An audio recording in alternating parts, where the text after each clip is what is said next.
You know I got to wake up and dance. You know I got to get up and dance. When I'm in the backyard, dance, dance. When I'm in the graveyard, we dance. When I go back to sleep, I dance. In the realm of dreams, I dance. When I'm in the boneyard, dance, dance. When I'm caught off guard, I dance. Feet on the ceiling, feeling great. Don't tell your mama we shaking, babe. Break the rules and do your thing.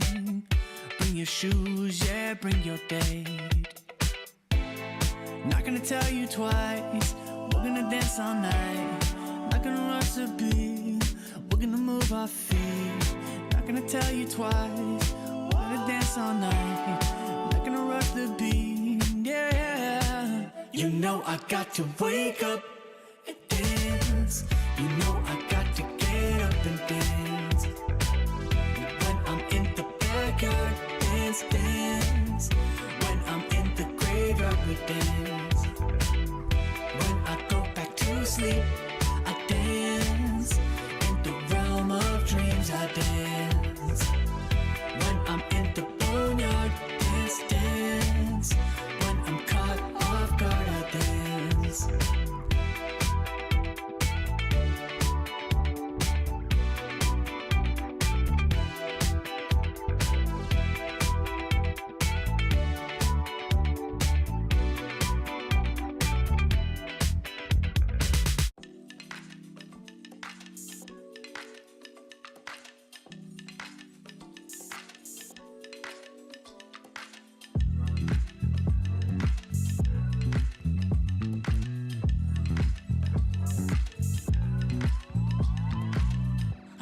You're stressing right, you need some meditation. Don't let them ruin your vibe, no time for rumination.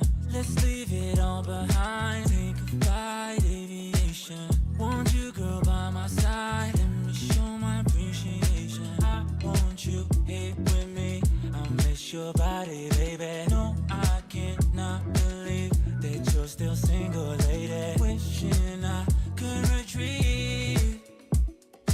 I want you here with me.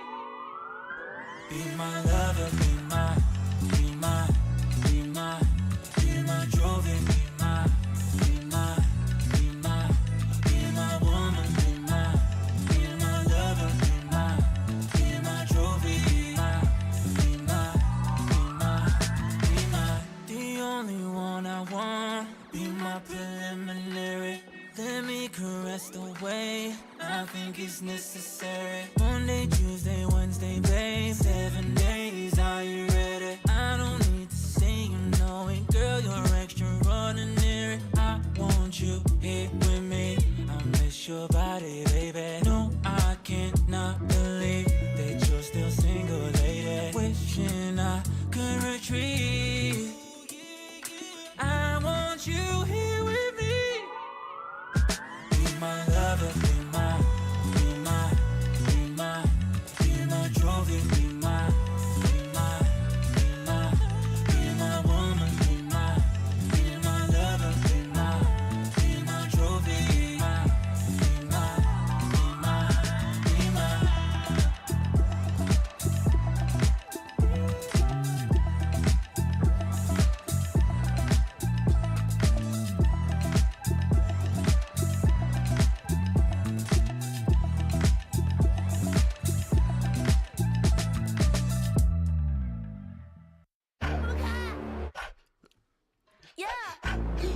Yeah.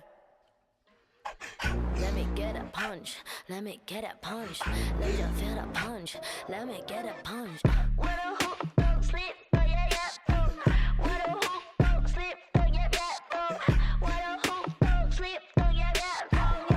What a hoop, don't sleep, don't punch me. Don't keep getting me pissed before I make you bleed. Pray for your rest in peace. It's the only piece that you need, even a punch. This is the purge. Everybody please your perk. Your perk, I'ma kick these people with my kitty pound. play with the wrong gal พาวพวกมันได้พุ่นเก็บไปพักผ่อนยาวพักก่อนnow อย่าเอาไปใครก็ยิงมาแผ่วPack it out, back it out กูสร้างมึงภาพลับ Yo how about now bruh จบบ้านนี้ไม่ต้องรอถึงหูพวกกูจัดมึงจุกดังout Pick a pepper, pick a pack of peppers People like me pick a pack of bricks for a week per day per minute Rapper like me ทำพวกมึง panic บอกกูเป็นผู้หญิงมีผลต่อ proof ไม่ควรได้ pride เข้าใจมึง lose อะไรไม่รู้พร้อมพวกขี้แพ้มาพานกูพูดไปก็ไร point เขาต่อยสักชุดดีกว่าพวก What a hook, don't sleep, oh yeah yeah What a hook, don't sleep, oh yeah yeah What a hook, don't sleep, oh yeah yeah What a hook, don't sleep, don't you push me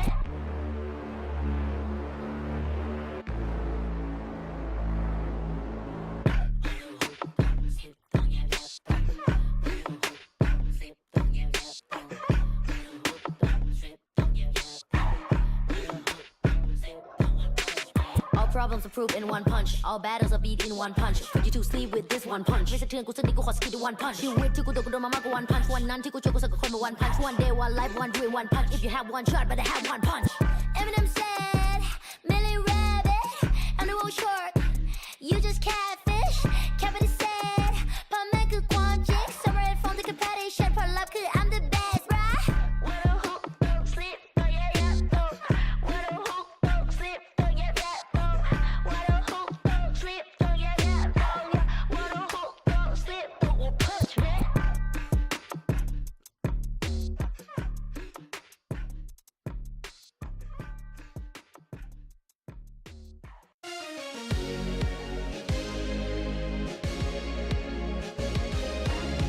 You keep me up all night Giving it feeling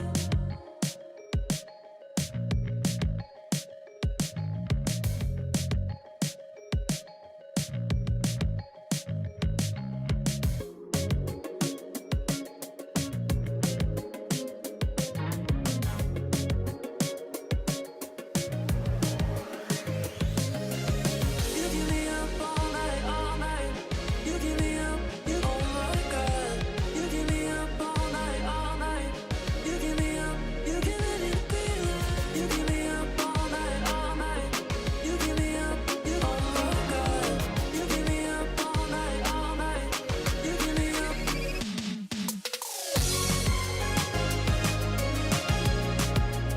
Oh my God Giving it feeling Oh my God Giving it feeling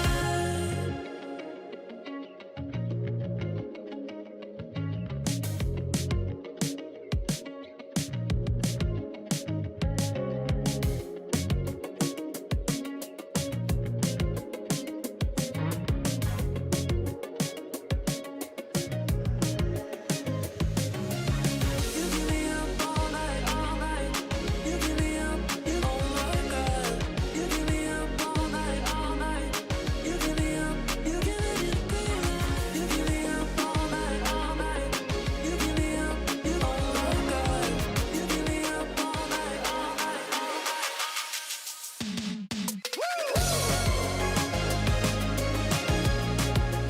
Oh my God Giving it feeling Oh my God Giving it feeling You keep me up all night You keep me up, you oh my God You keep me up all night You keep me up, giving it feeling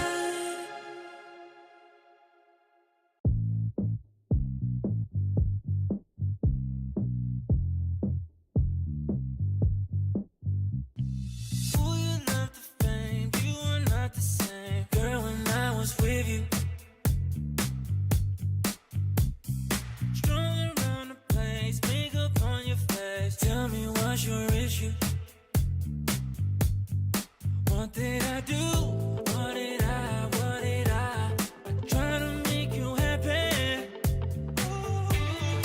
Thought that I proved Thought that I You told me that you love me And now you're in the spotlight And you're cruising You play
that's just the way it goes. That's just the way it goes, the way it goes. That's just the way it goes. That's just the way it goes. That's just the way it goes, the way it goes. That's just the ballin', spotting, ballin'. Phone was dry, but now everybody calling. Good at taking risks, yeah, I always go all in.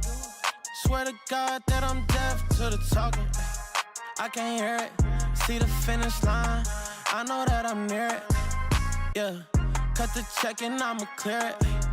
Ain't nobody out here that I'm fearing. Ay, easy to see things I wanna weigh up. Used to think it's hard, now I feel just like a layup. I've been in the gym, yeah, I'm tryna get my weight up.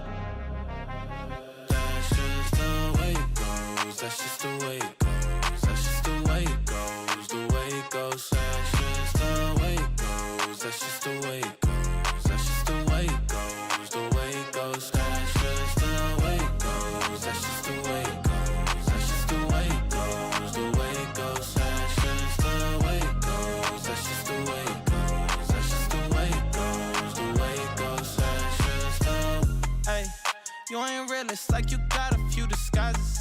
Walk in the room, I know I'ma be the flyest. She like me, yeah, it's hard for her to hide it. One-on-one, ain't nobody like this. Got this far by doing me, I'm everything I knew I'd be. I don't care what we used to be, no, yeah. They tryna get close to me, you can't get what you want from me. I got this vision you can't see, no. Easy to see things I wanna weigh up. Used to think it's hard, now I feel just like a layup. I've been in the gym, yeah, I'm tryna get my weight up. That's just the way it goes, that's just the way it goes. That's just the way it goes, the way it goes. That's just the way it goes, that's just the way it goes. That's just the way it goes, the way it goes. That's just the way it goes, that's just the way it goes. That's just the way it goes, the way it goes. That's just the way it goes, that's just the way it goes. That's just the way it goes, the way it goes. That's just the.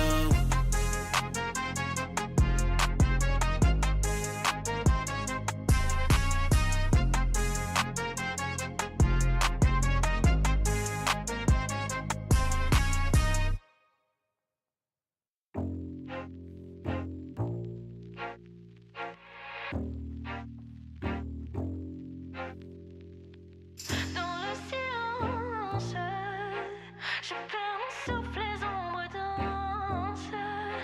Autour de moi, les champs s'agitent, on me bouscule, je marche vite, je perds mes sens. Je rêve de partir. Et dans la lumière, les rêves d'hier nous emmènent au bout du monde. Brûle la nuit, brise mes chaînes, sous l'orage, je renais dans l'écho de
Because I wanted this so bad, and it makes me mad that you're not the one tonight. Like bubbles in the skies above, somewhere in the clouds is my shining. Your body knows. A sense of victory. Seized when mind, movement, and gear ignite as one. Now, step into your zone. Designed to win. Hey! Hey, Tom. Alberto was looking for you, by the way. Really? Yeah, you better get there Okay, quick. I'll go check.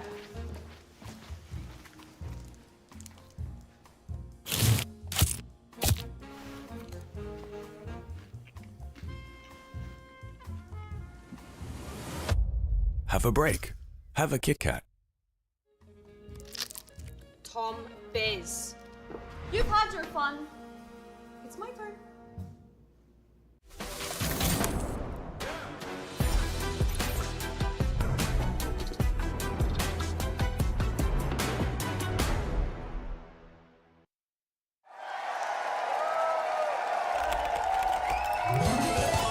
Red Bull gives you wings.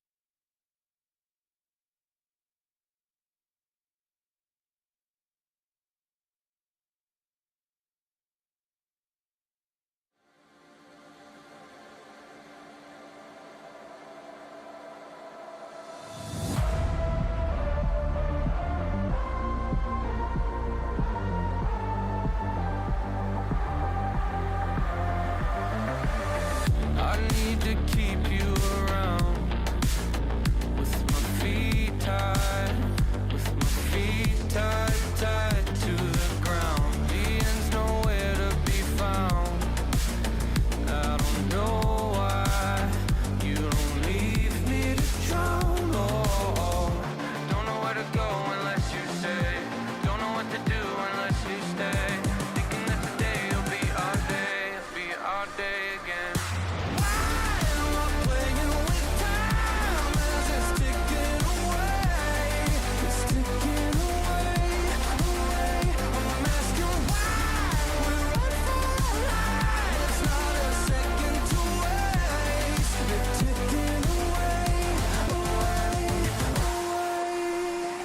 Alright, let's get it. Winning, losing, either way I'm there. Got an attitude, I'm off the roof, up in the air. This run I make it count, yeah, I'm talking right now. Feel like the comeback kid, got no time to spare. Double up score, 22-2-4. You know I win a lot, gotta win one more. On a hot street, never gets old. Soda with the ace and my team went gold. Why am I playing with time as it's ticking away? It's ticking away. I'm asking why. It's not a second to waste. They're ticking away.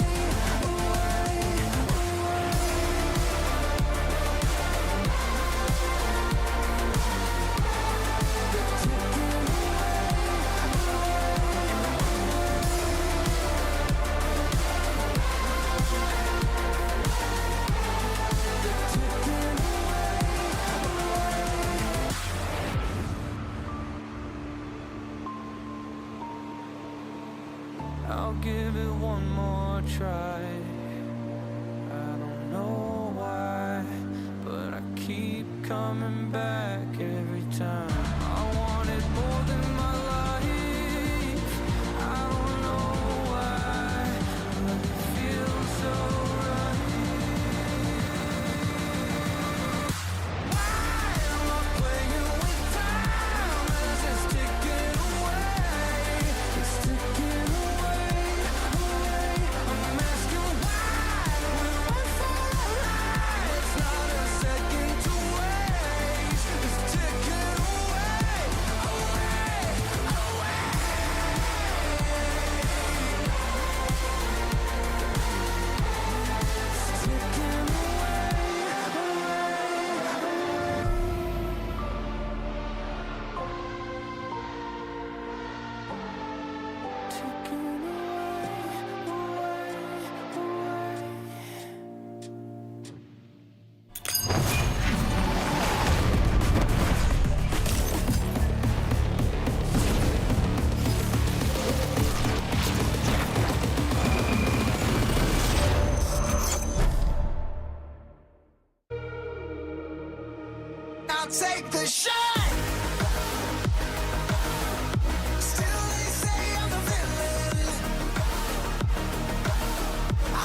take me down.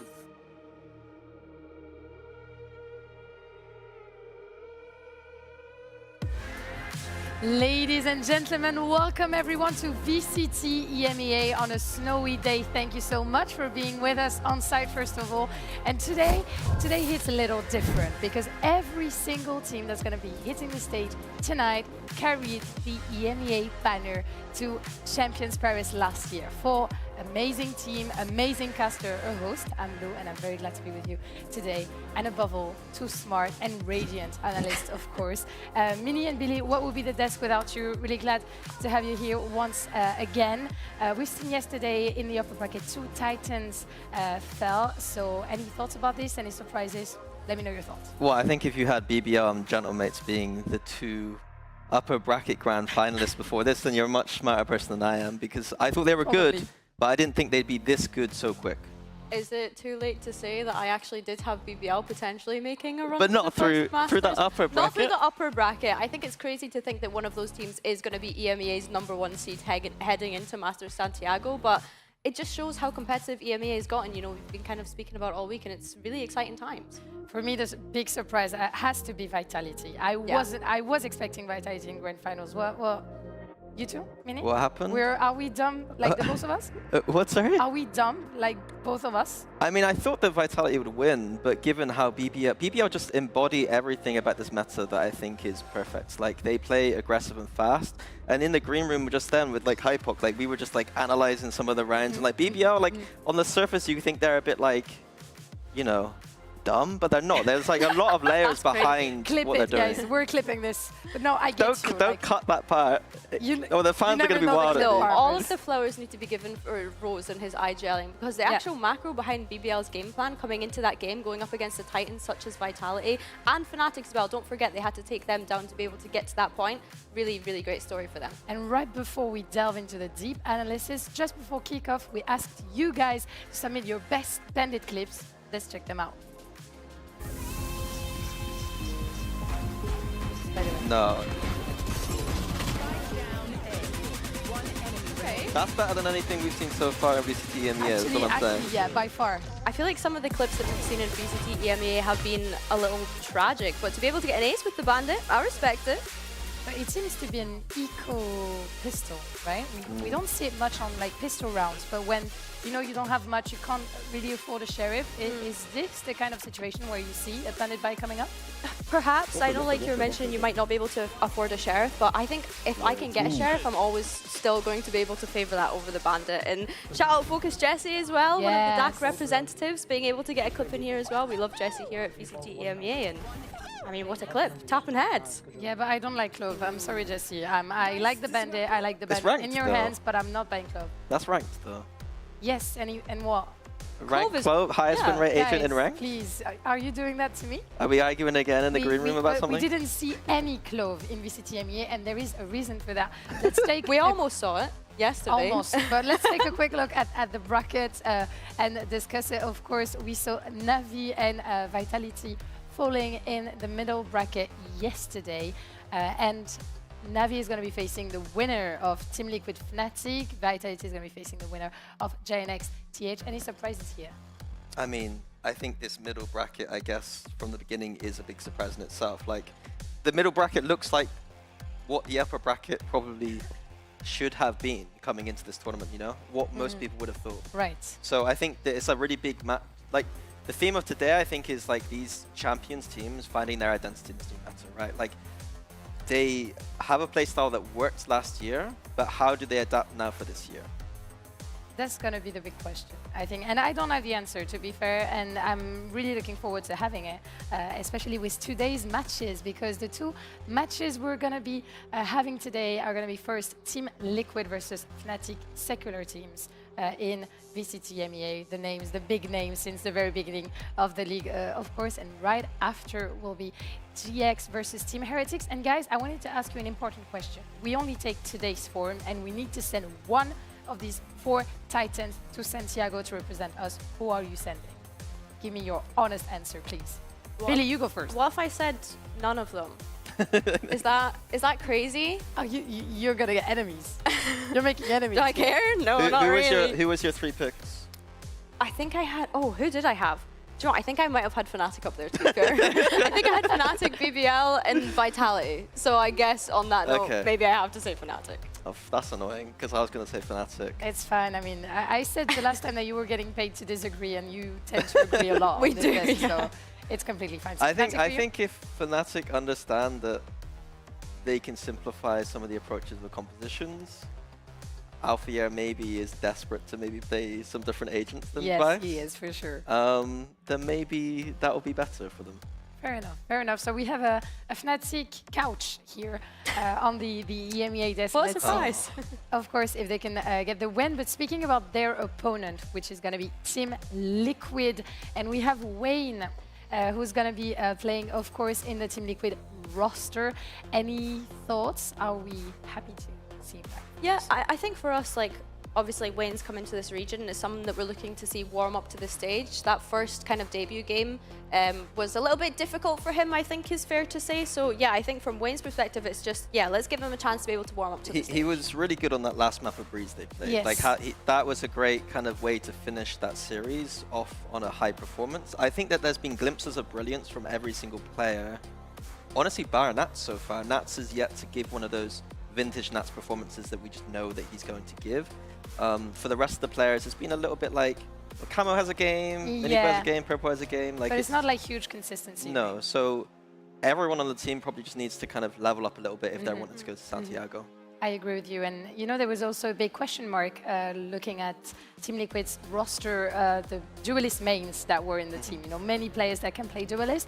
And when we think about them, we think about Purple and Minibu, who have been, yes, amazing, but there's been, you know, some question about them. Redemption Arc players that have been doubted. What do we think about this?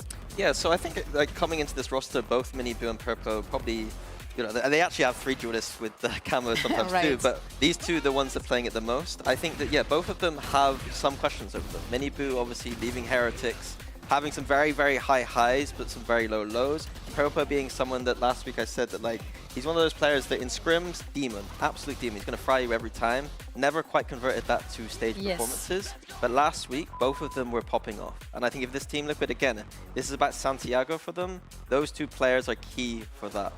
Yeah, and I think as well, something I want to touch on is their game against KC, because for me, it was those 2 that were able to help pull it over the line. And we have a quote from Popper here as well after speaking with him after that game where, you know, I think being able to be that vulnerable, I really, really respect. And of course, he had a very difficult year last year, having to change roles whilst he was on Giant X, to then being dropped, to then having to go back to Tier 2, to now being back in VCT EMEA. Yeah, and apparently the key point for Purple was to stop doubting his talent as a player. And we think about talent, we have to think about Fnatic. We have to think about the cooks that are in Fnatic also, and the comps that they've been bringing up. Of course, we think comp, we think kayak also, that we were used to seeing on Euro last year that we don't see that much. And I know, Mini, for a fact that this annoys you a little bit. Yeah, I think that there's a lot here to dissect. Like, personally, yeah, like if you go straight for the kayak angle, we see in the upper bracket both Mates and BBL doing very well, and they both have just Yoru mains.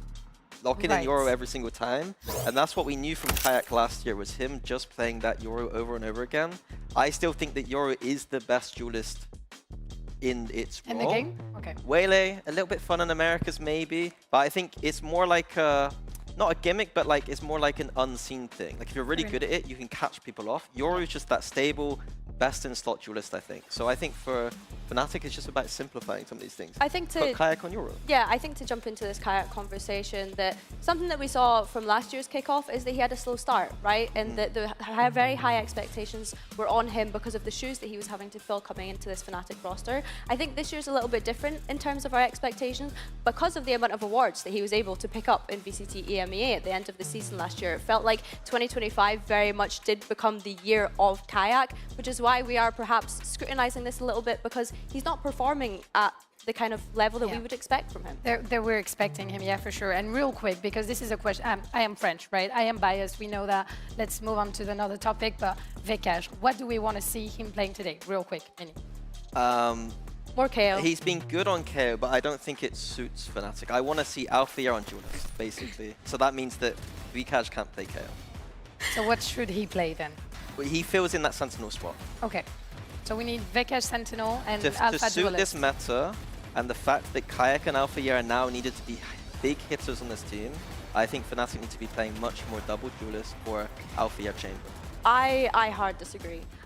Not hard disagree. I think, like, yes, Alpha is a great duelist, but after seeing Vikaj's KO, just keep him on the KO. He had like 17 assists in the first map, 24 assists in the second map. He is quite literally performing so well, potentially even one of the best KOs that we have in the region based off of that performance. We love a good ego battle. We're gonna see, of course, if we have the answer to all our questions, but we also love when coaches know when to be serious or not too much. I had the chance to sit down with Lohan and Milan. It's now time to pick your fighter. When it comes to masterminds, cooks, and weird comps, I think we have here on the couch two pillars that we can always rely on. Lohan, Milan, thank you for joining me. First of all, I'm really excited to see, of course, your matchup later. The first question I wanted to ask you, Milan, is about, the mental aspect of your team. We know that you have very experienced players, right? But you lost to a team that is less experienced, at least in VCT. And we know that sometimes strategies and shooting doesn't make it all. So, how did the boys recover? How did you handle that on your end? I think the only slight concern for me is that it happened twice now, right? Like we have a really good start and then something changes and we do first game was one really good half, second series it's three really good halves and then it's just done. Obviously that's not great. I don't think any of us took it really bad. We know what we're capable of, we've shown it, and I think it's now up to us to just do it for an extended period of time. Right, and Lohan, now I'm turning to you. Fnatic is one of the most anti-threated team, but you are also, and you do a lot of anti-threat too. Yep. You knew the score by heart. Before we started the interview, I asked, what was the score of Fnatic versus BBL? He said it straight away. So, I want to know how you handle that on your end, keeping at the same time your identity, your game style, and at the same time adapting to a team that everyone had their eyes on for years now.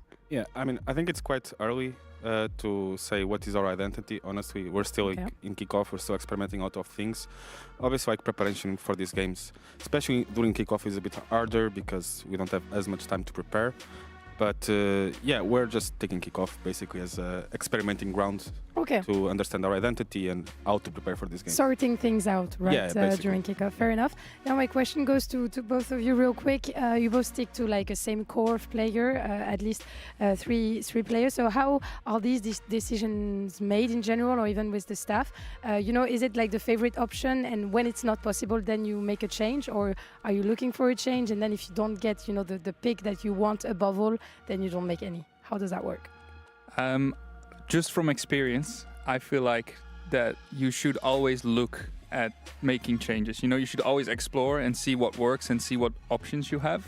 For us personally, we kind of did the same thing, and this is just how it turned out, right? I think some things were in our control, other things weren't. I'm very happy, obviously, with where we are with the group of 5 players and our new assistant coach that we have. So.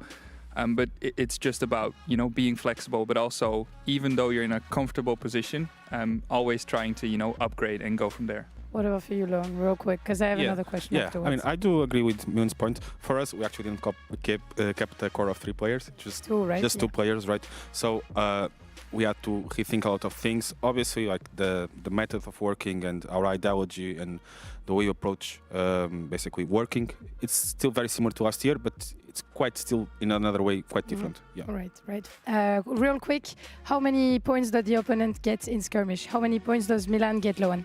Oh, that's going to be a hard one. Come on, man. I don't like to make predictions. Come on, please. Let's enjoy ourselves. Let's have fun. I think I'm going to get absolutely destroyed. Obliterated? In skirmish. Yes. I don't play the game. I checked his match history last night. He's trying to put pressure on me, so now I have expectations. I will say, I did some warm-up yesterday. I played against Alfie and I played against Vekash, and it did not look good for me. Okay. And then I checked his match history, and he's playing with pros. So let's see if your humility gives you the win. Thank you so much for joining me, and let's see who wins the skirmish and the game. All right.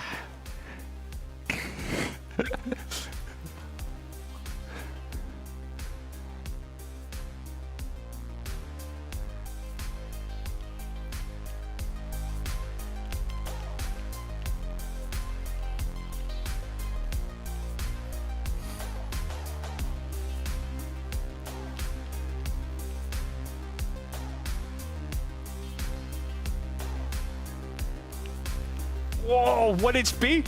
No.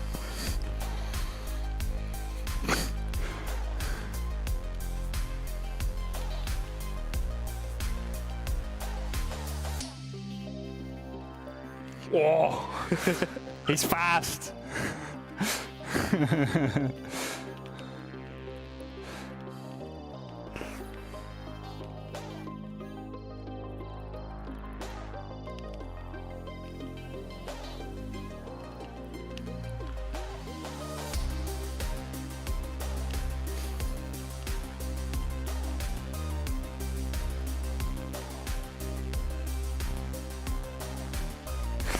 Oh, knocked the up. Okay, okay. I always go left. I always go left. Okay, I'm going left as well. Okay.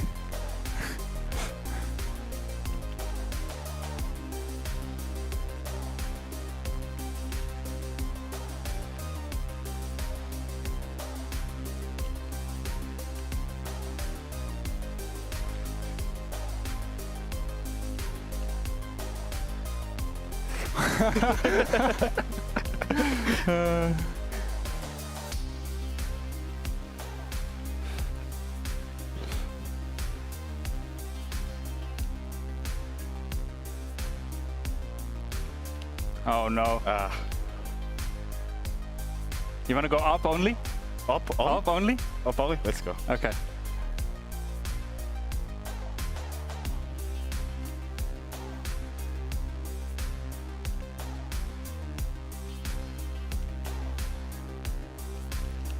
Oh. No! I'm terrible. Are you going back to rifle?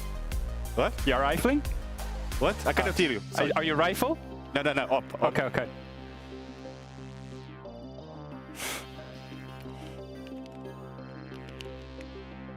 CS peak, come on. Hello? What do you want to do? You want to do knife? Knife, let's go knife. Let's go Yeah, knife. knife? Okay. Oh, scheiße.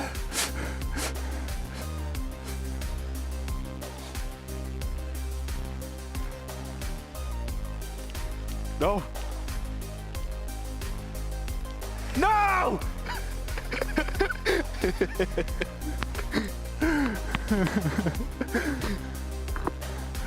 Good game. That was fun, man. It's fun. Appreciate that. Smoke on my vision so hazy. Stress in the dark, you made me fall. Decisions in the past were made. All these eyes on me, can't breathe. Gotta keep from falling. Keep falling. Take a risk even though my head beat. The fire in my chest keeps burning. I'ma prove I deserve. But it won't be falling.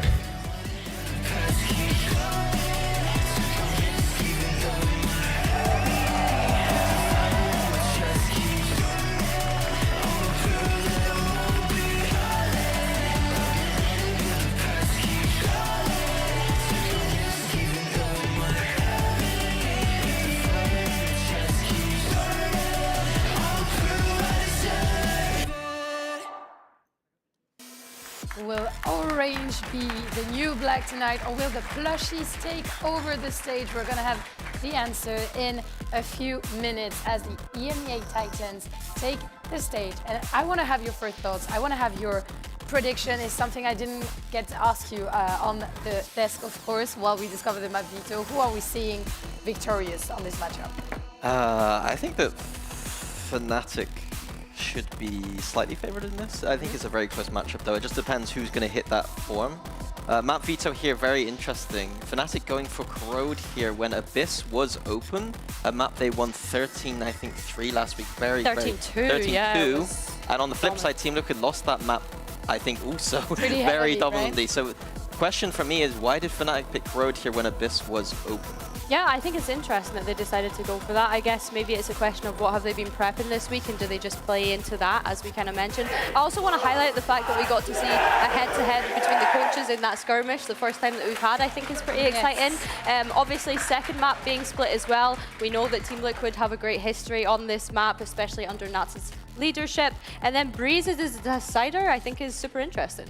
Yeah, I think Split is a map where both teams historically been very good on. I think that's going to be a very high skill ceiling map. Breeze as well, just a map that both teams looking like they're leaning into playing this season. So for me, Corrode is actually the most interesting here. Why have Fnatic gone into this? Have they changed something? Because they went to OT and lost against Foot last week on it. It wasn't pretty. And that's what I was going to ask you. Do we see any maybe weakness on the side of Team Liquid that Fnatic wants to exploit on this Corrode map? Or is it just, do you think, Fnatic that think that they're strong on the map, that they can come back from their loss against Foot that could maybe have been an incident, an accident? I think it quite literally is that, Lou. You know, we know Fnatic do just like to play into their strengths. They don't like to overthink things in terms of coming in, playing their game. We hear that from a lot of teams. But if that's the case, wouldn't you just pick Abyss? Their strength. They won it last week. Yeah, they did, but like maybe they want to show that they're not bad on Corrode. And like you said, maybe they have made a change to the composition. Maybe it's been working out well for them this week. Maybe we're going to see that double duelist that you want to see, Mini. Yeah, I mean, I just want to see my boy Alpha happy. If I can, also share a little bit of my experience as a GC player, it also comes up to momentum sometimes. You've had a good week of practice on a map, you're feeling confident, you have one of your players that has been farming on this map on a specific role, and you're like, why not? Yeah, I think that is the difference, like when I was working with Fnatic, it was often we'd look at our official results. When I was working with PaperX, it was often just the vibe. Like this week, Abyss felt good, let's go for Abyss. Oh, Vine didn't feel so good, let's not go for that. So it just depends what kind of approach you have towards your map veto. Yeah, I think I have to agree. I think Team Liquid as well, they had obviously lost this map to Vitality. But here we do get to usually see the KO and Waylay synergy between Miniboot and Purple, which it looks as though they should be continuing. Yeah, double initiator when you have 3 players that can play duelist for me is crazy, and at the same time it's interesting to see how you can have your players play what you want them to play. Both teams looking like they're just going back to their bread and butter here. Nothing interesting here, no changes. I think the key thing for me to look out for was that Fnatic were really struggling on those second hits. So like that first hit comes in on an exec, and then the gravity well is going to be coming down from that. And then Fnatic was struggling after that initial entry period. Kayak was going in, not being able to get anything done, and that second part of the exec was disappointing. Yeah, it was the attack that struggled enormously. It was what allowed Foot to be able to get back in, to bring it to an overtime, to push to a third map. So yeah, I think for me, the highlight is seeing Vikaj back on that KO. So I'm happy to see that at least. I think Alpha on the Rise has proven to be decent on this map. I know that you would have preferred a double duelist here, Mini, but honestly, maybe they didn't want to change things around. I think it's just about, I mean, both were doing very well on these agents. There's nothing wrong with it. To me, it's just about identity. Are they going to be able to play this meta in this style in a way that in the way that it is best, basically, with these agents? And I think further down the line, they might have problems. Right now, it should be okay. And on a personal level, I'm very glad to dodge the Viper on Corrode and to have, of course, double controller on the side of Liquid with Omen and Astra, but no Viper. Mini, any thoughts? I think Viper is a must-have on this map, personally. But you should tell them. We can get into the details later on that one. I think it's just too important to have both control on B and middle at the same time. But again, neither are playing it, so I'm not going to get too into the weeds. Yeah. And for a battle of EMEA Titans, you need Titans on the mic. So who are you backing today, Fancy and Hypuck? Well, Lou, you kind of stole my question here in a weird way, because I was going to ask you, Mike, does a win either side restore faith in either of these teams? Because we've been a little bit burnt on their results. No, but for me, the win means less than if we see notable changes in game, right? In a round-by-round comparison, because there's concerns on both sides. Obviously, with Liquid, we can talk about obviously the week 1 and missing full 5, and but it's just been concerning. And I guess we're taking it at face value that it's Fnatic versus Liquid here. We just need to see high-quality VALORANT today. Now, something that was missing from Fnatic, especially on this attacking side, was high-quality VALORANT. It was rough to watch, Mike. Yeah, it's that old definition of insanity, right? Again, not enough split through mid, not enough awareness across the rest of the map. They were losing players, not just losing info, but losing players quite far ahead of when they needed to be stacked up. Suppressed. So certainly got my eye on here. And you said it was a benefit to see Fnatic on the attacking side first. I'm a little concerned that we could see a scoreline that is worrying. Yeah, but I almost want to kind of lean into what Lou was saying in a way that maybe they've gone back and worked on this specifically and then come back in going, right, let's give it a go in an official game. That momentum build through the scrims, through practice, does it actually reward us in a game? Because look, Liquid are a very capable side of handling that. They've got very good composure, very good diligence when it comes to their mentality of a read. So if there's going to be an opponent to do it to you again, it would be Liquid. Now, as highlighted, if you're just tuning in, Fnatic will be on the attack, and that was dreary, to say the least. And Liquid will be on the defending side. This is, of course, Fnatic's map choice, so we wait and see how prepared they are. But, of course, it's Fnatic, so prepare yourself for about 30 seconds left before anything happens. Yeah, and this is obviously one of the issues, this slow default that was kind of investing some util here and there and not really netting anything on the back of that. Mini boost still good. Decent grasp on mid here. He's the only player. Aljo not going to spot it or confirm anything. Wow. Timing for purple and the knife is brilliant. Yeah, and if they're not getting that cycling correct on the side of Fnatic, to kind of keep that in mind. Oh dear, I didn't even notice that. Well, Boast is now on a recovery mission, and they're getting swung. This is the problem, when things go wrong this late into a round, you can rarely recover. That is what we are constantly talking about. Fortunately, they can even run away, but 10 seconds? I don't think they can do much with this. 8, I don't know if they make it even to sight. Look towards the site, do they get the plant down in time? It's close, hold on. Just want to see if that's actually gone through. And, okay, Fnatic, that's ridiculous. Look, we know you play late, but that's too far. And now it's a 2v2, and I'm pretty sure Liquid thought they had that in the bag. However, Wayne's on an island here. Oh, and that might have been his one chance for it. Kayak goes in for the kill, and now Mini Boo in a 1v2. Vekash barely alive. It comes around. Less than a second, Fnatic. That is all too far. I mean, just round one as an example of some of the concerns. There it is. Yeah, it's...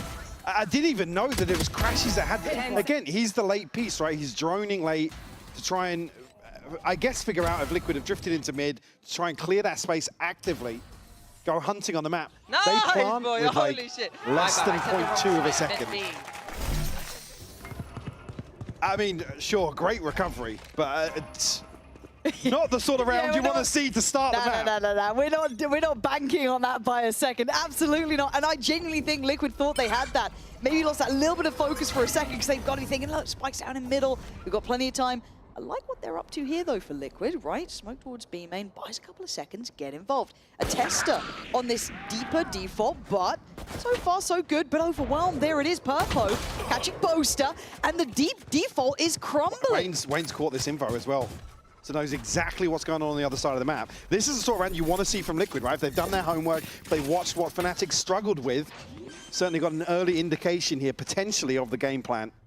Spike planted. Plant will go in. I mean, just pistols. That's with an upgrade, to say the least, but Alpha still on a ghost here. This is winnable for Liquid. It is, but you've got to be able to imagine where they find that little bit of a way in. This could be helpful. No, Kayak doesn't get cleared. Oh, he's on a pre-fire! Oh my god! That was a really weird choice by him. I thought he had that in the bag. And now they're down to 2, and Alpha's on a ghost. It's got to be on Crashies, right? Like, contact on Alpha. Okay, Alpha outdoes Nats anyway, but the crossbeam and watch. Nice, John! Oh, okay! Fnatic, one of these win cons you're actually getting away with. My blind is dead. It's done for Fnatic. Winning in the worst ways, it feels like, but winning nonetheless. 2 rounds to their name. How many times does it feel like Liquid had done the right thing, and it just goes away? That's 2 rounds already. Crashies didn't get the rifle either. I mean, again, it's by the finest of margins. Crucial shot here from Crashies. One enemy But again, remaining. like you said, there's no comfort.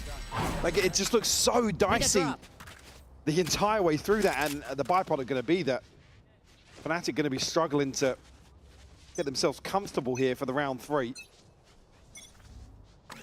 2 rifles, couple of sheriffs, and both of them, nothing.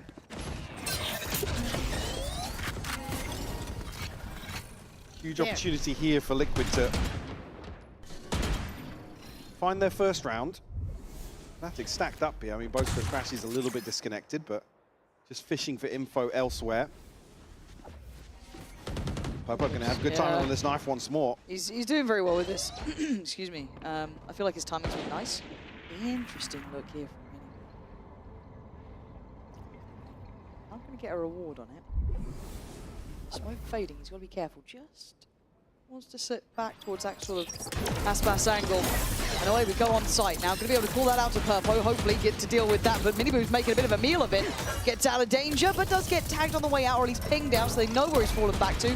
Trying to tee up Purpo here. Miniboo needs one of these shots to land, ideally, but he's just not hitting at the moment. But Purpo is all good with this man on the site. The knife has been solid, the information was there. All good crossfire. Even just crashes. We hit a belt-in shot 30 from here seconds before, left. but get another? Unlikely. I'm really just hoping that after breaking the bank for Fnatic previously, they keep this flawless. They absolutely do. First round posted here for Liquid. Again, seeing hints of proactivity or looking to at least be aggressive towards these choke points from Miniboo. It struggled a little bit in terms of pinning down a 1v1. When it mattered most, I mean, alongside Purpo finding 3.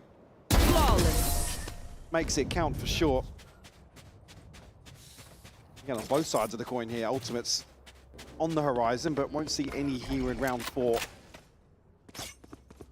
Both just still on the board. Didn't buy anything in the previous here. And See the skin. What's happened? I mean, I said broke the bank, but they shattered it. Financial advisor in pieces. Miniboo again, he hasn't been checked on doing this. Oh, that's good stuff. That's a really nice layer to this that I hope they keep exploring. Those little kind of pushes, those little looks of aggression, testing this default, not letting Fnatic even get that space to execute into. Like I said, if they'd done their homework, they'd know that they were spread very thin previously. And I guess in the previous series, losing out in mid was the issue, but they can now address what's potentially the adjustment for Fnatic, which is to stack heavier on the sides of the map. Miniboo certainly shows if that's the intention for him. I didn't even notice the Odin out to play as well. I think Camo had it in the previous. Yeah, Camo had it in the previous. Yeah. Okay, so what's now the kind of mid-rounding that comes out from Fnatic? They've kept Alpha over towards B. The rest still slow progress towards this A site, but it's been very red. You've got 3 players here, Mike. Alpha was actually tagged up previously by the spam from Miniboo. 30 Still trying seconds to left. create some pressure here, but this is going to be an awkward engagement. I don't know if Fnatic realize how many are still on this side. The man advantage is going to be worked. Kayak goes in, gets absolutely slaughtered, dropped like a sack of potatoes. Man, it's a massacre on the site. Look, Crashies is doing well, but simply the numbers, right? It's a 1v2, 9 seconds. And what are you meant to do? Try and get a plant? Okay, they've got that down. They do have elbow control. Still worrying, that shock dart hurts. Camo's still got another. Both tagged up as well. Yeah, this is going to need some magic from these two, and they're very capable players, but the numbers game will sit with Liquid. Discipline here from Miniboo as well, just waiting for the right time to show his hand. Recall goes in. That's the opportunity, but Crashies finds the kill. Yeah, they're making something out of nothing. It doesn't feel fair, but it's how it goes against Fnatic. 7 HP and Alpha still alive, of course! They get away with it again! Die yet. So much. It's just by the skin of their teeth. They were to clutch this out. I'm not sure what Crashies was down to, but I saw Alpha dropping down to 7 HP. 14 for Crashies. Initially takes a couple of shots as well through the wall here from the Odin. But a perfect flash to seal the deal here. And this has got to feel frustrating for the Liquid side too. It's so tilty. So again, have a good read on what Fnatic are going to do. They're doing the same thing again. Again, a little bit of a switch up in terms of a two-pronged approach towards A here, but hold that thought. Kayak going hunted. Yeah, much faster. Good flash in too. That's really nice. Purpo looks dead to rights, and he is. That's way better synergy. Much more play-in for Kayak, because it felt like he didn't quite have that sort of option before. Oh, no. This is fast. And it looks like Liquid just want to try and take a brawl on it, take a bit of a biff in middle. Boaster, it ain't clean, and Camo looking much prettier on this 2v2 now. Anything you can do, we can do it as well. He's got Hunter's Fury as well. Yeah, looking for a tag here. Don't think he's going to get it. Cancels just for that Hunter's Fury. Should be able to get a tag here on the back, and he does. Gosh, you are a lucky boy, but 30 HP. Alpha's got ult as well. Spike planted. Camo, 2 shock darts to play with still. Issue being backhand is so low that the pistols are still a threat. Camo actually gets out of it. I quite like what Nats is doing as well. He's the one to play it ahead. It looks like he's still got a shorty as well. Can they clear Vakaj on this? Smokes up, tap on. Well, no one's close now. And yeah, Camo's cleaned it up. That's 4 for Camo. On for the 5. It's Nats to get it in the end. And Liquid finally punishing Fnatic here. I love that refight in mid. Yeah, it's just so quick to get behind this. And again, there's nobody that actually sat back in anticipation because they're 3 towards B main. And that focus towards Miniboo is there, probably on the back of him being aggressive, a little bit aggressive early on. Camo just working wonders on this fast flank.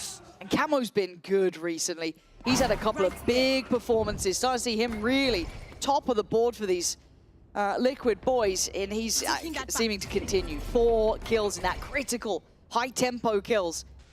Can they keep that sort of pressure up? This game feels like it's going to be a hard one to watch. See that tempo trying to find his place. Purchase far from pretty either. 3 of those Guardians in effect for Liquid, and obviously far worse for Fnatic. Well, solid info at the start of this round now, so let's see what Fnatic attempt to do here. Obviously, the weaponry's not there. Kayak with a Guardian. Revealed. He's got a retreat. He's Alpha in an awkward predicament. Crashes again, looking to probe in towards A, but Liquid almost in a full retake towards A. Yeah, it's caused a turn. I'm worried if they don't clear Alpha. They do, but take a little bit of damage for it. Good for Camo, but it does tee up Kayak, so great trade there. Hard to recover the weaponry, but then Liquid look like they want to take a fight on this. Investment of ult when they go swinging. Rest of Fnatic far deeper, but Vekash caught on the back pedal. He's got to be careful here. Nat's still firing though. Oh, he's 5 HP! Man, what are these fights, Mike? What is going on in this game? Liquid with absolutely the right focus here on mid once more. Again, completely conceding the A side of the map. I don't think Fnatic are maybe thinking, yeah, one top mid, one towards connector, but the pressure is just, there's nothing that Fnatic can do here. Just so happens they're on a slow clearance up. I've got to say, yeah, the refights, the re-clears from Liquid have been good. Even, I get nervous in a round like that, refighting into middle, just because maybe 8 Nats was on like sub 10 HP, it looked like. But still, the fact you're doing it is the right read. These rounds are still close though, 3 apiece either side, and a walkout. There's the idea who comes out the flash first. Everyone's blind. Oh, Flash Alpha saves him! Purpo could have executed maybe 2, even 3 on that. Quick rotations, TP taken. Wayne's here. Camo's not moving. He's been the big man though. And you're right, it did get cancelled. Just the pop of Vekash's ult in time, not sure, but Camo still close by, can deny the plant. Still gonna be standing, still swinging, can't get it. Nats catches the mid lurk, but the site is manageable in a 2v3, just not easy. Plant only just going down now, so it gives Liquid another couple of seconds here. Kayak does have ult. Do have the divide for Nats as well, but they need to find a kill on the way in here.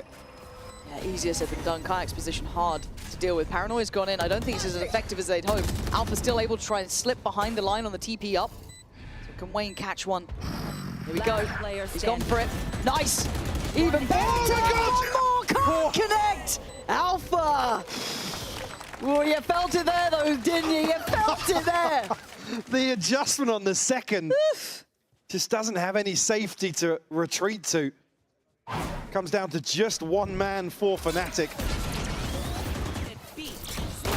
Again, both teams aligning on this aggression outside B perfectly. Again, really awkward exchange and straight up 50-50, to be honest with you. It's only really Kayak's hinder, I think, that probably swings it back in their favor. Oh my god. What a reset. Look at the buy for Liquid too. Bucky for Nats, 2 classics. And with Camo, but the Guardian with Purpo. And on this side of the map, it's only Wayne currently on this B side, so not going to probably have too much, at least on the way in the form of a fight back. Getting in. Takes decent site control, the rest can filter through. Mid walk coming out, no surprises there. Burns a Paranoia very early. Yeah, just to maybe prevent some aggression in, but that might be their downfall here. Again, the weaponry not ideal. Going to be revealed on the flank here. Got the null command and the divide here for Liquid, but a full 5v5 in the post. Well, good luck observers, and good luck us. Miniboo trying to set something in motion. Tee up, Camo. Alpha's so on it right now, looking like he's ready to elevate above. Vekash does well to trade on the site. Alpha still posting up. Vekash getting involved. Yeah, he wants that one done. Cleanest round yet. Great cleanup by Vekash. You looked absolutely phenomenal previously for Fnatic, even where they were struggling a little bit. That's just checking in. Another motivational speech. He does love them. That's again just a chance here to potentially get an upgrade, but shut down immediately.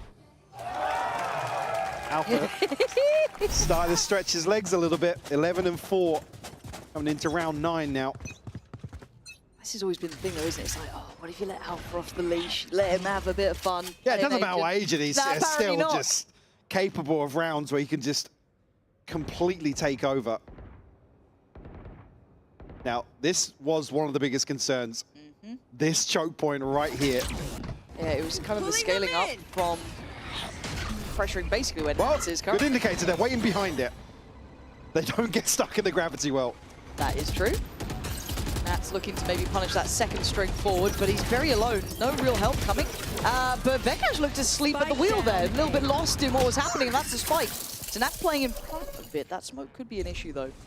The rest of the rotations on the way is getting a bit of help from Connector, but he's still standing very alone. Kayak, kind of surprised he got caught, it looked like. The coverage here perfect between Wayne and Nats. They're cutting these sight lines. There. Liquid just have to be careful about this push through elbow. You are divided. Divide will split the sight here. Wayne looking curious already. The flash in. Gonna go 30 on this. seconds. Boaster. Nice from Boaster. Just playing ahead of that divide. Almost caught one on the cross-up, but still, Spike now well within hand. Looking at what Purpo can achieve, and he's got a limited time here. Boaster again tries to hold him back. He did well on the first two, can't find any more.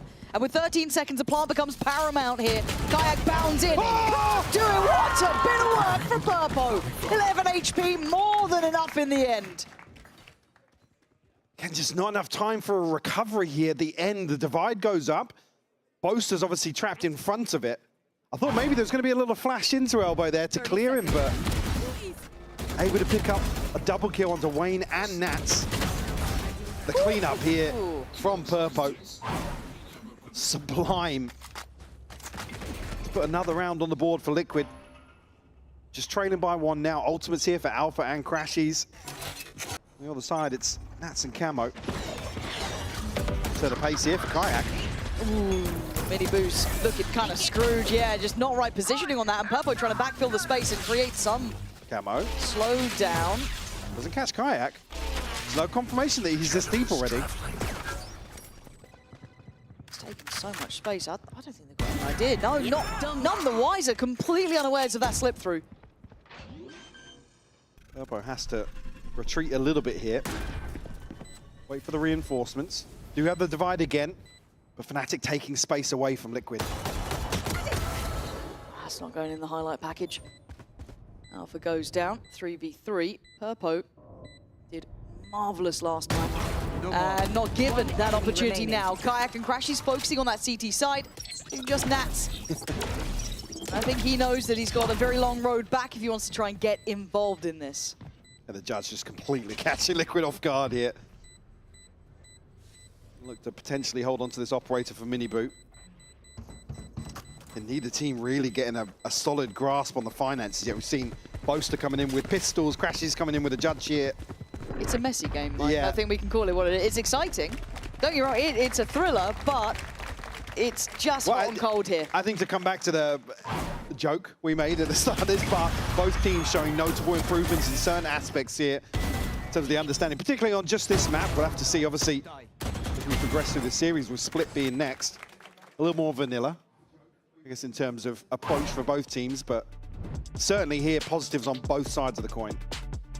Yeah, and I like the mentality from Liquid. I know they're trailing in rounds, but it feels like they've got a good idea on it. And you look at those first couple, those first like 3-4 rounds, felt like it had gone either way. So many coin flip moments in that. The scoreline could be very different, but look, we know what Fnatic are like. They win those silly percentage rounds. But as it stands... 0% rounds. Yes. Which is a feat in itself, don't get me wrong. Correct. But outside of that, though, it does feel like no one's got stability here. And I think this kind of rolls back a little bit to maybe what Mini was saying about even just seeing this map between these two. It doesn't sit in a super strong point for either, in my mind. And yes, we've seen momentum and positive changes, but that comfort isn't there yet. No, certainly not on considering the scoreline. I mean, Fnatic, for me, the biggest positive being there's a more considered approach towards these executes. They're mitigating the risks in the early round that was basically deciding rounds from the get-go, not in their favor. Miniboo, a player that I think up until yesterday was tied for first bloods. So I think Love is Rock, obviously. Yeah. He was quite good. But again, not really having the same sort of openings or opportunities to find openings here. Back on the operator again. From getting aggressive with a rifle previously now. Got the mantle in mid, but Fnatic stacked 4-1 here. Heavy util dump, so they're going to commit behind this. Has to be. Kaya going to go in, tries to focus up towards Heaven initially. But I don't know how much they know about Camo's position. He has been maybe noted on the knife, but even then, on the drone. And look at this like ratty little corner he's got in the smoke. If they get complacent, he could be their downfall. Nats has given up Heaven though, so there's no second swing off this. And just so much time passes that Vekaj can clear the site here. The plant will come through. Recovering it. Certainly an opportunity there, but again, the second swing was going to be the concern. Yeah, I was almost hoping he'd just like peek up with that, you know what I mean, go for a bit of a fight. That's a big ult to invest in this. But hey, if you feel like you want to convert, you really want to make sure, it does help out when Alpha will easy pickings. Do that sort of thing. Blinding. And then for Wayne, the want to be involved becomes less and less. Purpo, nothing to lose really, just a classic there, so the biggest investment being the flash. I'll be able to keep him close to sight in some form. But beyond that, very little to write home about. Vekaj comfortable in the end, and Wayne gonna get out of there with the operator, bow out in this, and turn tails. So, all right, Fnatic numerically coming out much better on this attack. The operator maintained here. Liquid will still have a divider TP to work with. It's super unfortunate for Camo. It's like just too much time has passed where nothing happens. Especially with Nats under a... Did he have a Guardian or a Bucky up in heaven? I want to say Guardian, I think it was a Guardian, sure. yeah. They have here. So, I mean, still ults here for Fnatic, for sure. Alpha and Crashies, both of theirs. Unlikely to see any others. Stand through from mid here. Going to leave Alpha posted outside B. And a flip of the previous round now. 4-1 favouring A for Fnatic. Miniboo, time to shine, man. Got the operator. You're on the right side of the map. Well, Nat's in support. And there is an underhand flash on this corner. We've seen it before.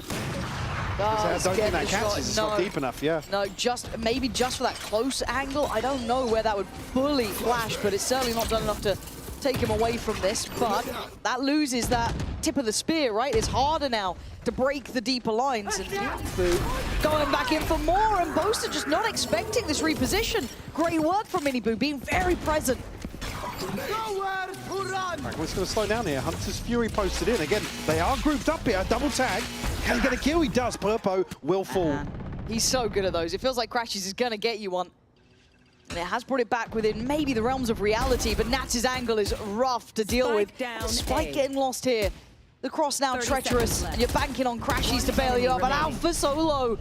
This is great work, and Nats, the penny drops. He reads it right. Can't quite get the shot. Crashies, you got some more. This is now getting a little bit concerning. It got close. 5-7 at the end here. Fnatic looking better numerically is the main thing in my mind. They have posted many, many more rounds.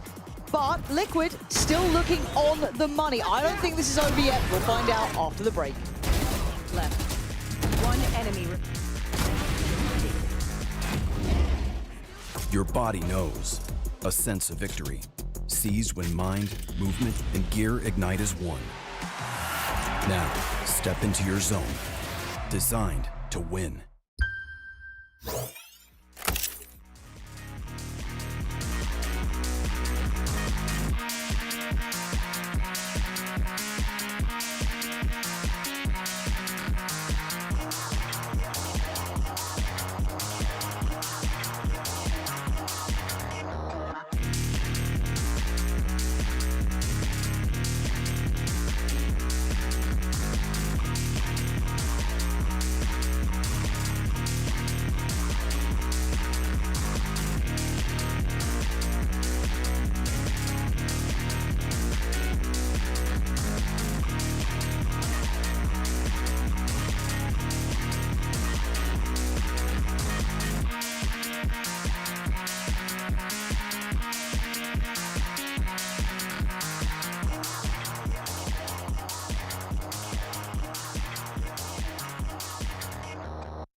what are your takeaways here? Because, again, I think most of our concerns were on that attacking side predominantly with Fnatic.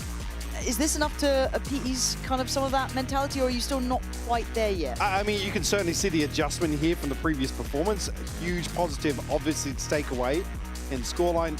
Still very close to contested, though, so I'm excited to see what Liquid can pull off on the attacking side. Miniboo, obviously now the time to shine for him, who in my eyes has, again, a player that we certainly had questions about considering the history and the previous performances, but I think probably on the brink of finding his feet in this roster. Yeah, and he was kind of saying in some of the interviews how working under Boo helped, but also now he's with Nats as well. He feels a bit more free, which is crazy, right? To consider the change of IGL and actually feeling now as if he has the freedom to make decisions himself, get aggressive, and be a bit more assertive.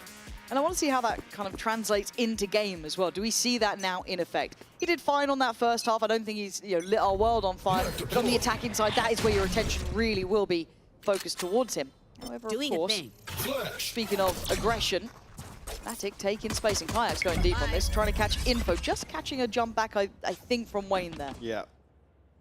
Want to see a rash decision on the back of that, but Fnatic will get themselves into a position here where there's 2 or 3 people to defend this. Oh, this is a lovely bit of utility from Kayak. Set up just to succeed. Purpo does send them back to at least a little bit of worry, but Wayne's got a lot of work to do if they want this to be competitive. I don't know if they've considered this yet, though. Looking at the positioning here, he might get a fair shake towards Crashies at least. Let's see if he does. No, he absolutely does not. Crashies sitting deep there. Looked like the penny had dropped, that consideration coming in. And all too direct and all too simple, it looked like. It looked like Fnatic were about to try and crunch mid ahead of Liquid kind of showing presence. So another round that's very, very reassuring in terms of the composure, right? Obviously a plan in place here to... Hey, where are you looking? Where are you looking? Look at me! A plan in place to address some of the issues we saw, but again, no rash decisions made here in the pistol. We did have a little bit of concern in the round 2 on that first half. The purchase almost mirroring that for Fnatic. Very simple. Wayne. Oh, wait. Oh, he's had a terrible time. Not the way you wanted to get into that smoke, but Miniboo's got himself an upgrade. All right, but Sight's got a lot of players on it, and there's only really a couple of classics. These shock darts are going to sting here. Get the plant though, they've done well at that. This is good so far. They are ticking the boxes of the to-do list in a round you're not expected to win. So by that standard, all right. Boaster, what? All right. Maybe just get... Ooh, hold on. Camo's still alive, and Camo's kind of nasty. We're in a 1v2. This should be happening. Boaster! Apparently this is it. This is the one. But Nats on the other side. The minds behind the teams. Oh! All right. Give the man a sheriff. He's up. He's already up. Looking like someone else in the clutch here. Hey people, come on. The Red Bull clutch, no less. My congratulations. Another sigh of relief in a round 2 here, but Boaster, yeah. I was so worried when I saw 2 left as well. If Nats could bait out one of those shots. Yeah, if they hear that. You shouldn't be surprised yourself when you're doing it, though. No. You know, come on. Where's the faith? Our humble king. He stayed on the sheriff. I don't blame him now. I was questioning it in the first half. Yeah, don't buy guns.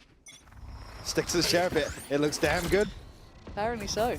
Just a pure one trick. Liquid now on the buy, however. And you're looking at the bonus. Actually not bad, considering, Boaster's on full buy.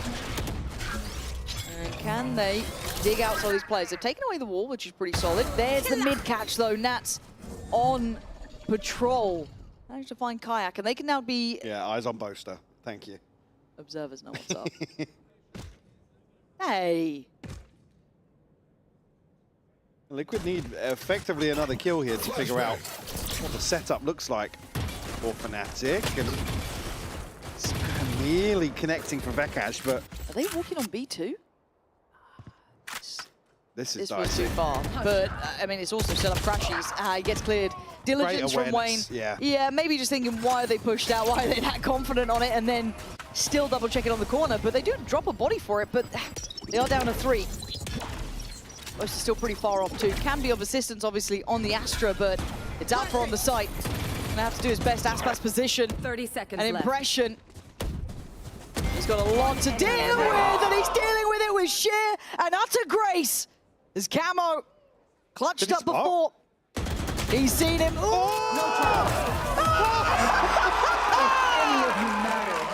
I can't believe what I am seeing. Like I said, doesn't matter what agent, every so often Alpha will give you magic like this. Absolutely beautiful to watch him play. And even when it looks like it slipped through his fingers. Come on, Alpha! Let's go! Back out before he even got the kill. That's actually unreal. A bonus conversion off a round like that is a huge, huge boost to the confidence. Nah, that jumping classic, stop it. He was so far.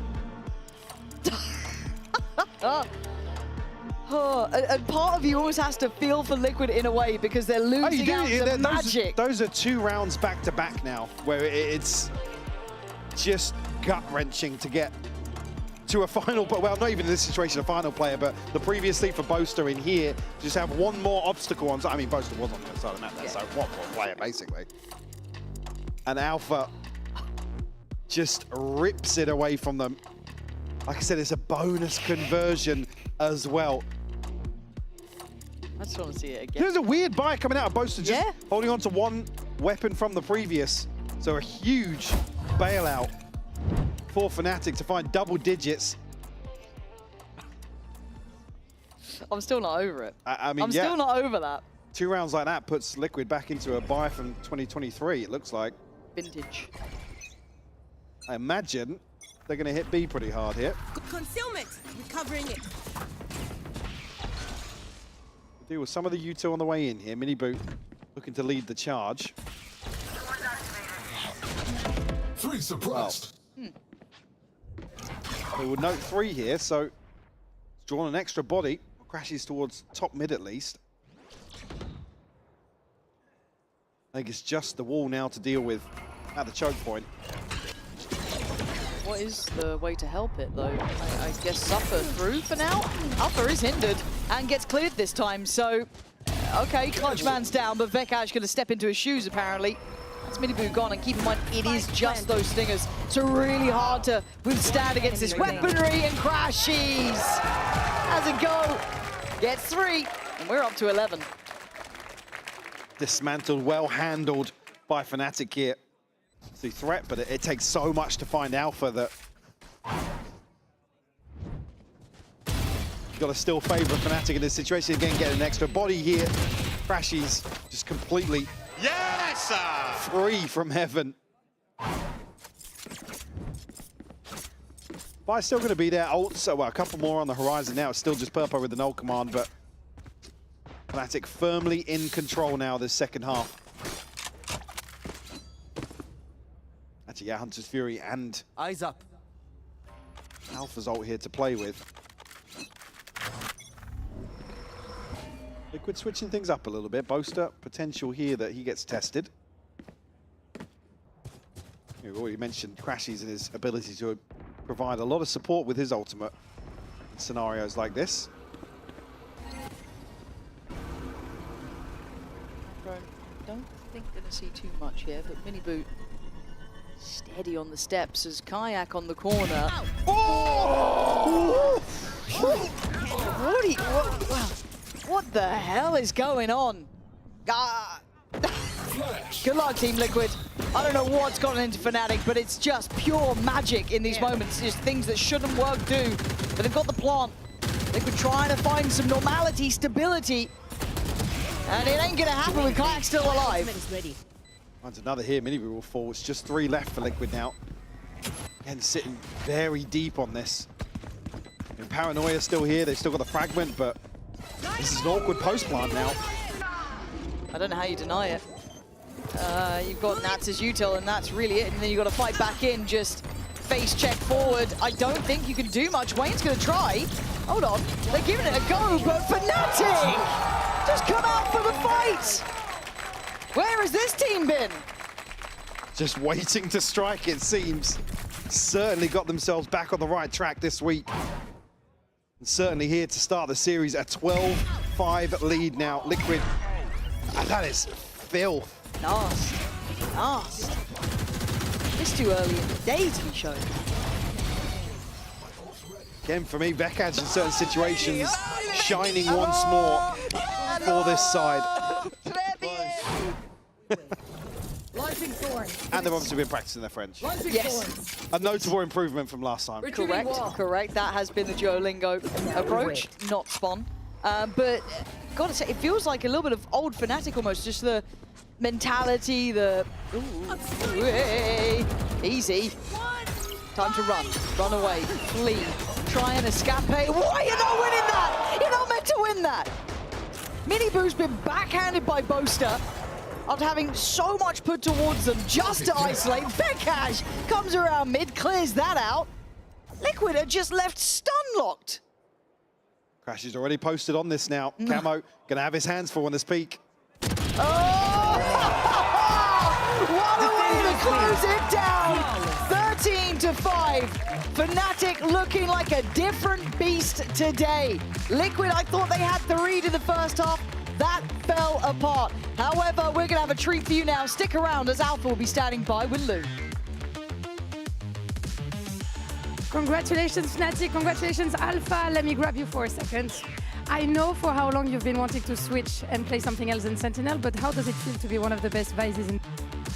Easy. That's it, easy. And next map? Let's see. See for next map. Okay, good luck for next map. Thank you so much. Let's see if we can do as good on Corrode on Split after a short break.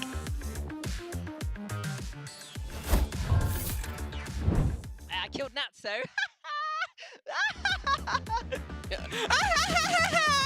That is the Gym Brothers. Gym Brothers. The Gym Brothers. Yeah, you see this muscle, bro? Bro, you're looking like a red guy, bro, with that neck. You're looking like this, bro. Look.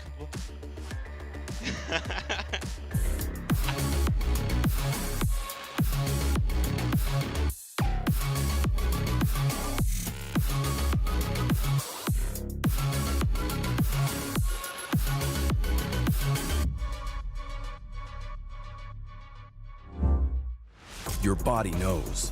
A sense of victory. Seized when mind, movement, and gear ignite as one. Now, step into your zone. Designed to win.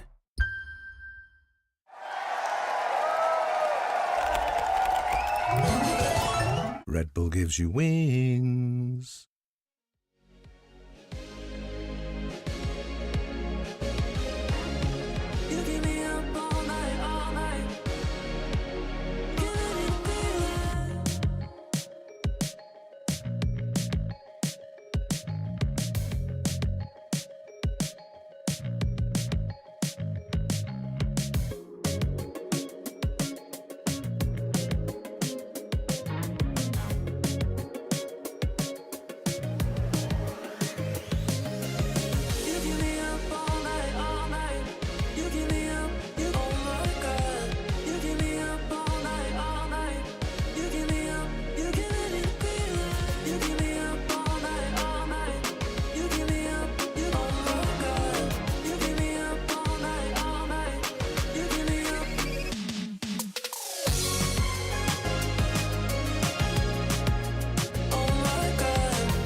From Mini, what was it about Team Liquid that made you pick Corrode again after the defeat last match?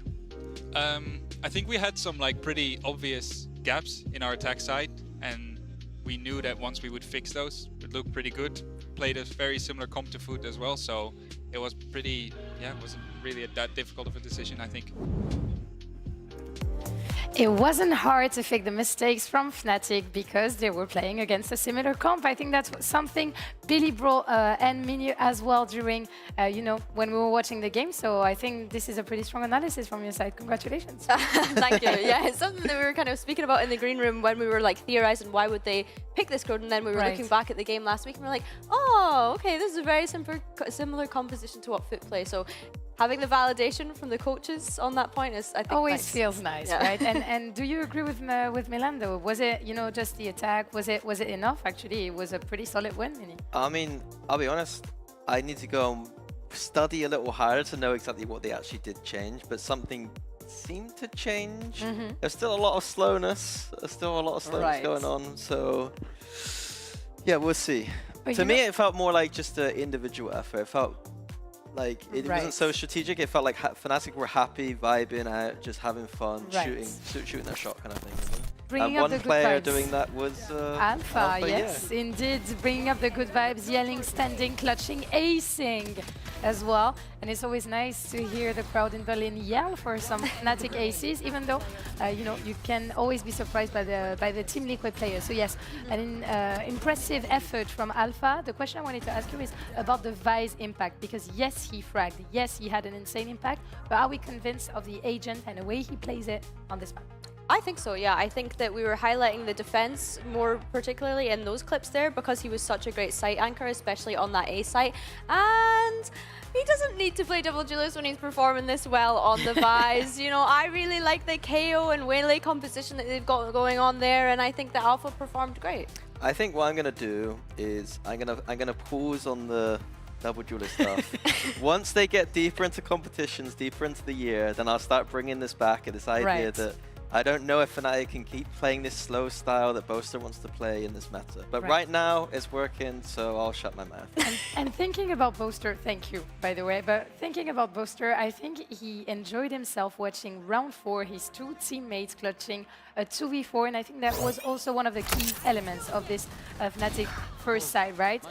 For me, this clutch was impossible. You have Freshy super low HP, you have Alpha that's starting to get, you know, spammed through the wall with the Odin, and yet they managed to do that. How do they do that? I don't know. They're just pretty good at VALORANT, aren't they? Right. You're just good at the video game. Yeah, I think it comes down to experience, right? And like, I think when you have players such as Alpha and Crashies being able to, you know, perform in these moments, in those kind of clutch situations, is actually super impressive considering how Fnatic's clutches were looking in their series earlier in the week. It wasn't great for them, which is crazy because when we think back to 2025, they were the #1 team in EMEA in terms of clutch statistics. Yeah, I think that's something from last week, like the difference here. The difference this week, well, not last week, sorry, between this game and last game was not looking sharp in those late round situations. Foot were winning clutches against Fnatic consistently, and in this game it looked completely different. Fnatic able to do usual Fnatic things in those disadvantaged rounds. So the next question is going to be, can Liquid bounce back? Let's hear a little bit from Coach Lohan. You lost both pistols on Corrode. How important are these momentum and confidence in the team, confidence about split pistols? I mean, yeah, it's quite unfortunate. It's very hard to play the game when we start losing both pistols on both sides. Hopefully, for split, it's a different story. And yeah, let's reset and do better for the next one. Yeah. Pretty minimalist answer that I take from Lohan, to be honest. Confidence seems not to be broken, which I take, but you know, there needs to be results. There needs to be a better start of the game, better clutches also, as you said, because if Liquid starts losing as many clutches as they were losing on Corrode, the mental battle is going to be hard to I think on the flip side from Liquid, it is like they were in advantages quite consistently in that game, and they weren't able to kind of close them out, making silly mistakes there. I think Split is a map where they have a lot of comfort on. They have historically been one of those teams that has been one of the teams that we would watch, think is one of the best teams in the world on that map. So those kind of small mistakes, once you're in your comfort zone, shouldn't be happening as much. For sure, and I think going on to Split, it very much is a comfort zone, right? We saw them keep that double duelist composition that they were running throughout 2025. Of course, Camel getting to jump onto that Yoru is something that They played last year too, so yeah, I think for them moving on to Split, this should be their bread and butter for Team Liquid, Right. and they should be able to bounce back. And pretty interesting also to see that both Camo and Purple can flex on the reveal and initiator role, which seems crazy to me because it's always hard, you know, to move a duelist from, you know, his role to another role. What we usually tend to do is more like Sentinel, Controller or something, and now initiator for 2 players, that's crazy to me. Yeah, Lohan was just saying that it was because Camo has a lot of history playing Euro on the map for them. A map, again, that was so strong for them, so he knows that theory very well. So it just seems to make sense in this map for them to switch it around slightly weirdly. So we're keeping Camo Yoru, and I think nothing changes, right? Nothing changes. Mirror comes. Nope. Are we Mirror feeling match. excited? You get to see your double duelist on I get Fnatic, to see my Mini! double duelist. I get to see the best split compositions coming out from both teams. Loving the Astra, love the double dive on this map. We should see a little bit more explosivity from both teams on Maybe. this map. And I think that Fnatic starts attack as well, so they're gonna be able to prove you wrong or right for sure. Just one question about the initiator, because we know this comp, we've seen it for quite long now. Why Fade and not something else? This is an open question to both. I think you can get a lot of value from Fade on this map in terms of the choke points, right? You think of the synergy that it's able to have with Raze and being able to punish any sort of aggression coming into the site, as well as the Astra here as well. I think synergizes really well with those. On the attack side is because you're able to work through that Viper utility in middle a lot easier than I think with Sky. You don't have to all in with one piece of utility in a composition that has not much util already. The Fade has more utility as So an the initiator than Prowlers, Sky. right? What's that? So it would be about the Prowlers, right, to counter the Viper in Prowlers. You lane. have multiple Prowlers to go through choke points. On defense, you've got that Seize, Raze, Astra, Gravwell combo. It's great. So insane combos, indeed, even though Fade is probably not, you know, my favorite initiator to play, but that's for another debate. I think it still puts a lot of burden on the shoulders of one player, especially when you're playing solo initiator plus Fade. Fade can be tricky sometimes, you know, checking corners and stuff. I speak about experience, of course. So I don't know. I want to have your prediction on this split map. Do we see a 2-0 coming, or do we think Liquid has it to come back on I their think map? if you're Fnatic, you kind of need to take away the lessons that you had from the Foot game, especially because that did obviously end up going to overtime. I will say though, in that overtime, Boaster was the one that ended up having some great individual moments, so hopefully that can be the same again here today. A lot of question, and of course we're gonna get the answers with our favorite answer givers, Pensy and Hypuck. The answer givers. That's us. See you later, Mitch and Tom. Unlucky. Liquid against Fnatic, of course, map 113-5. A little surprising, honestly. I think both of us were unsure where it was going to go. But a refreshing surprise, right? Sure. Again, I think this is just the trademark, like, Fnatic confident, they win a few confidence boost rounds, and then it's like the energy's totally different on stage, and it's just this story of momentum that builds. Well, that carries across to the second map now. Again, certainly a composition that enables them to run away with that sort of approach to the game, right? Things certainly sped up in terms of round timings once they realize that, oh, we do kill good. Yeah, we don't actually have to execute on 10 seconds. There is other time slots. I do want more from Liquid, though. I think it was a frustrating map 1. We saw glimpses of when it looked good. Still positives, but yeah, not enough. Yeah, let's show us a little more, just in general, Liquid, because look, we all know it was a heavy loss. Recovering it. The previous roster. There. Kiko hard to replace, but I want to see that new identity, and I also want to see Minibu have a really good series. We've had, you know, a couple of flashes of it here. Looking all right. Last map didn't light my world on fire. Ready here. Perfect timing on the Prowler, just to note presence. It should cancel part of this rotation. Yeah, you can see now Minibu make his way back towards B, and Fnatic's Audible will be towards mid. Still plenty of time left, so not necessarily concerned just yet, but Kayak has got himself up ramp.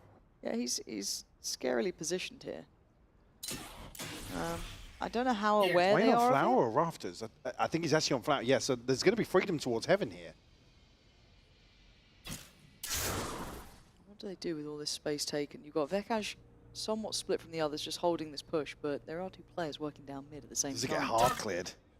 They don't dig deep enough for it. They're just going to try and spin it. Vekaj, he's missed it. Don't think he's seen it either. And Wayne, though, finds Alpha. Boaster on the trade. Camo's still on site. Spots one Heaven, but he can't stand the pressure coming through. Open plant mode. Oh, that's nice from Nats, though, just patrolling the edge of that smoke. And now they kind of split apart here. Two working through on ramp in a very deep position from Nats. And Crashy's just controlling that ramp push-up. I don't see much else going through this one. Purpo's not given much play.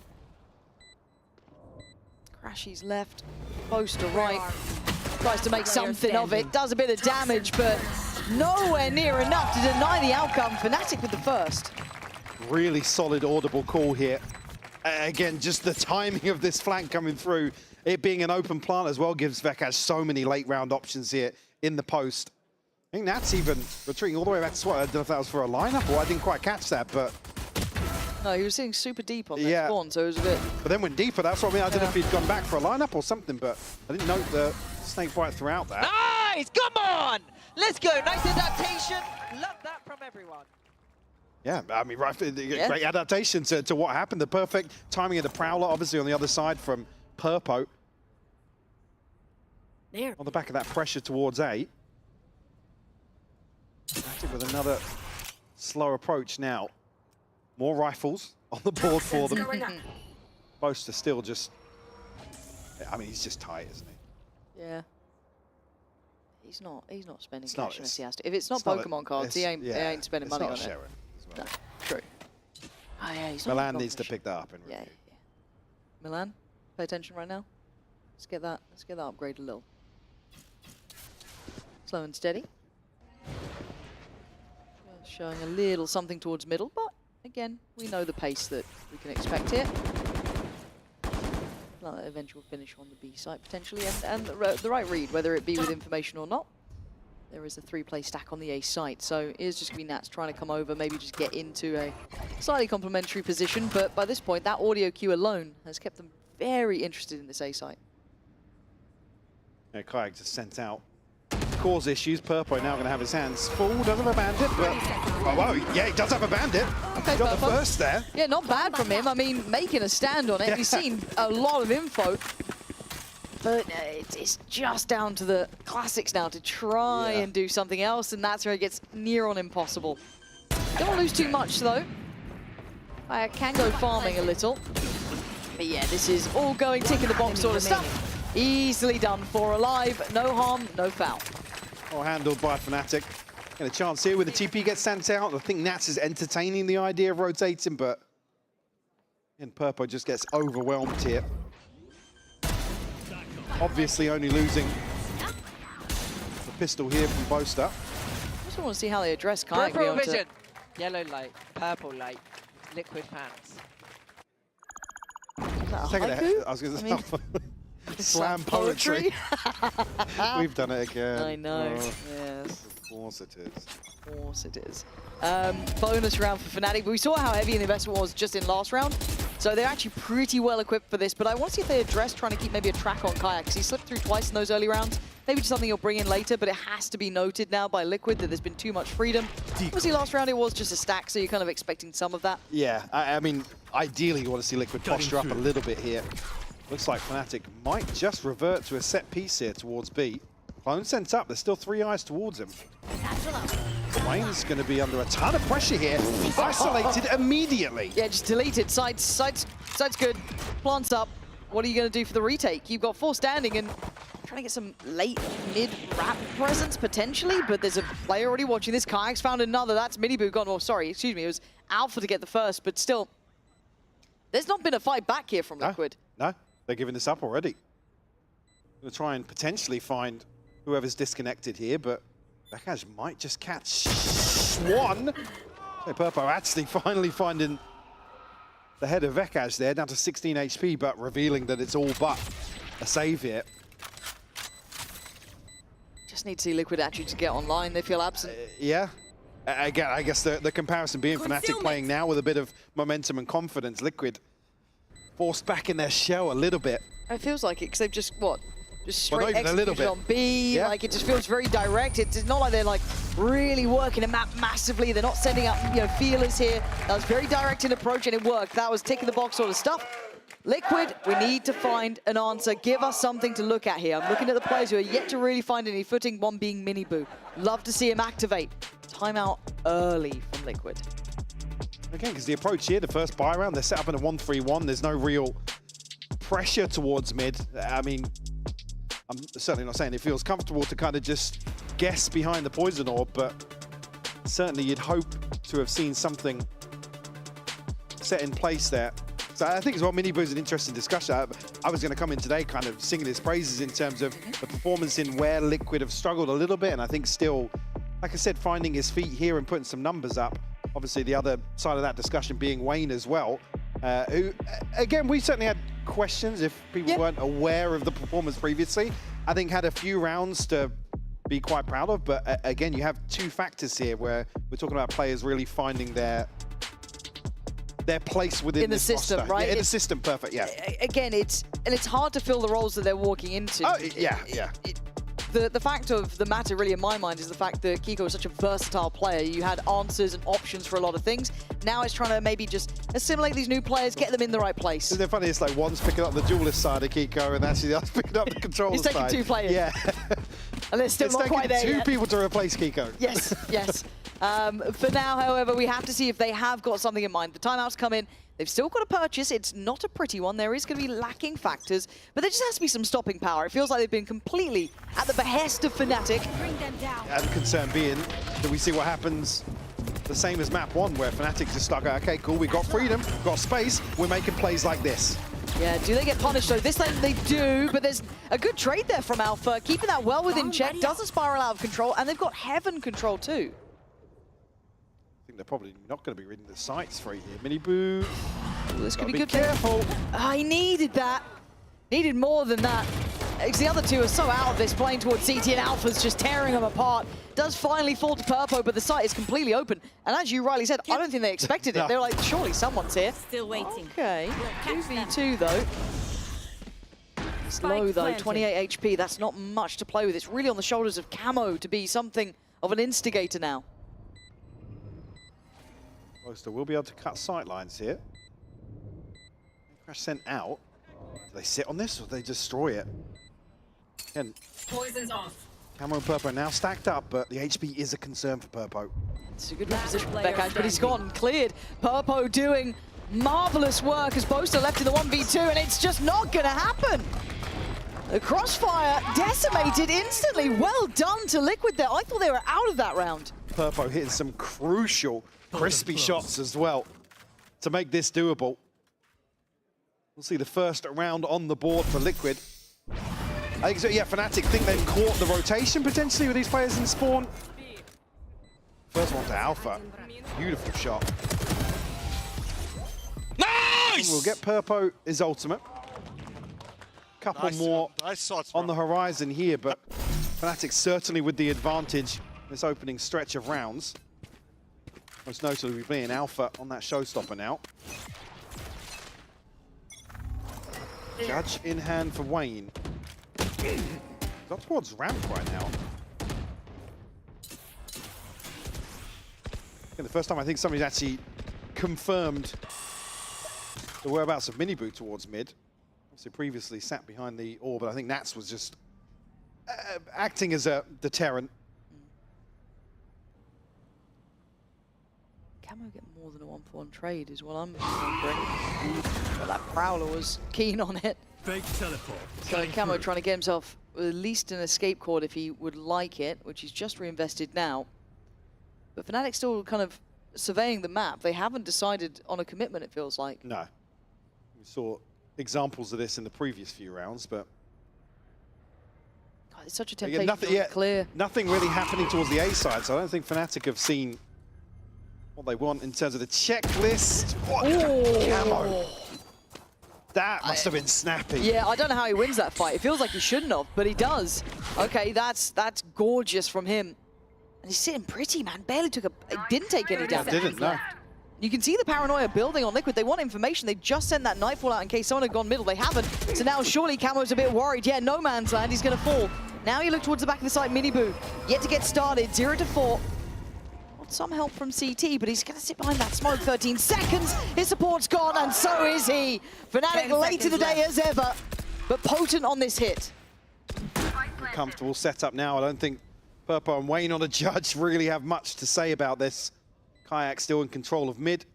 No possibility of somebody getting into the back lines here, and yeah, they're going to give it up again. Purpo already making moves I mean, Wayne can hang around, try and find something, but yeah, you don't want Kayak or Boaster potentially getting a kill here. So he might just opt to cover the rifle here, but Kayak's close. Chasing. Might hear some steps here if Wayne. One enemy remaining. Doesn't even matter. No, and you can see the paranoia and the worry with Liquid when they can't quite get a beat on where Fnatic are going. Nothing's actionable for them. They get Camo's not even forced off. No. He's noted, and Fnatic don't push forward on that. They actually give away the first blood. Yeah. Oh, well, I say give away. I don't know how Camo stole that first blood. See if we can see it here. Oh, this was the re-clearance through B, mate. Yeah. Yeah, you're right. Liquid, again, not making moves in mid or outside A where they're not feeling that pressure. And it's got to be frustrating for someone like Nats when you feel like you're behind the curve constantly. We've seen direct they're approaches. playing from behind. Yep, we've seen Fnatic going full executes on site. We've seen that slow kind of work throughout the map being very elusive. So it's quite hard to get a beat, trying to get a rhythm, and then your money's broken. So you don't get an opportunity to really get that good read on the game and be able to kind of maybe implement those ideas you've been working on. As it stands, Liquid need a solution, and they need it fast. This is another round effectively where you're not giving away, but assuming Fnatic are going to capitalize on this advantage. Time to jump. TP going to get sent in. I think we're just going to see the same rinse and repeat set piece. I mean, it was Wayne previously here as well. Now, just on a classic. And they're struggling to hold this site with weapons. So see how they fare with something a little bit lighter. Not so good. Miniboo rocking a hard place, pick your poison, and it's Alpha to find him in the end. Sight looking under control. That's ult now for Kayak too.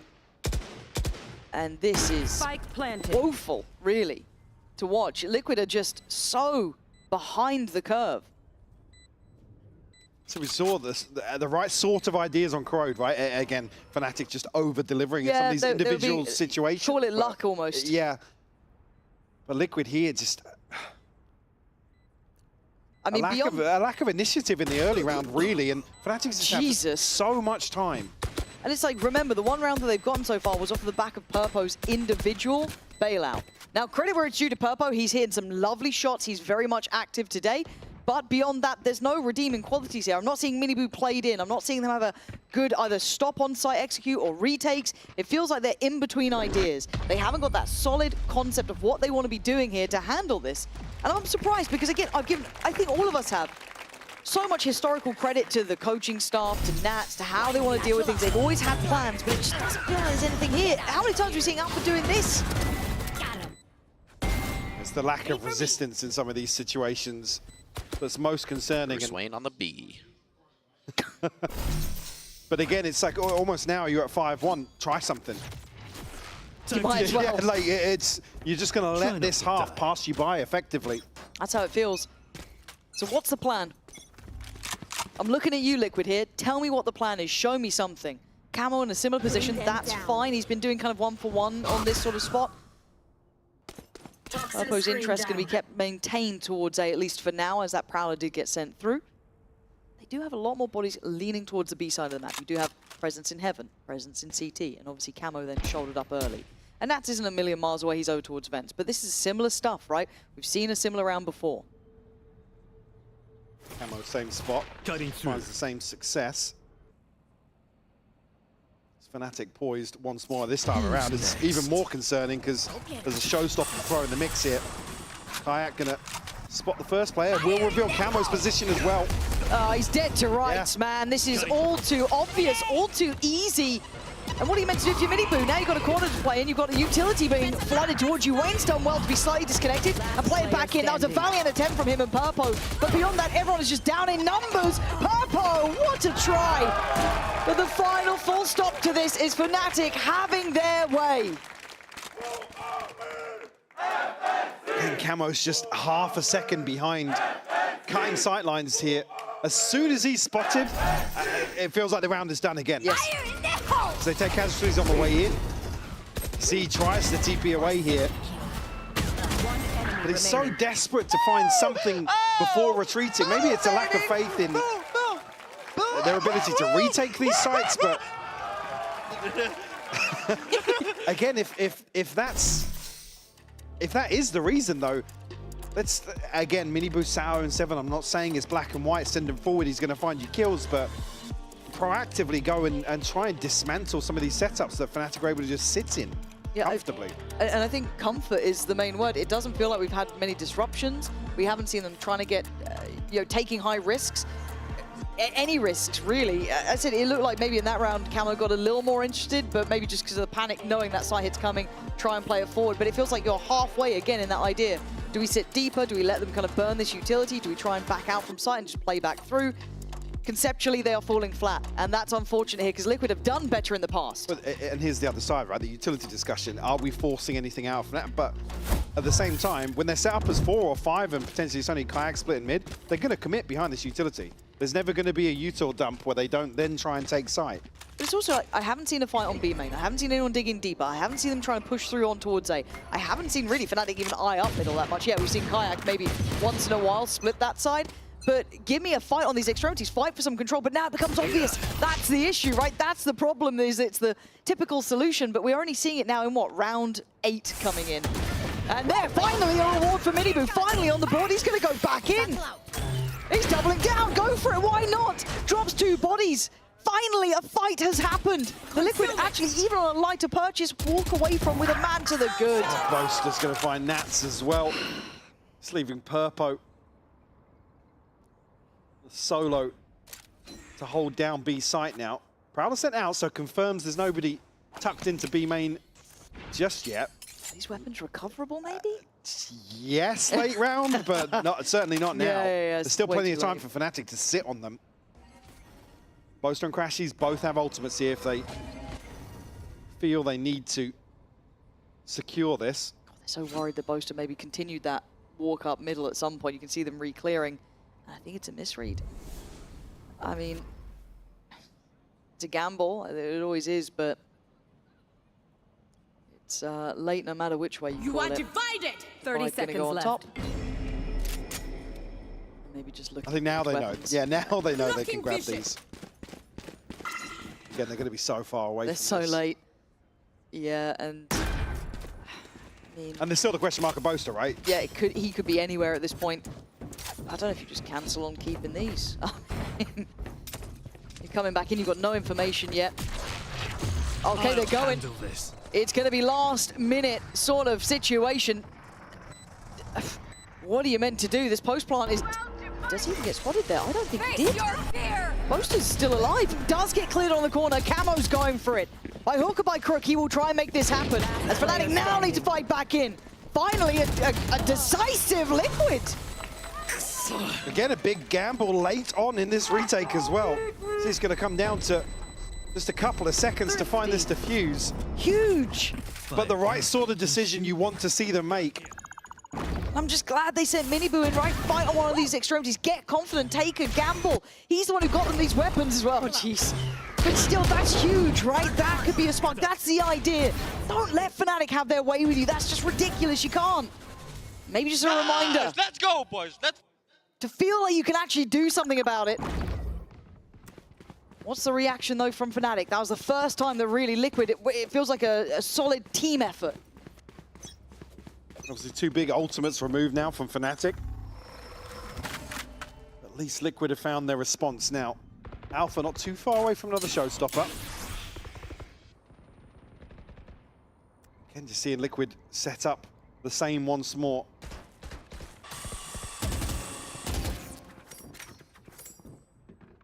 Again, nothing really pressuring any position here for Fnatic. They can sit comfortably once more, and well, effectively you're going to have another 4v2 here if Fnatic decide to hit. Now, if he rotates off that Prowler, it's going to be even more concerning, but Purpo not moving just yet. Time to jump. They should be ringing the alarm bells. Get ready, they're coming your way. Purpo's still going to keep space towards ramp, but has to turn his attention. It is a main site here. It's all coming in through main. Great pathing here. Alpha probably surprised at the freedom he's been given. And now we get ready for the retake. Maybe this is Liquid's solution. If we're not going to take the fight early, we play for full retake, 5 standing. Burn off some of the crucial ults here. Alpha's found the kill already. Prowler going to come through. Purpo finds a response, but Kayak good for the trade. Yeah, great spacing for Kayak to still stay in that fight. Here comes the kind of pressure point from Miniboo, but they're losing high numbers. Nat's found isolated. Wayne and Miniboo, what can you do? Nothing again! Fnatic, far too comfortable, Mike. I feel like a broken record. Yeah, it's... Again, this can't be the response. Now, obviously, going to be in an awkward position in terms of the finances. You can't really justify some of these risks in the early round. I mean, Nat's sitting on a pit now, but... Kayak just looking clean. Come on, boys! Also, that was pacey from Fnatic too. And I do think that has always been like the thing in my mind that I maybe look forward to is if we get to see Fnatic toying with the ability to play fast and slow, right? And we kind of never got to see it at their strongest points. We saw that mostly that slower style execution. But if they could ever harness that, it's always an interesting concept. Very hard to pin down then round by round. But beyond that, does this deny anything? Does this keep anything in check? Obviously, the pit going to enable a heavier lean towards mid or A. Still Purpo and Wayne tasked with holding down that site.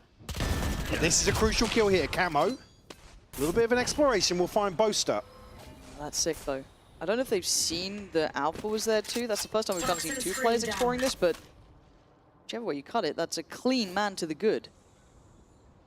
Good reposition from Camo as well. Right place for this. Let's see where Fnatic decide to take this approach.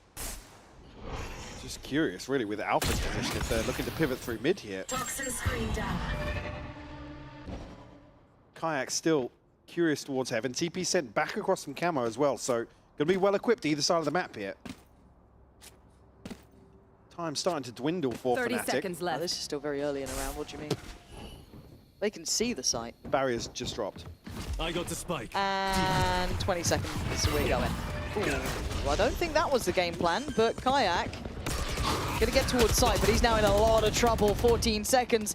But we know how this goes. Apparently the coin flip always falls in favor of Fnatic in this. 8 seconds. And they haven't cleared back site. Plant now, another go at things. He needs help on this. He can't do it alone. He's got it down, but he dies for it. Trades there. Purple still on the side. Camo comes into effect. Alpha, last man alive, and he is still in heaven. One kill and showstopper. Does he get it?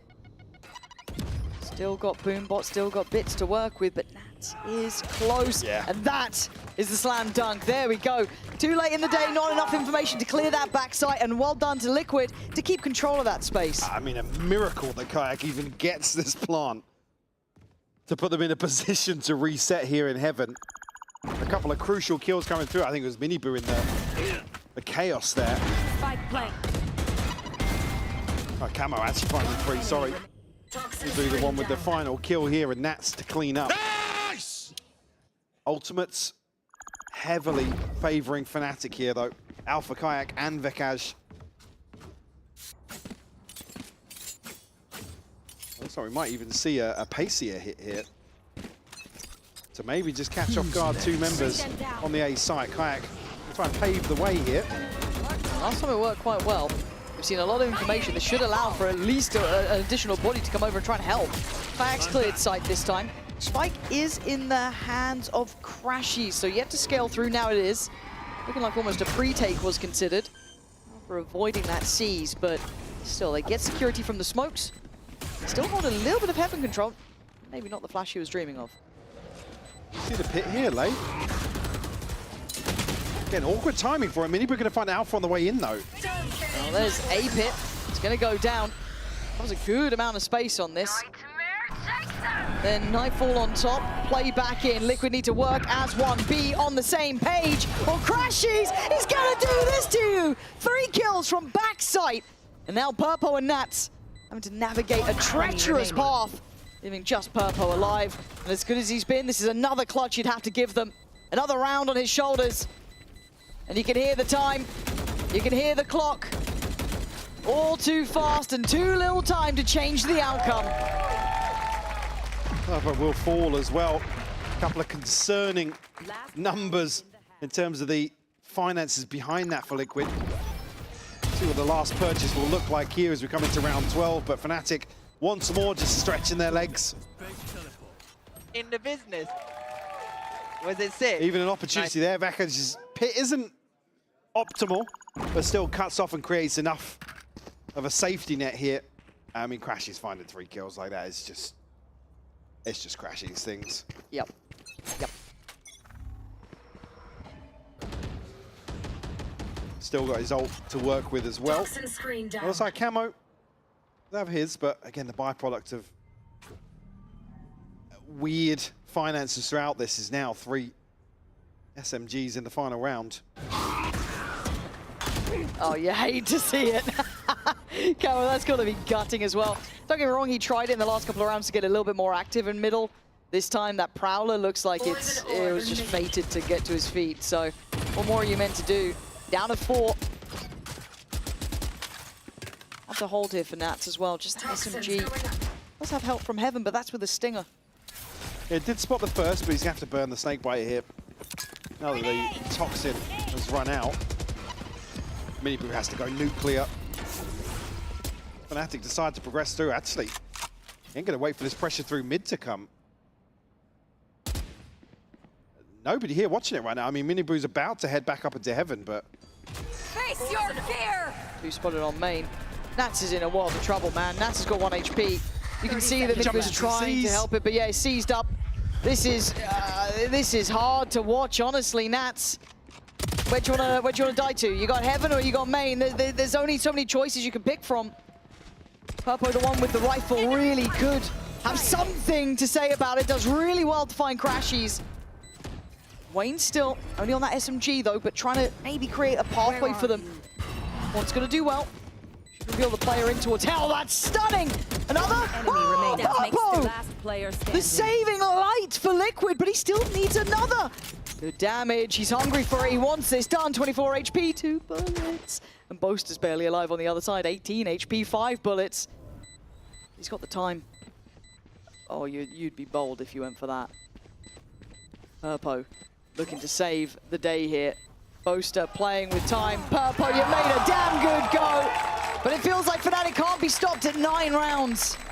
Again, just such an impressive grasp of the macro here from Fnatic. And Liquid, unfortunately, just unable to recover in some of these situations where they do find themselves at a disadvantage, and they can't deal with the site hits either. No, it feels like nothing was going right, barring Purpo's impact, really. He's the one who stood out to me, but that's never going to be enough. And it's going to be a rude awakening Harry Potter's here! Abadacadabra! Fair enough. Okay, well, we do have a treat. Now, if you did want to beat Fnatic, we have someone who might actually have an idea for it. Down, waiting in the wings with Lou. And IGL in upper finals join me, Geldin. Rosé coming even on an off day to the arena. Wow, what a dedication. I wanted to ask you first of all about your glasses. You're doing a little bit of a Turkish Harry Potter cosplay here, but I know there is a little bit of, lore history behind those broken glasses. So can you share it with us? I broke the glasses when the kickoff starts, the first day, I guess. And there is no chance to fix it insta at the same time, and I just tell to myself I think it should be like my totem. Okay, good luck totem. Yeah, I bought a new one, but I just want to use it right now, because of the totem. Yeah, that's why I use it like this. Until the end of tournament, you keep them broken. Okay, I see that, and it worked. And you've beaten Fnatic last week in quite a fashion, but now they're looking pretty terrifying. So maybe you've woken something in them, by beating them. So I want to know, why do you think they're still a good team? I think their game style and gameplay is with the discipline. That's why I guess they're not playing on the fly. That's the main thing for them, I guess. And they're just doing their the strats, and the basic gameplay is perfect right now, and that's why I guess. Right, and your ex-teammate Comeback real quick is going to be playing the next game. So I want to know if you're going to stay and if you're going to support him. I'll stay. I will watch the game with my team, I guess, but I'm not sure about gonna support. I think we're gonna see who is the better today, Giantix or Heretics. Right. Yeah, we're gonna see. May the best win, right? Thank you so much, Teşekkür ederim. Thank you for joining me, and let's see with Spency and Hypok who takes the win on Split. Oculus Reparo. Once I make my move, you're free. No. You Why not? Because we can't do that. Wow. But interesting there. I do feel like this is the byproduct of a reality check for Fnatic, right? Let's get back again. Remember who the hell we are. Champs, grand finalists here. Like, let's get ourselves back on the right page. And I think there's been so many examples here. This is not to take away from some of the. Well, hold that thought for a minute. Hunting. Well. Wow. Well. Just needs a sheriff or two, and I'm pretty sure that's the one that Boaster nabbed at one point and used. Maybe that's OP. Maybe he needs it back. Maybe there's something in that. A little bit of magic. So Miniboo's sheriff does hit good. Yeah. Okay. Yeah. Oh, there's another Fnatic player walking middle. Nope. This. What's going on? Well. Most curious. 2 down, 3 to go. Crashes now next on the chopping block. Mate, why are they walking everywhere on the map? This is just to try and get in their heads, potentially lean into the scoreline. Just Vekaj and Boaster left. Expecting somebody to have slipped the net towards A. That's a wall. Oh, that's not. Hello. Well, now they know. They are immediately. Yeah. Okay, that's fine. All good. How much space can they 30 guard seconds here? left. Look, I'm just saying Boaster wants that back. He's coming for it. He's like, planted. I want that one. Give it. Well, 1v3, he's already clutched one up today. You believe? 31 HP mini boot. And that's the sheriff right there. Oh no. Oh my god, he's got the sheriff. Get it, get the sheriff, get the sheriff. No, don't forget it. No! It was the Elder Wand. You could have had it. Oh, I need to get Harry Potter out of my head. This is foul. All right, 1v2.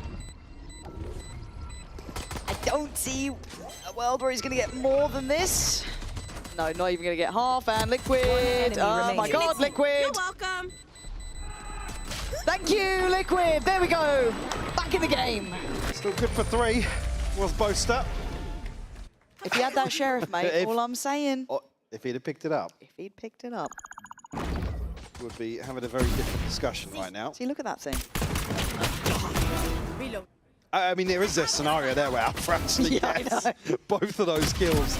I don't think necessarily expecting the peak when it came, but certainly set up. Oh, I didn't even see him.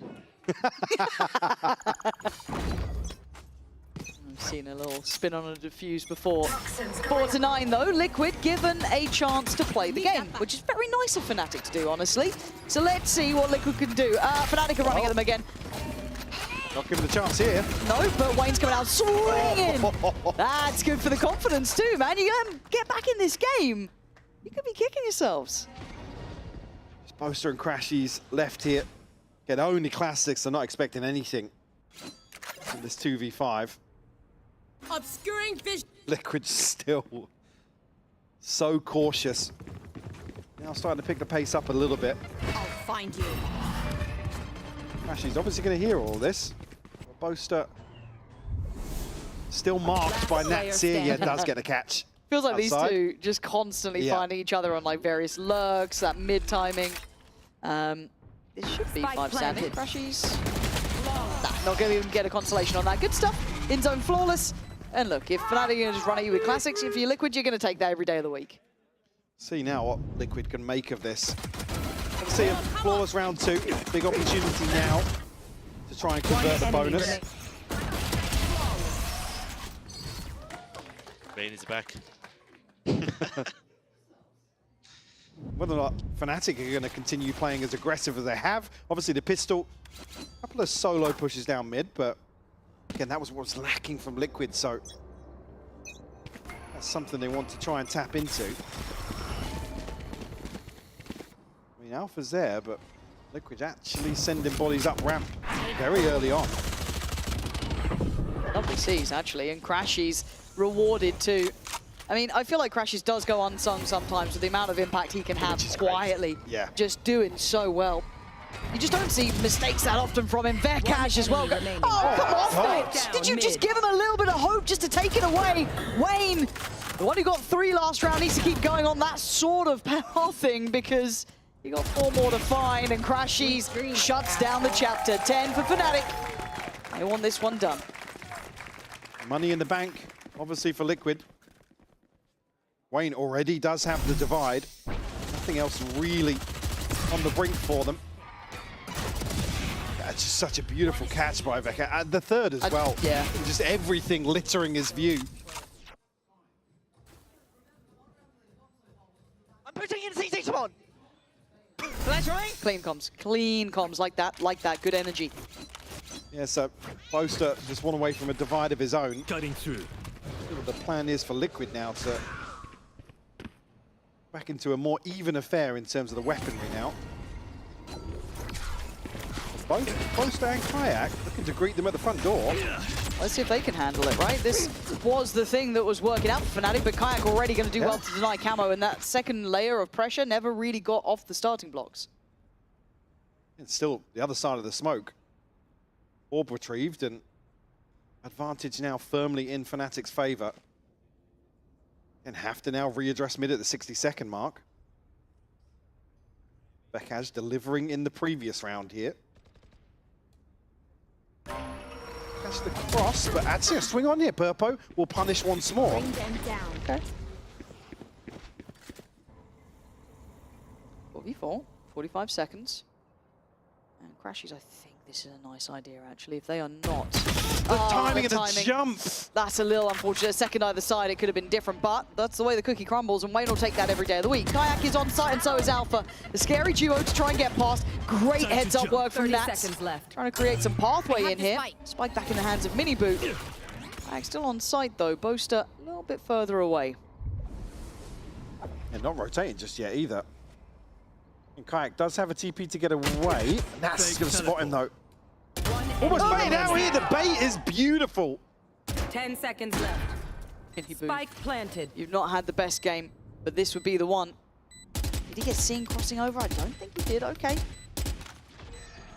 He's trying to get the timing right here, but does he get caught by Boaster? Already on the site, Kayak, waiting. Patient. This could be an absolute masterclass. Oh my god. Oh my god. Players are going to start turning around when the audience starts getting loud here. We go! Brilliant discipline from Miniboo. That's a round to get you back with some confidence. Left scratching their heads. So well played by Miniboo. Again, an opportunity here as well to just take the freebie, get the showstopper, but heads up play. I mean, Crashy's heartbreaking moment for him.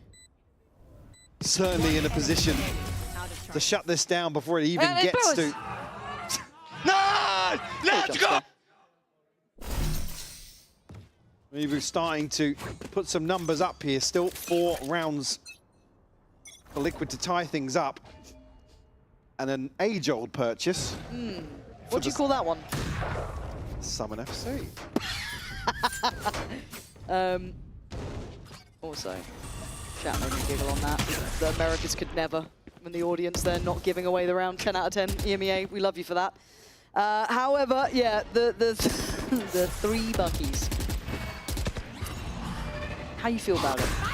I mean, they're about to walk into the blender potentially. Showstopper invested here. Bekaz might have an opportunity, but Miniboo will find it. I just get nervous in these rounds because it always feels to go, you know, topsy-turvy, but... They haven't necessarily figured it out just yet.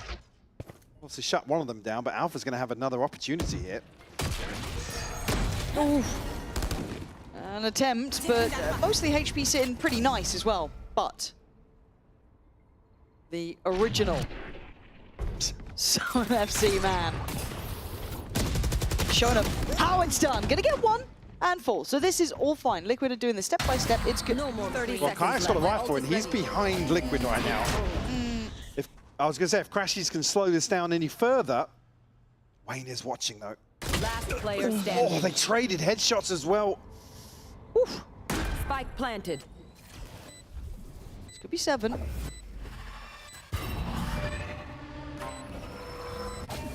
He's trying to get the timing right, but I think, yeah, the window just shutting there. Well done to Liquid. Managed to navigate those rough waters. Fnatic certainly now starting to stack some of these ultimates and maybe just relying on one of these bigger rounds in terms of investment. Side of Liquid. One enemy remains. Still the divide for Wayne. But certainly finding their footing here in the second half. I mean, clawing their way, clawing their way back into this. 4-1. Now only 3 left to find. So they might just commit towards a site hit now. Cutting through. And Kayak's got ult. Crashes too. Really, Vekaz making moves this direction as well. His snakebite could be crucial here. I think a good couple there. Kayak set up to isolate one. That's Minibu gone and he gets out of danger. Really good hit and run there. You can see how frantic it is on the site, but the spike is going to make the cross. That's in Purpo's hands. Plants in. Said that with a little bit of hesitation. No, it's fine. So divide for Boaster. Kayak does have his ult once more, so could convert this advantage in the retake, but Liquid taking space away. Yeah, they are. Camo trying to get active in this post plant, which is a very dangerous game as Vekaz just dropped Nat, so now Camo really needs to get this right. Double swing, he's dead. Purpo, Wayne on the side, back to the wall. VALORANT now. Great shot coming in from Wayne to take away Vekaz, but can they try and come together on the side? Can they make this work? No. Crashes takes away Purpo. Boaster's back through vents. Oh my God, you're absolutely right. They're blocking again. Yeah, man, how are they so good at this stuff? Fnatic. Ugh. Breaking Liquid's hearts. The second you think they might have a shout at it, they're in for a shot. Just gets ripped away. A Boaster plays so late on this. Wayne just teed up here to obviously succeed with an open plant, but Fnatic get basically everything right on the way in.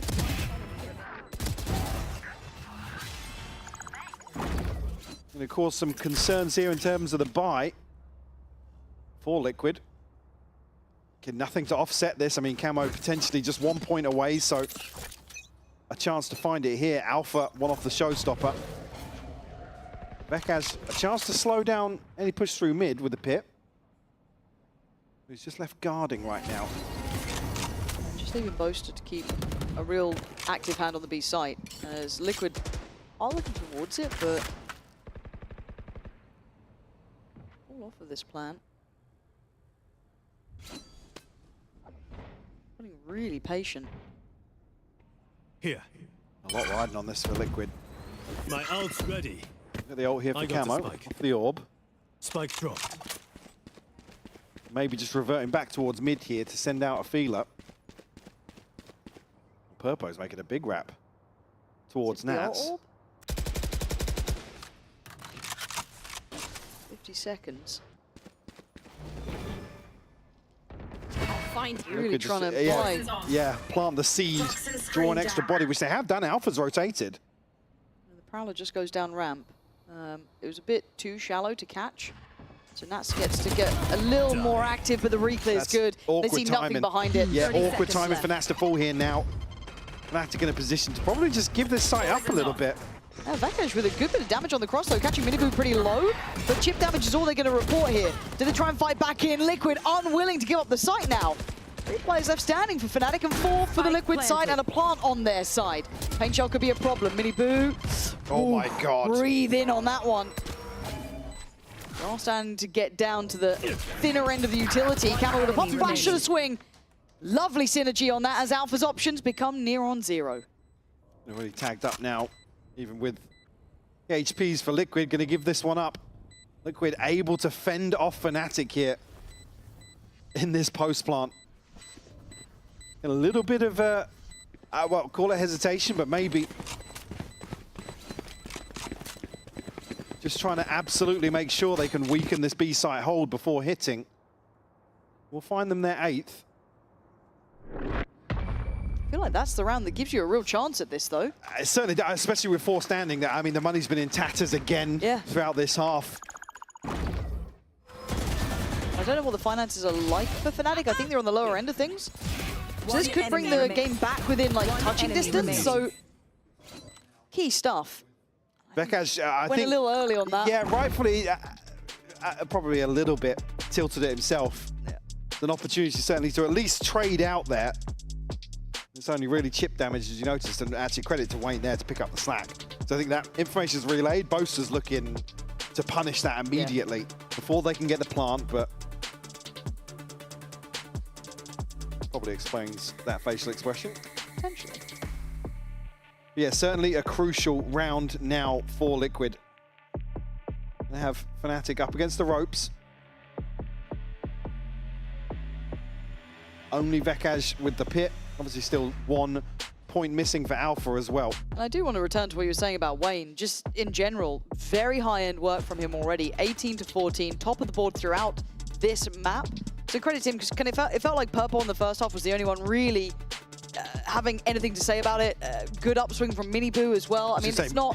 Miniboo went from 0-8 or something to now, again, yeah, being fairly active in some of these rounds.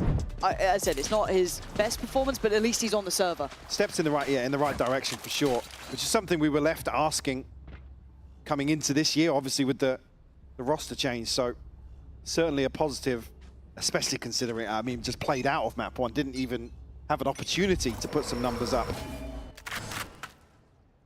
Play stack middle, Fnatic in a weird buy. Couple of rifles though, Alpha 1 kayak with the other, everything else a little bit here and there. On the other side, of course, an opportunity for Nats to farm 1. And I'm only seeing like shields. The bait is just foul. I fell for it. I was like, did he see him? And then kayak, yeah, he did. Yeah. Oh my God. Go get him. Okay, but that's not over yet. That's fine. That was just like a little trap play. They're trying to go for a lot of trap plays. Little C's, paint shell combo. Kayak's taken a little bit of a backseat now after Miniboo's taken him out of the equation, but still, 4v3. Oh, it catches on Wayne. It's going to be noted here. Won't find a timing through B. I don't think they've noted Vekaj's weapon yet. So Purpo could get the surprise of his life if he clears vents. I think Liquid now going to try and split through B. Yeah, what's on this side of the map? Okay, Alpha's got the Vandal here, and you've got Crashies. Oh, with a Phantom too. Oh dear, that is a little sketchy. Alpha still unchecked on, now going to be noted, but look at the side pillar. Crashies tries to swing on it, loses. Miniboo still alive. We're going to have an enemy battle in the air. Don't win that fight, Alpha! That's horrible business, and Boaster down to the 1v1. Okay, he's going to invest the ult on it. Swing, and he hits Purpo! The backbone of Team Liquid right now. Right down to the wire. Fnatic almost sticking the landing here. It took everything from Liquid. They'll get another chance to catch their breath. Cass fortunately tries to make moves. It drawn out a big ultimate though. Like I said, it's taken everything to get them to this point. Bulldog for Alpha, but the buy is here for Fnatic. Showstopper and a pit still to work with. Invested towards mid. Maybe quell some of the last few rounds in terms of Liquid making inroads here. Haven't necessarily staked their claim just yet. There. It's quite interesting. This is probably one of the quieter games I've seen as of late from Nats. Kill-wise, right? The guy is an incredible in-game leader. He's got his hands full. Correct. Yeah. Correct. And it's such a night-and-day difference. You see some of the more recent series with Liquid. He's been pretty instrumental with just like the numbers on the board. Here, it feels like you can see, I mean, you can see him talking through the vast majority of the start of this round. He is very much in IGL mode for a good reason. Wayne noted on the Prowler, but not the end of the world. Still about 50 seconds. I'll find you. Those lineups down. No commitment, though. Yeah, now we're past the point where it gets a little concerning. 40 seconds, Liquid. Have to roll the dice effectively. Elsewhere, though, Camo slipped the net. Supposed to catch this. 30 seconds That's a great catch, though, for Camo. Slipping past and getting Boaster. Now the backlines are not secure, but they're still struggling on the front door here. They have to get towards the site. They're still not out of main. We're down to 18 seconds, and the discipline from Kayak is key. They forgot about the front door. All worried about that flank that they can maybe get away with, and it falls short. One of the more frustrating ones to watch, but certainly more frustrating to be a part of that.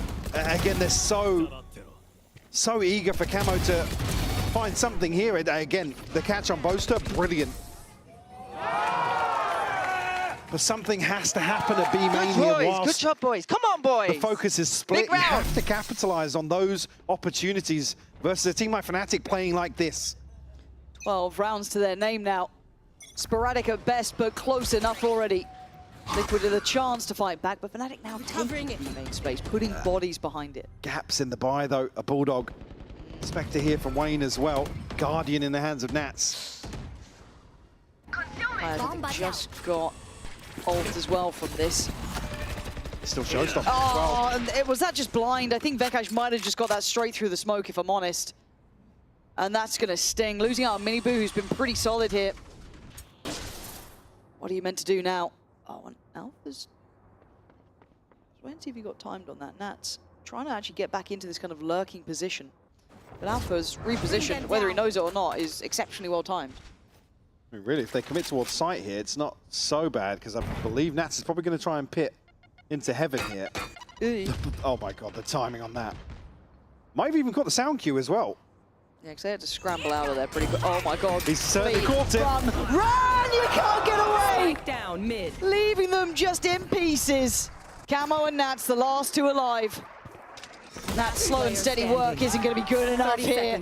Fnatic within pretty much touching distance of getting past this game. Liquid looked alive in the second half, but it feels like all for a moment as Nats gets overwhelmed.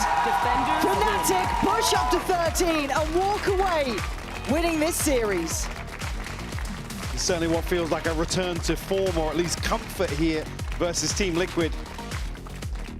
Certainly in control of what feels like the lion's share of both maps. Yeah.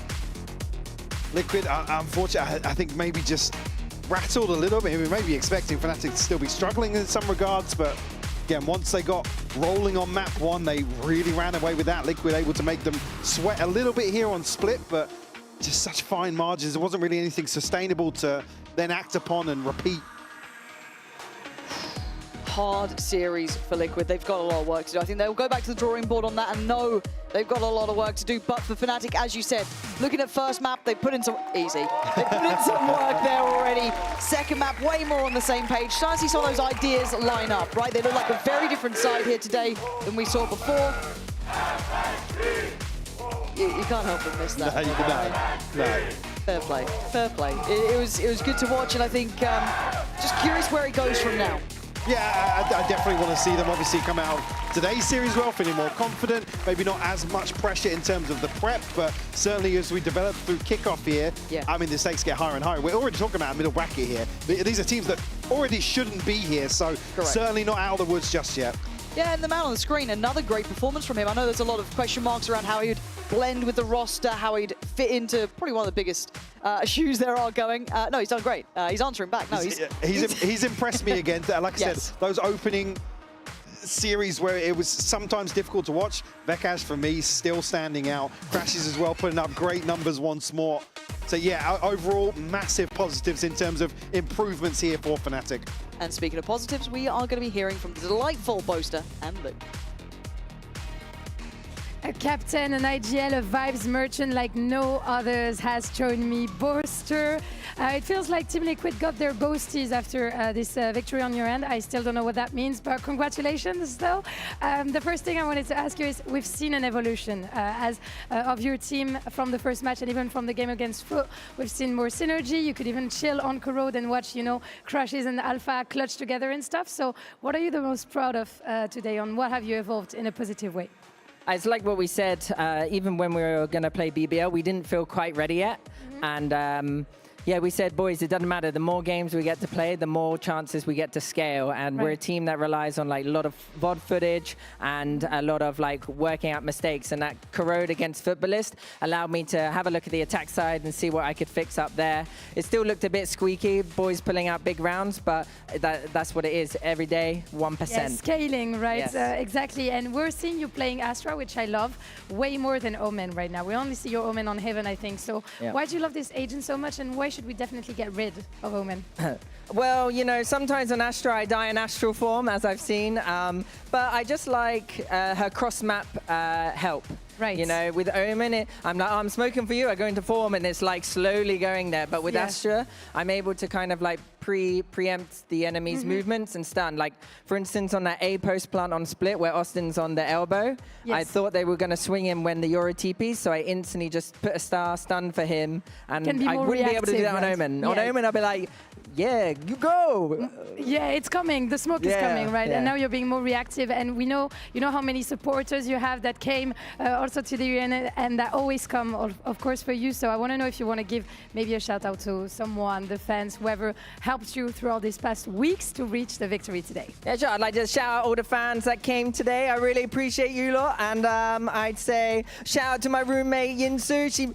We're waiting for Vitality. We're coming for them, for the Bumblebees. She's going to have to make a choice at some point for sure. And last but not least, Rose is in the crowd. And I had the opportunity to interview him, and he has some nice words about you and your team, saying you're a great team with a lot of discipline. So is there anything you want to say to him nice in return? Teşekkürler. I think, your boys are shooting really well. The way that you work the map is quite different to the standard, and I think it's inspired me when I watched our games back to think a bit differently about how I can default in this meta. And have if he fun, understood right? that, how good's your English? Is it good? I think it's good. Sounds good to me. He said, I think it's good. I think he got you, of course. Thank you so much, Jay. Congratulations again for the win. We're looking forward to your game, so good luck. And let's see who takes the win between Team Heretics and GX right after a break. I'm the best IGL. I'm the best IGL. I'm the best IGL. I'm putting in CT spawn. Boom, boom, boom, boom. I want you in my room.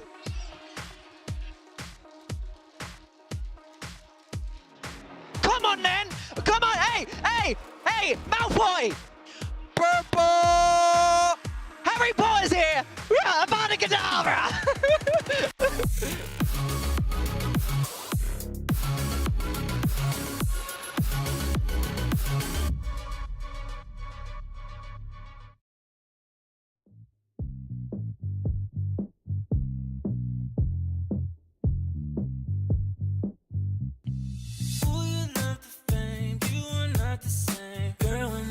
With you, strolling around the place, makeup on your face. Tell me what's your issue? What did I do? What did I? I try to make you happy. Thought that I proved, thought that I. You told me that you love me. And now you're in the spotlight, and you're cruising. You play with my emotions. I was foolish, but now you're in the spotlight. Camera shooting. You're playing with my heart.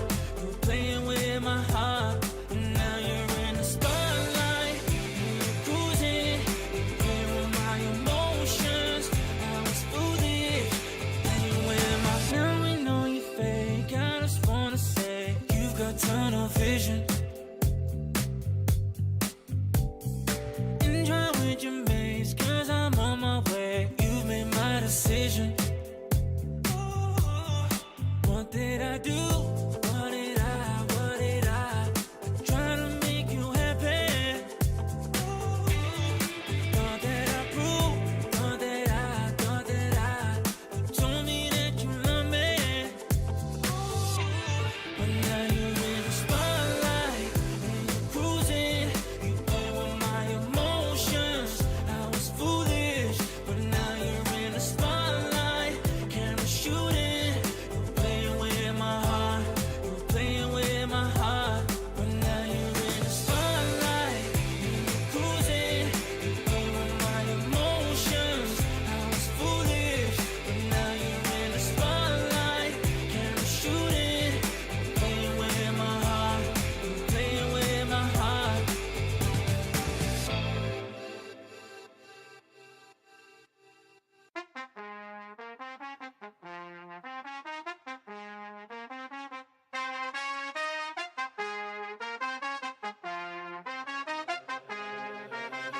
That's just the way it goes. That's just the way it goes. That's just the way it goes. The way it goes. That's just the way it goes. That's just the way it goes. That's just the way it goes. falling. Ballers. Phone was dry, but now everybody calling. Good at taking risks, yeah, I always go all in. Swear to God that I'm deaf to the talking. Alfie, Alfie, Alfie. Alfie, carry me. Alpha, yeah. Oh yeah, young boy. Are you in? Alpha, yeah. Woo! Good combo. That's it. I died! Really good combo. Nice recon. I have my ult. Becky, Yeah? I can't stand like this forever. But I check you already. Spila. No! Come on! Holy sh... Holy sh...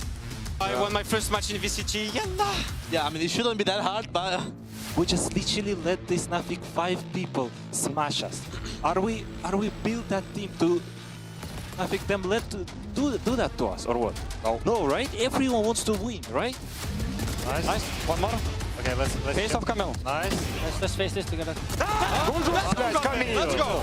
Camille. One by one, that vibe. Mic check, don't yell. Can you put coach 2 like 50% down? Yeah, you can put it. Yeah, mic check.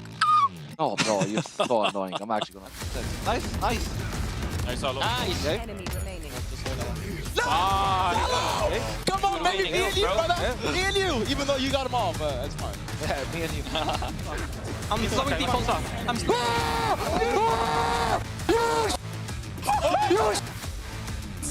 Let's go! Oh my god, bro. Oh yeah, I cannot call anymore. Reset. Call ambulance. In the long smoke. One more long. One long, one more. Nice long. Still long. Nice scroll. Nice scroll.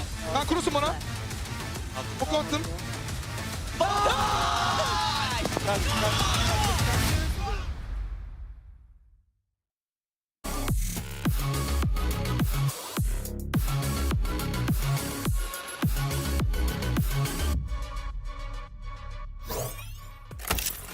Having fun and bringing up the good vibes on stage seems to be very important, and Fnatic is no exception. Welcome, Kayak, to the desk. Congratulations for this win, of course. And I'm instantly going to ask you the question I really want to get the answer to.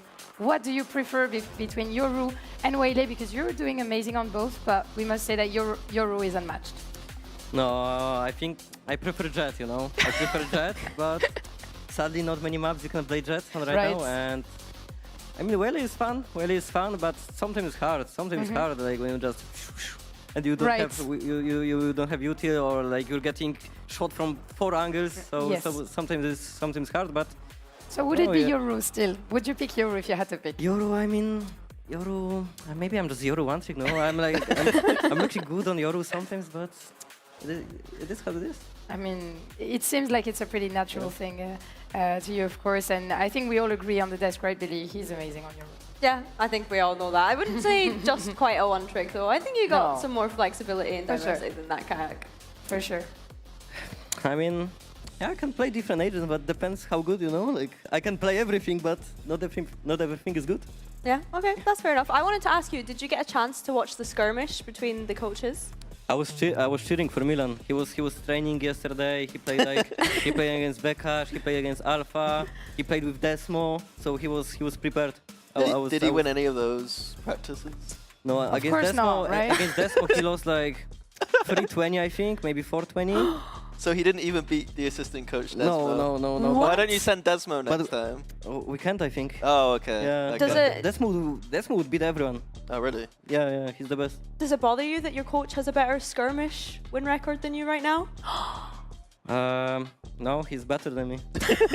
Right. You can't do anything against humility, to be honest. But yeah, you were looking quite in shape today, and I think Mini has a question for you. Yeah, I just want to ask, like, last year kickoff, you started a bit slow, and this year, today was good, but you started a bit slower in those last games. Like, is there any reason why?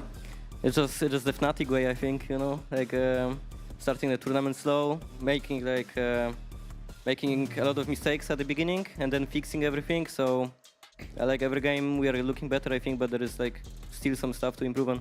What about individually? I mean, individually, I think since of season after the champs, I'm not happy with how individually I play right now. But I think I don't like overthink it or anything. I just play. I'm here for the vibes. You know, Alpha carrying me, so I'm just here for the vibes. And do you prefer Alpha being on the Vise, or would you rather him be a double duelist with you?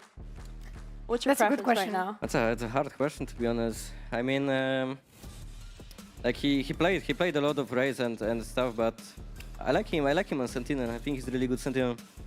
He can play everything, you know, and he can play different roles, that is for sure. Everything maybe not, but I was wondering because it's a burden, you know, on the shoulders of a player to be like solo duelist, but at the same time to share the spotlight. So if you had a preference, do you like being solo duelist? Is it something you enjoy in general? To be honest, I liked solo duelist more, but I don't know. Right now it feels a bit different. Like when I was playing solo duelist, like way before, it was like with Breach and Sova, like simple meta, which I really enjoyed. But right now it's a bit. I don't know, it's a bit different with the KO and stuff. I don't like playing with KO that much, so maybe double duelist, I think that makes you happy, right, Mini? Does make me happy. It's not flaming Vekash, of course. No, of course not, right? But it's hard for a duelist to play with a KO. I agree with you on that for sure. We're gonna ask you about predictions because what's next up is JNX versus Team Heretics, and we're gonna have a skirmish also. A skirmish going on between two players, Westside and Comeback. Who do you see winning? Comeback. Why? Turkish aim and that's it? He's just gonna buy up. He's gonna open Westside. That's it. So do you think, so you see him winning because he's buying up and that's it? Yeah. Because I think there is a little bit of a plot twist about the skirmish that we're going to be able to discover very soon. Thank you so much for joining us. Kayak, we're not going to, you know, have to ask you to be on the broadcast duty for the entire night, so thank you so much for joining us. I can stay, you know. And if you want to watch the skirmish with us, let's just stay, but I think we're going to be able to discover it now, if I'm not mistaken. Can we move on to the skirmish? Thank you. Thank you so much, Kayak. Thank you very much. Thank you. So the skirmish is going to be right after.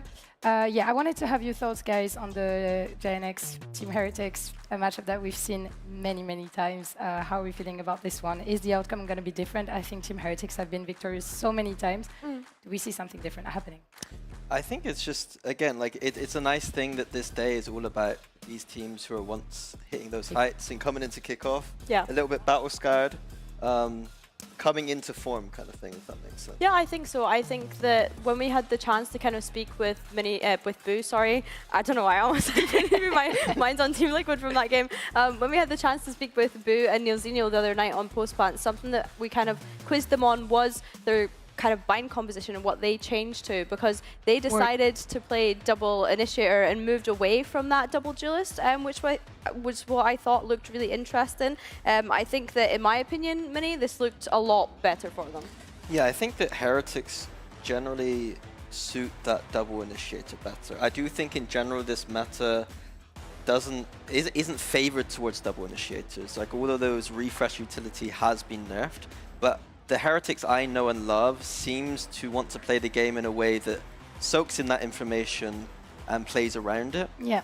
A little bit like what I was saying with Fnatic, but I think Fnatic have that second switch where they can play fast, if that makes sense. Yeah, I think it also comes to initiative. You know, when you have util-based agents, let's say, you're more keen on into like doing something mid-round, or like a player wanted to take space or re-clearing some space and stuff. Well, I think that in some tense game, when you don't have util to re-clear info, you're going to be a bit scared. You're just going to jiggle pick and that's it. So I don't know what your thoughts are on this, Billy. Yeah, I think something that Minnie kind of highlighted in the telestrator that you did the other day for Team Heretics Bind specifically was little moments of them not quite having enough information to be able to decide on those calls, and just having more information gathering utility I think has been a strength for them, at least from what we saw the other day, and not just running away from operators in that sense either, which was something that you highlighted. Like they like to spread them, they're an EMEA team, they like to spread the map slowly and figure things out, and on Bind itself we saw them switch away from the double duelist into the double initiator. So my question going forward is, how many of these maps are they going to be looking at going back to what they are comfortable with, in my opinion, on that double initiator? So if you hadn't understood it already, we're going to be taking a closer look at map V2 today to see, and also at the compositions to see if Heretics are going to be back for good on double initiator or not. But let's talk about the duelist. We've done it already on the last match, of course, but if we can briefly mention it, we've seen, you know, a sparkle of comeback on his previous match, especially on the second map, seeing that he's capable of why, the reasons why he was picked in VCT in the first place when he was playing with the Pacific boys. How do we see that coming onto today's matchup? Well, I think that kind of ties us back into the double initiator conversation still as well, because something that we got to see from Team Heretics switching back to that identity is that Comeback was much better supported in the terms of utility and being able to carry out those executes that they were struggling with previously. So I'm intrigued to see if this is something that they carry forward with and lean back into that double initiator identity like we're discussing. Yeah, so on Bind, Bind was the map in which they changed. They went from the double duelist to the double initiator, but that duelist that Comeback played also switched then to the waylay. Yep. And he looked a lot more comfortable on that waylay, and he looked a lot more comfortable being set up on a waylay. Right. So the question mark is it about an overall team philosophy shift, and is it about making Comeback more comfortable? And if both of those things are things they're leaning into, then maybe they'll find a bit more success during kickoff. Questions that will be answered during the match, that is for sure. But when we speak about Team Heretics, we also need to speak about their opponent, Giant X. A matchup that we've seen many times, wondering if Giant X can this time make the story a bit different. Let's speak about that big initiators question, because that's what all we've been waffling about for the past 10 minutes, right? Initiators, duelist, and GX is a team playing double initiator as well. The Breach, the KO, where do we stand? Yeah, so again, the Giant X are another team, one of those classic EMEA teams that loves the double initiator, loves to kind of play a little bit, they mix up the pace a little bit more, where like early round they might go for some aggression with, specifically I see their identity as Aura and Flickless. And we've seen a little bit of that maybe disappearing this year because Flickless has been put onto more different roles. But one of the things that's maintained is Breach, basically. Right. And in my opinion, I was expecting to see a lot more KO from Giant X than the Breach, given the recent nerfs to Breach. Yeah, I think that's fair. I think that that's something that we kind of discussed beforehand was, the nerfs that have come in with Breach, like you mentioned, it probably not being as much as a viable agent as it maybe was previously. I think the KO, we know Flickless is great on the KO, so it would be nice to see that synergy between the UCAM boys from when they came into this Giant X roster. But for me, I really enjoy watching Flickless on the Viper as well. I think that kind of leaned more into this kind of meta reads than what we've had from them. But that does mean that on those moments, it's when we see Cloud on the sky. Yeah, exactly. Cloud on the sky, you're giving it to me perfectly, Billy. Thank you for that, because we need to mention him, right? It's an agent that almost disappeared during the last year, that we could barely see in pro games. So what are our thoughts on this? It's still an agent that remains situational, and especially on some maps, regarding, for instance, Bind, Split. I don't see it somewhere else. Are we convinced of Cloud's Yeah, on Bind style? on Split, I think it was perfect for them. It made a lot of sense. Cloud was basically won them the game. Like, it was really nice to see him carry. I think, but what I said before, though, about this whole Aura Flickless situation, that is how I saw the team's identity before. It was Flickless setting up Aura. But right now, we're not seeing that maybe quite as much. And then when he is getting set up, it's more on a Breach than a KO. And I'll be honest, I think that that's a little bit more one-dimensional. Breach is an agent where once you've used that stun, that's it. That's it, you can't really do much. But it's certain that even with KO, you have all that information and stuff. So I'm going to be curious about the answers for tonight for sure. But the answer I want to get is who won the skirmish between Westside and Comeback, if I'm not mistaken? Comeback won. But I heard, guys, backstage that they played only Classic to promote the bundle.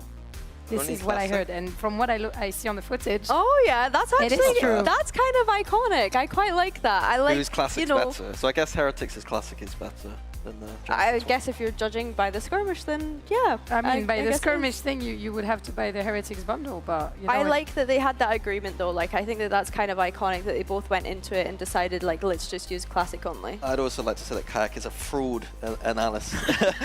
Sorry. No operator used the tool here from Comeback. Didn't need it. Classic was enough for him.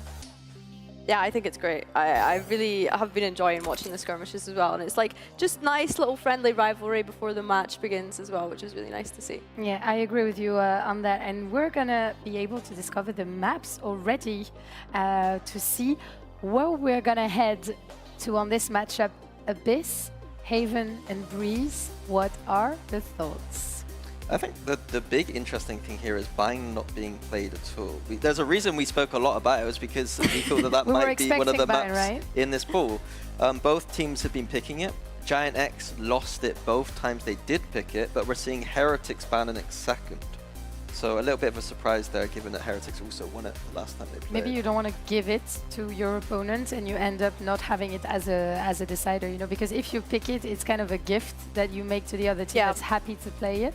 I don't know, like, up to which point this mind games, you know, take place, but... I think it is a mind games thing, Lou, because I think it's really interesting that it's been left to the decider. Do you want to go to Bind? Do you want to go to Breeze? And in which case, it would be Team Heretics ends up choosing going to that. And let's not forget, they did just change their composition the last time that we saw it. So I think they don't really want to play into Giant X's mind games here or tricks. So yeah, I think firstly, looking at Abyss, I mean, Giant X were able to beat Pacific on that the other day. So it was clearly a pretty strong map for them, because when we saw Pacific's Abyss initially, we thought that that was a strong map for them. So yeah, I think for them, it's also picking into the unknown though, because we've not seen Team Heretics play Abyss just yet. Team Heretics Abyss, that's what I was going to ask you, and especially which Sentinel do we see coming on Abyss? What do we see Benji on? I think Benji's been leaning into Cypher a lot more than say Westside. Westside leaning into this chamber.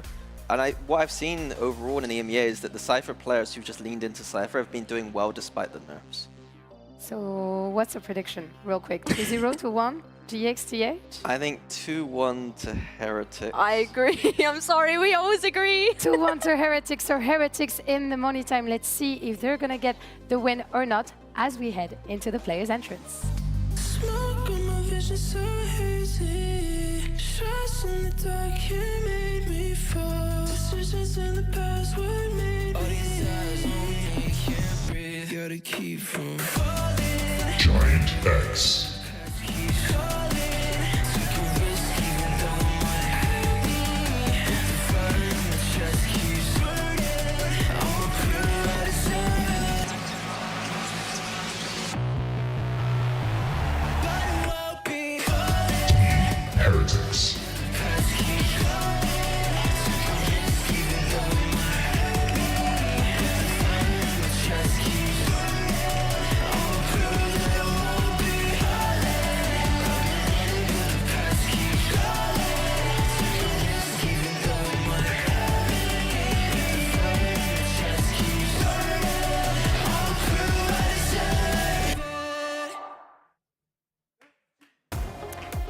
Classical EMEA Derby. We had the first one tonight with Team Liquid Fnatic, and now we welcome Heretics and Giant X to the stage. We've seen an interesting map veto. We've seen an Abyss coming first, and I want you guys to answer my questions. What do we see happening on this map?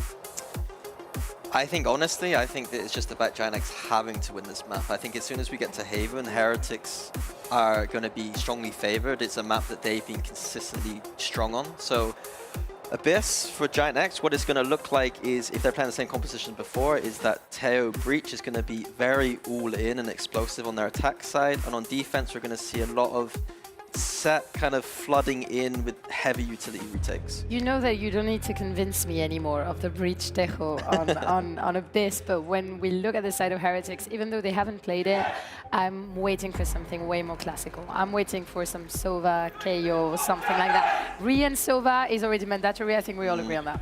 Yeah, I think so. I think Rian Sova has obviously been a highlight for Team Heretics throughout the years now. And yeah, I'm more just intrigued to what agent they decide to put Comeback on, I think, here, because something that we were kind of mentioning was leaning into those comfort picks to be able to feel supported when playing through these maps. Absolutely. I wouldn't be surprised to see maybe a Comeback unleashed, let's say, on this Abyss map, because I think it's a map where the duelist with a lot of mobility can also shine a lot. You know, you can do off-map things, you know, TPing back, and it's really hard to punish, especially on Abyss. I think on that note as well, something that we spoke about yesterday was the strength of the operator on Abyss, and something that Comeback is excelling on at the moment is that sniper usage. So yeah, I think that will probably be something to keep an eye out on throughout this map. And on the side of Giant X, who do we see potentially being the main character on this Abyss map? I'd like to see the West Side Chamber going off, but the problem with it was that like Ara was the one who was like using the operator more. and we can have a debate about I'm that. okay but with that. I'm fine with I think that. if you're picking Chamber, it's because it needs to be the main character. I get that, but I think if you're West Side, you're going to hit them in the head anyway, so it doesn't really matter if you're using an operator. Then you might as well just play not. Cypher at that point. Yeah, that's a fair point. So. I mean, the main reason in general why you would pick a Chamber as a Sentinel is because your play is insane with Operator, isn't it? Yeah, pretty much. But so that's something I got not asterisked over this Chamber right now. I think on that note as well, something that we've seen has been the Cypher has usually been paired with the double duelist composition, so that's perhaps why they've maybe not gone for the Cypher. Maybe we see a Sage. Giant X have been loving West Side on the Sage recently, and I think that that's a pretty good agent. I think they just keep the same. Yeah. Do you like the Sage on I Abyss? love the Sage on Abyss. I think this is one of our first point of disagreement throughout the whole week, Billy. Actually, I'm glad that we're reaching this point, but West Side won't be playing Sage. He will indeed be on the Chamber, and as expected, Heretics lean on into a classic comp. Sova, KO, Cypher, no surprises. Yeah, Heretics just leaning into complete comfort, both stylistically as a team and individually. Come back on Jet, maybe not the best agent in the game right now, but it makes him comfortable. And then the double initiator too, we're getting that from Heretics. So in a way, I'm really liking it, because it just suits them. I think as well, something that you highlighted yesterday, Minnie, was the teams that are doing best in EMEA Kickoff right now are the ones that are stripping it right back to basics, and I think that that's exactly what Team Heretics have been able to do by putting this composition together, and it's nice to see them lean into what they think and believe to be their strengths by coming through with this. Exactly, an EMEA banger, and I'm going to be really looking closely to the head-to-head of the duelists, because we know that Comeback and Hara have a lot to prove also on this game, and it's also a possibility for them to recover. What do you think about this? Yeah, I think so. I think more so stylistically, I'm looking at, again, the Chamber. How is that Chamber player going to dodge all of this util, all this server KO, Cypher util? So that's the thing I'm looking for personally. And when it comes to an EMEA banger, we need to have, you know, banger casters. So Tom and Mitch, that is for you. Thank you very much, Lou. Indeed, what a banger matchup we've got set up down on that stage here today, Tom. Rounding out week 2 with some fireworks, I think. Yeah, for sure. And it's one that, especially after watching both of these teams, you come in that like very first upper bracket and you go, okay, all the top seeds, we expect big things. Both lost. Had to go up against what was, I don't even say arguably, against weaker opposition to make it back here. So I still have a lot of questions. Like, I'm looking at both these squads, not really knowing where they currently lie. And I am curious to see who's going to come out on top here. And I think it was set up nicely on the desk by Minibus, saying that you kind of look at these first 2 maps and go, okay, if GX are going to win, it needs to be Abyss. And if the Heretics are going to win, it needs to be Haven. And then the third map, a little bit more up in the air. So we've got what looks like a 3-map series, but I look at Comeback coming in on the Jet and I go, I don't know, you let him do what he wants, and maybe this will be a little bit closer than we think. Well, it was a crazy strong start from Westside when it came to the Chamber on this map. No surprise to see him sticking with it here. I think in terms of the comp, so much to do in terms of flooding back into a site, retake ability that they're using constantly. We're going to see Flickless and Cloud dumping their utility alongside Rubinho to get them in to the site. We'll talk a little bit more about that when we get to the buy rounds and those retakes that GX will be setting up for Heretics. They chose to start on the attack side here. GX choosing the defense for Haven and Breeze, so it's going to be a full defensive start for GX, putting them to the test, but this is the side that I've liked the most. Almost every map from this squad so far. Heretics putting the B side to the test. The wraparound is going to once again put pressure in the pistol round onto Westside. Yeah, drone going through, trying to spot them out, but they've been flanked out completely. That singular smoke sort of keeping them alive, but they've been able to deal with Rians. That gives them some space to push forward, to almost lock their opponents in towards the side. But Woot's done well, and in fact, he's done incredibly well. 2 kills, turns this back into their favor, and there is another flank coming, and a turn of the tides once again. Yeah, they might not have Westside leading the charge in the pistol this time, but plenty more to pick up that mantle. Good double stuns in. Woot should be done for, and it's Ara to take a 3K. GX winning out the pistol and starting out with their best foot forward. Yeah, solid start for them. I think Ara especially is someone that, we sort of said it when he first came into the roster, was a little bit up and down and took some time to get his consistency. So I think him being on today is going to be a fairly important factor. I also think, looking at the Heretics comp though, that if I was going to go through and pick comfort agents, Yeah. I feel like that's where we end up. I think the Boo on this Boo on map Omen? has always... I don't know. I feel like he always had a decent Astra with the post-plant utility here. Come back on Jets at Gimme, Benji, Cypher, Sova for Rians. I would say Woot you could argue between this and a Duelist, but I think his KO's always been decent. So I do wonder if Heretics are just kind of stripping everything back and going like, okay, let's leave things with a little bit more comfort. Clearly, though, they're willing to take some gambles because it's 5 Stingers. Yeah, they've gone for the big investment. Not content with letting GX get off to the strong start that they did last time we saw them play Abyss. And at least to start, the picks go their way. Grabinho's already been dealt with. They're not playing for the retake either, going in early, trying to take advantage of what they think to be better weapons, but they've heard the Stingers now. They know that range is where they can find success, and here we go. The retake setup. This is what we talked about. The fact that you can have the stun go through, but Flickless has to wait for that to come back online. And then a flash right after to signify the execute itself, but they're slow rounding that corner. Rian set up with Benji, able to trade out to start and isolate a couple of fights. It becomes a very close duel in the end with 8 HP on Benji, but time ticking. And Flickless knows that he was close not long ago. He could be rounding the site, but the patience pays off. GX will find their second. It's costly, but considering Heretics went for the full investment, I think they can overlook that. Yeah, the only worry I have with a round like that, that's that close, you get a plant, you get that many kills, do you go again? Like, do you roll the dice for a second time? Because you're now going to have even more credits than you did before. You're now going to have opportunities to maybe even get a Guardian or something additional in. Or do you just play it a bit safe, but you could still spend that extra cash? It leaves you with a pretty big deficit in terms of rounds in the early stages of it. And it does seem like they're going to go for the latter. Invest into a few pistols, have a few shields here and there.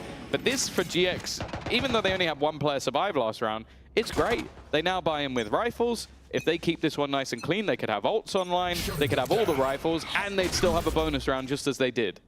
Yeah, exactly. So all that damage can pretty much go out the window, unless Heretics do manage to capitalize here. Yeah. Keep them modest, but... couple of kills. Yeah. The early risks. Not a bad start. Obscuring vision. Working out, but yeah, Grabinho down to 52 is going to help things. A shift up from Heretics. Spike's going back towards that A side, maybe thinking they've got some aggression out of that defensive side, but especially in a round like this, I don't expect to see anyone on GX just running it down. The smoke, though, pulling it back, does well to deny information. Ara, going back out for more, might overstay his welcome, but luckily he backs off before things get a little dicey. This is the thing I like as well with the Teo is he's gone back. You can have those salvos ready to go wherever they want, and well, realistically, keep playing like this, might not need them. Ara's reclaimed the space. They've denied any pressure in middle. And well, it's getting to the point where even damage might be a little bit difficult. Boo's at least made it to the side, but I think it's clear that he's here. Oh yeah, they certainly know about it. Westside's ripped his head clean off. Nice return by Woot, but 2 players filtering back through will make this a much more difficult task than it was moments ago.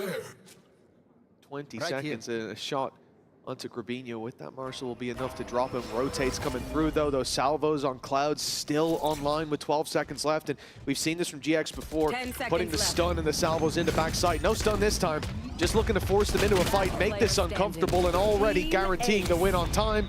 They'll clean it up with the guns for a 3-0 start. Yeah, that's exactly what GX needed to do. Make sure that the credits are still in a decent spot going into round number 4. This is where the buy finally comes up for Heretics. The good thing is that Woot did go around and sort of claim some orbs as he went. So he is going to have that null command available. And especially with a couple of agents that like to get aggressive, like to have their escape mechanics, it's something that you definitely have to think about if you're GX with the Chamber, and of course with the Waylay on Aura as well. But they're not going to mind. That force buy has helped them get off to a wonderful start on their defense. And well, last time they played it versus Pacific, they didn't need help. They ended 9-3 on the defensive side.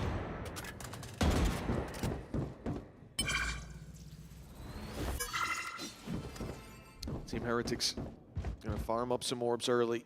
You've already got null command online for the entry. And this is something as well that I think Heretics will come into today prepared for. GX having this setup with Chamber on the defense provides them so much value. Looking for that mid-fight early, containing information, making you burn utility, all the while the trap is just sitting here outside B, keeping info. They pressure it, but Heretics They're under pressure themselves. GX have responded, reacted, and it'll at least be the trade. But coming back through, Heretics going back to the spawn have caught that. They've reacted perfectly. And now with an advantage and no information for GX to work with. Again, I know they still have the trap there, but they've been denied that A main info. Apart from a passive enough position from Flickless, Cloud has to stick on A. This should be an easy plant. Yeah. The utility denial as well. Doesn't leave much of an escape plan for Westside other than fade into the smoke. He was hoping to maybe get one, make the chance of a retake a little bit more likely. But even still, they do have the credits to spare.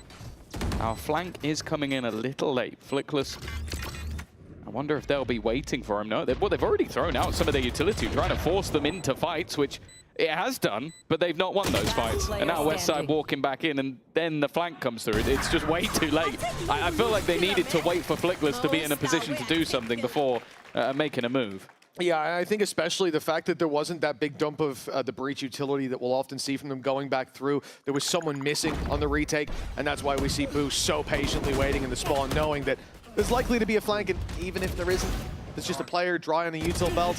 He'll have his stars to play around for that late game, even from so far away. Around on the board for Heretics. And look, they took that risk early on, the second round forced buy. Sometimes it works, but it's a cruel mistress when it doesn't. So now they got on the board late, but it's not exactly a slow start.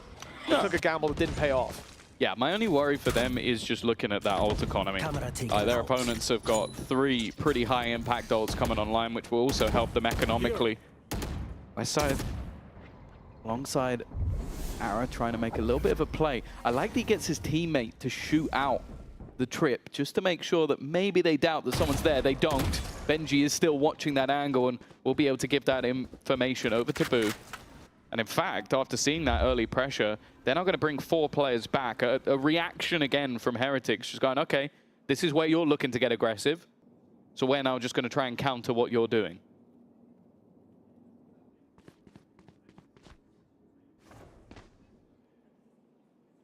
Left 50 seconds on the clock. And that passive stance from Heretics. Eventually, they've got to go walking around, looking for some map control. Fighting towards B main, immediate information obtained. Ara's already filling in the gap. Look, ready to wrap up behind them. If they went towards the B site, big problems brewing. But instead, 35 on the clock. Heretics go the other way. They know this. It's going to be very heavily telegraphed. 30 seconds left. Like, not just the cam noise being made, but look where Ara is. He's already gone through. There's 4 players ready for this XX. Yeah, Hunter's Fury might need to play a big part here. Immediately popped. Used to try and take the space, come back pushing in off of it, and while there is Riens to find one, that time is ticking, but they managed to get the trades. The problem is, there's still going to be that convergence path, leaving them stunned, and well, already just dropping another. It has to be the kill, needs to be the kill for Boo, and he won't get it.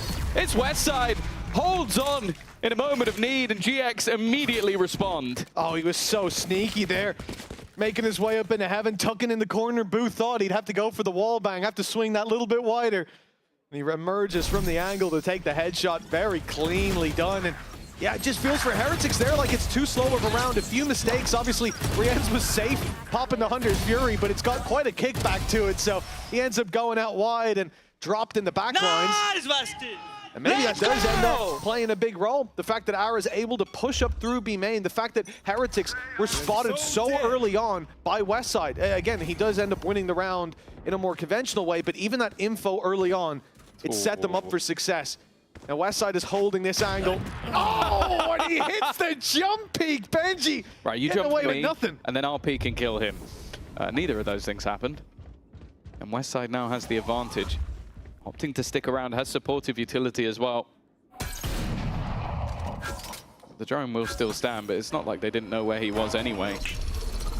Still having the escape mechanism. They'll take the advantage, and well, all that's really happened is all of that flank control has now dissipated. You've lost your flank control. You've lost your drone as well for the way through. Like, look at this is the second time now that we've seen Heretics have to use that drone just to get Westside out of position. Before it was here on this box, which is his most common spot. Okay. Now that's one way to deal with him. That will get him out of position, to say the least. And the B site wide open. Just shoot him. It's a free plant. Yeah, maybe they'll try that strategy a bit more. Heretics have been good at that in the past as well. They have, yeah. It feels like the meta for that. Well, Rolling Thunder available. This time I expect to see Flickless join up with the rest of the squad. Ara's going to get quite a lot of space. Boo was in utility, but seems a little bit more aware that that flank could be coming in. Rolling Thunder's moved at the same time, and already with Rian's going down, is he still going to be checking if Boo is in the back line? No, he's not. He's been caught. Wu in the smoke, dancing with death, avoiding the aftershock and managing to stay alive, leaving Comeback in position, who isn't going to miss either. This post plant working out wonderfully. And now Cloud, the only man standing, and Boo is there once again. Solid round from the IGL, and honestly, he was integral, because if he doesn't catch that lurker, those two players on site are screwed. I have to say, that feels like a little bit of a miss, though. We saw the Rolling Thunder go through, but the salvos had already gone in like 10 seconds early. It felt a bit early from Cloud, especially when they're behind that Cosmic Divide. All they have to do is reposition. It might have been an attempt to stop the plant from coming in, It's but the same last they time. bumped at a different spot. Yeah, He's done that both times. Very, like, it seems like those salvos have been a bit disjointed from the rest of them. What I'll say for last time, normally there is a stun alongside them, but that idea is to force you into the open so the breach flash can get you and they can flood back through. There was no breach with them at that point, so it became an issue in and of itself. But it is just curious that in that particular round, I'm not sure what the idea was, because the salvos are there. Again, maybe just disrupting the plant, buying a little bit of extra time for the Rolling Thunder to get into position, but it didn't work out. And for GX, left the pistols here. It should be Heretic's way back into this. Well, after gifting them an early 3-round start, and even losing the next round back, it's a good resurgence from Heretics and Chance. They do still have to be a little bit careful. A few upgraded pistols, but it's mainly that Armageddon that could get dangerous. I don't want to see them leaving it too late. That's my main worry, especially with the comp they're up against. Late round plants are just far too dangerous. 50, drone going through. Ara's been spammed, down to 5, hey, down to 0. Through a smoke and then a wall. He cannot catch a break, or could not. Look who's up close. West side, the headhunter.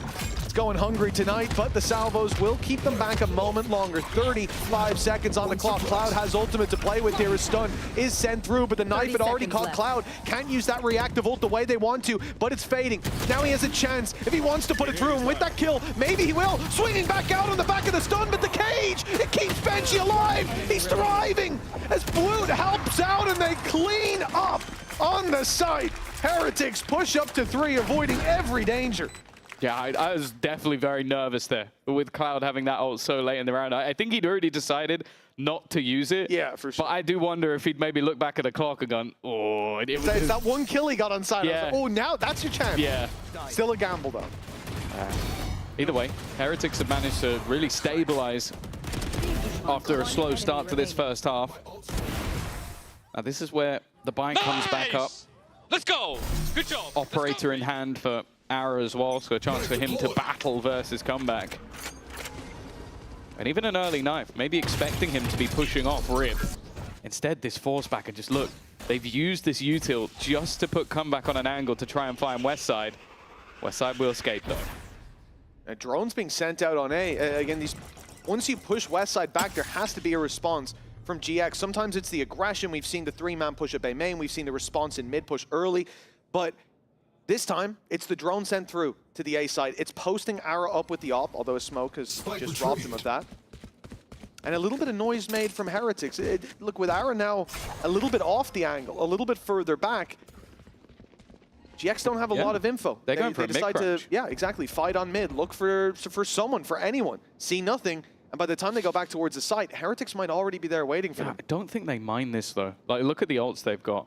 That Armageddon Cosmic Divide, that's as good as you can really hope for. Maybe the Rolling Thunder as well would be nice, but those 2 ults should be enough to section off any deep post plants and also clear the back of the site. So they're pretty much setting up completely. I'm surprised Ara has not moved at all, though. This is the moment he finally starts to make that move, and the rest of the team already sending in all of that utility. Salvo's forcing them out, and Wu is just dancing with death, but he has been dropped for it instead. Spams from Benji! What? All 3 players dead within a second. Some assists came from Woot, who's on the ground, but other than that, he had no support in that moment. And well, I said Ara was late rotating. He's just gone right back to A. What I'm really liking about Heretics here is the level of preparation, man. They are completely avoiding this space, realizing that this is the focus of GX on B-site retakes. Woot wasn't. Well, yeah, he most certainly wasn't. but the plants are always underneath this corner, and it's giving them, whoops, thought that was still the draw line. In that corner gives them so much space to play off of because that utility's constantly being dumped on backside. They're also dodging initial flashes for the way back through, and then they can take a fight that their opponents are not ready for them to be quite as stabilized in. It was after a messy the first start, view, but yeah, I was like a little bit nervous, but 2 and 3 were as clean as can be. And indeed, a timeout called by GX. Come on, give it. They got a 3-0 start. But now, Heretics not only hot on their heels, they've caught up. Yeah, no, a lot of it has still been, okay, the economy in the last round and obviously Benji in this one, just being able to get that little bit more aggressive. And for GX, this is a matchup that obviously you think how good Heretics have been over the last couple of years, but it is one that they've never really been able to win. They've taken a map here and there, and as it was sort of mentioned by the desk, if they were going to win a map, we kind of expect it to be this one. They will have known that Haven is coming, but to have a 0-4 record versus a side and have to go up against them in the middle bracket, even if we would say that, I think even over the last couple of years, even the first iteration of that sort of Heretics, they look stronger than they do right now, but they're building. And that's the thing we've sort of said. Like, I would go back to the previous series we just watched, the Fnatic Liquid, I would go in and go, oh, both these teams are kind of underwhelming. This is going to be close. Wasn't close. And that's all it takes. All it takes is a team to start adapting a few of their things, to look back. And I do think that both of these squads will have tried to do that. And maybe, if it keeps going like this, Heretics are the ones to get it right. Well, history's on their side, at least. Not on the map record. 4-4 scoreline. A timeout from GX. A moment. Take a breather. The difficulty has been in that early round, right? Westside's been denied that mid control a couple of times. We've seen the trap even in the spot that it's currently in be destroyed. Now he's set up on A, hoping to catch someone unaware, but they know who they're up against. Every time there's a drone around that corner, Westside is still posted. He's holding on to that control, and he'll get out of there. That shot was on. Yeah. Luckily, he was gone. That's what you call having reactions down to the millisecond. Split second later, and you are gone. But even still, that's the Heretics' main goal. It's not necessarily about finding a pick or clearing anyone out. It's about forcing them back so they don't have the information. And with this composition of having both a chamber and a waylay, you need some information. You need to have that little bit of extra aggression because you can't constantly get that from your, well, your one information finding initiator. Ara, a decent spot, and actually Riens is the one to bite the bullet. That's the only gun they have in play. The rest is only pistols, but the pistols are all here, Mitch. Yeah, they rotated in. They made the read. Boo's fallen off the map. How's this happened in all of the rounds? He had the spike as well. That it could have been. The spike retrieved and brought to site. 12 seconds left. No salvos at least, but an aftershock sent through is going to cause problems. Comeback, trying to bail them out. Scott 3, but more needed as the plant finally comes in. But the player planting is all alone. The scary world enemies all around, and he catches Flickless. The info there for Cloud, at least. But it's Ringer Rosie. He's trying to catch Benji, checking left, checking right, but he has to push in to that attacker into the corner that Benji's currently holding from, and Cloud catches the timing. The round win for GX. And hell, what a gamble. 4 players were on A when Heretics were about to hit the B site, but that rotate came in just in time. Yeah, no, they were there so quickly. Ara did well just to buy that little bit of extra time. And a great pick on Boo as well. I mean, you know, the fact that they took him out. Yeah, no, crazy it was, mind games. Grabinho did there was a grav well behind him, right? Yeah, Grabinho did an amazing grav well that we didn't see and he didn't get an assist no for. No assists, no, it's, you know. There was definitely, guys, there was a grav well, He was right on the edge of it, right, well, nothing he could have done. Yeah, where we got your back. I think we've convinced them. Yeah, everyone believes us. Round 10 for Heretics. I'm a trustworthy guy. They've taken a bit of a fall in the previous round. Back out of the lead, giving it to GX. A round up, player down. Nice early pick. From here, they can just burst straight into the site, but with the cam still outside B, the trap behind him, and a little bit of info to play with. They can do as they like. It looks like the A site weakness is going to be exploited. These salvos are buying a hell of a lot of time. Well, yeah, and the players on the other side are still doubting this is an execution because they've been going back so often after forcing them back. Come back. A nice opener, but the trade's thick and fast. Util sent out. Cloud's got through, though. A third kill for him already. And now Boo's the last man standing. A chance at redemption. He fell.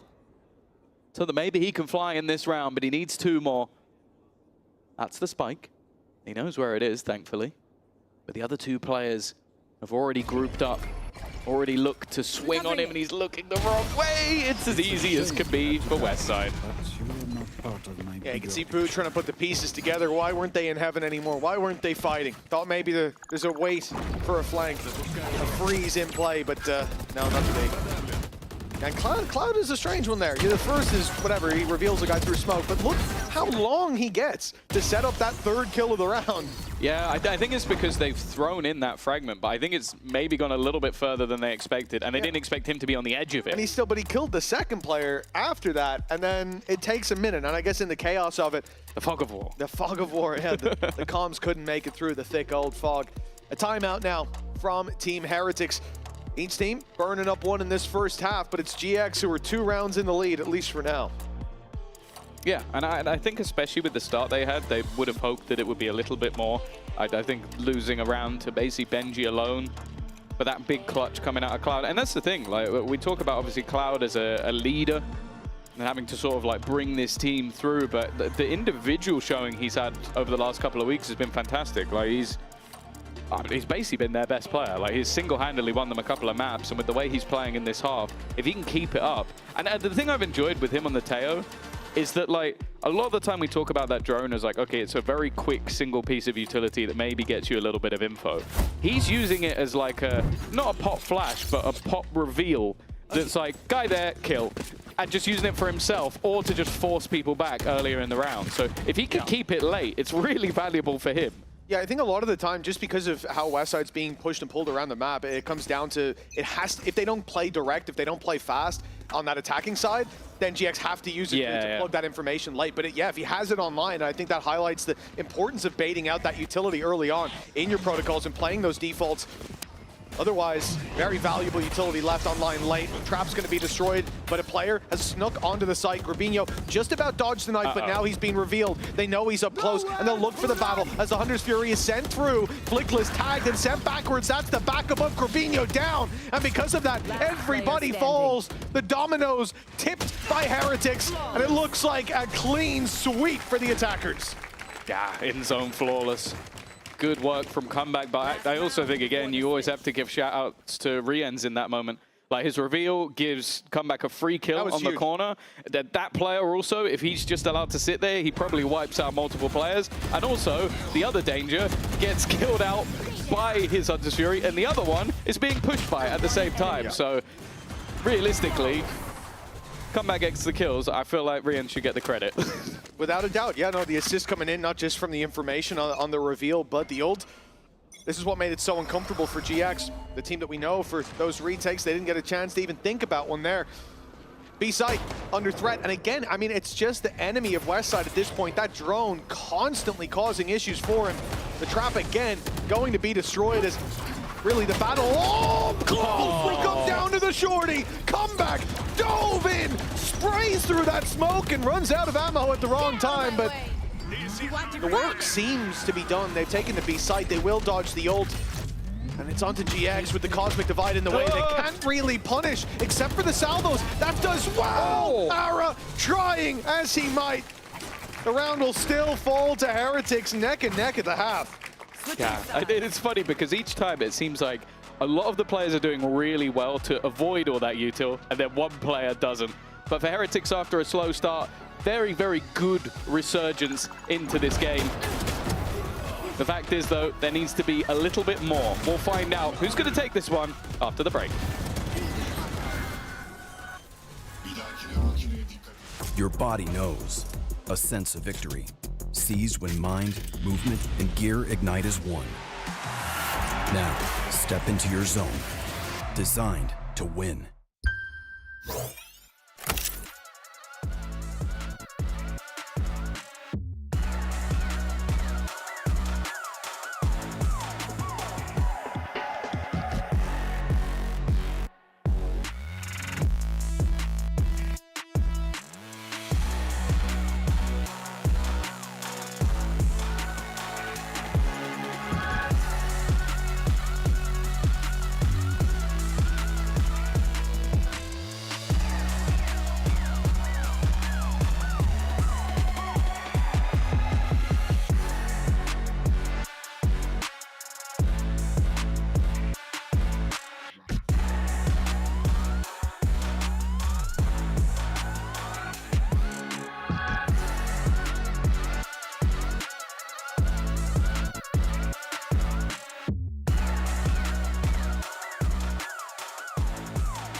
Well, it certainly has been a close game so far. 6 rounds from each.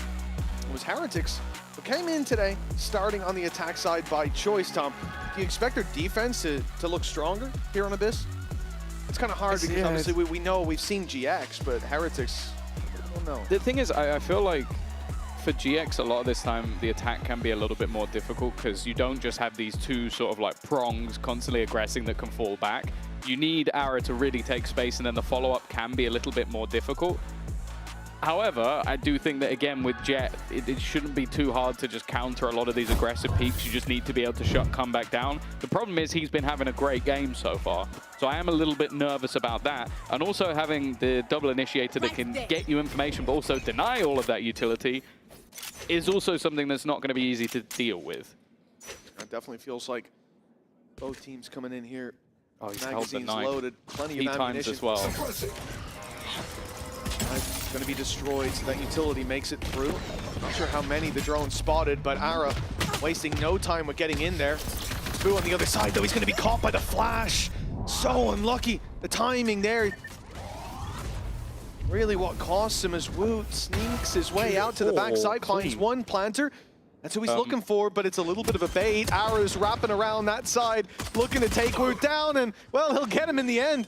Even on a sliver of health himself, and Cloud survive, and they know where they are. Key parts keeping this round going. Comeback's completely alone and almost gets a double.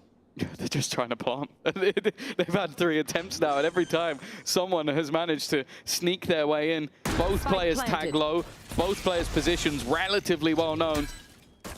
Now the util revealing, at least towards the backside. Cloud is doing well to at least chip away at a couple of these players, try and give a bit more of an opportunity to Flickless within the site. He needs to at least get one with the right click, though, otherwise this is going to be incredibly difficult. No utility to fight with. Another shock dart just trying to delay. Cloud has to avoid it, and well, what's the worst weapon you could face off there? Definitely a frenzy. Yeah, that's going to be another orb for Rianz as well. Another solid round from him in terms of the utility put through, making it uncomfortable. Shock darts almost dropping players, but for Heretics, a pistol round win, that's them in the lead. They haven't managed this so far. Managed to put the scoreline equal, but GX always put that little bit of distance ahead. Each time Heretics caught up, now the shoe on the other foot. The defense off to a good start. Do we see the same thing from GX? The confident second round, full force up, the stingers across the board? No, this is a much more normal concession of the second round. Woot is looking like he's going to be in the right place at the right time. Again, hitting them all early, but this is an immediate sprint back. I also think as well the difference with this composition is having Benji. Like, you can just take these gambles, leave him on one side of the map, and a lot of the time, this is his comfort. This is, all right, guys, I'm alone, I know, but I will hold on to a lot of these positions. The salvos could make things a little bit more interesting. He actually hasn't taken any damage as of yet. I thought he'd at least be a little bit low. Now he is, and taken out. The Classic's doing quite a lot, and considering there's now only 2 players left, and Westside actually still has a couple of bullets, it could get interesting. Well, this is the scary thing. As long as Ara survives, Westside could have a fight. But of course, he has to move. I mean, time is ticking at this point. He assumes no one is coming his way. Ara, I think he was spotted there. It certainly seemed like it. And they're creeping their way across, going to the backside. Westside doesn't have the angle, but he will on this cross. Woot, though, quick to land the shot. Perfect fragment. And Ara had no chance of getting out of there. Very well handled in the 2v2. The Heretics, 8-6. Yeah, still not a bad round at all from GX, though. Come out of that with 3 kills, drop some of the weaponry, force any rebuys or even just some low buys going into this next round. And they just managed to swarm all over Benji's setup. And that's even just a good sign going forward. Like, if he's struggling to take you down when you've just got pistols, when you have the rifles, yeah, maybe it gets a little bit tougher.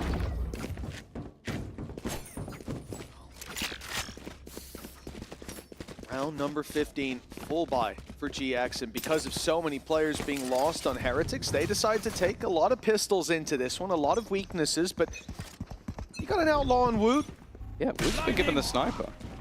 And I mean, a tag there is going to make it very easy for everybody else. Where is comeback going? I suppose. This is not an angle. Yeah, he's not, just in case you don't know the map that well, he's not stood on a little edge. He's holding on with his butt cheeks. He doesn't exactly. He's not holding on with his hands. Yeah, spray control is going to be quite difficult, I would imagine. You don't need to spray if you always hit the head. Yeah, that could be the thinking.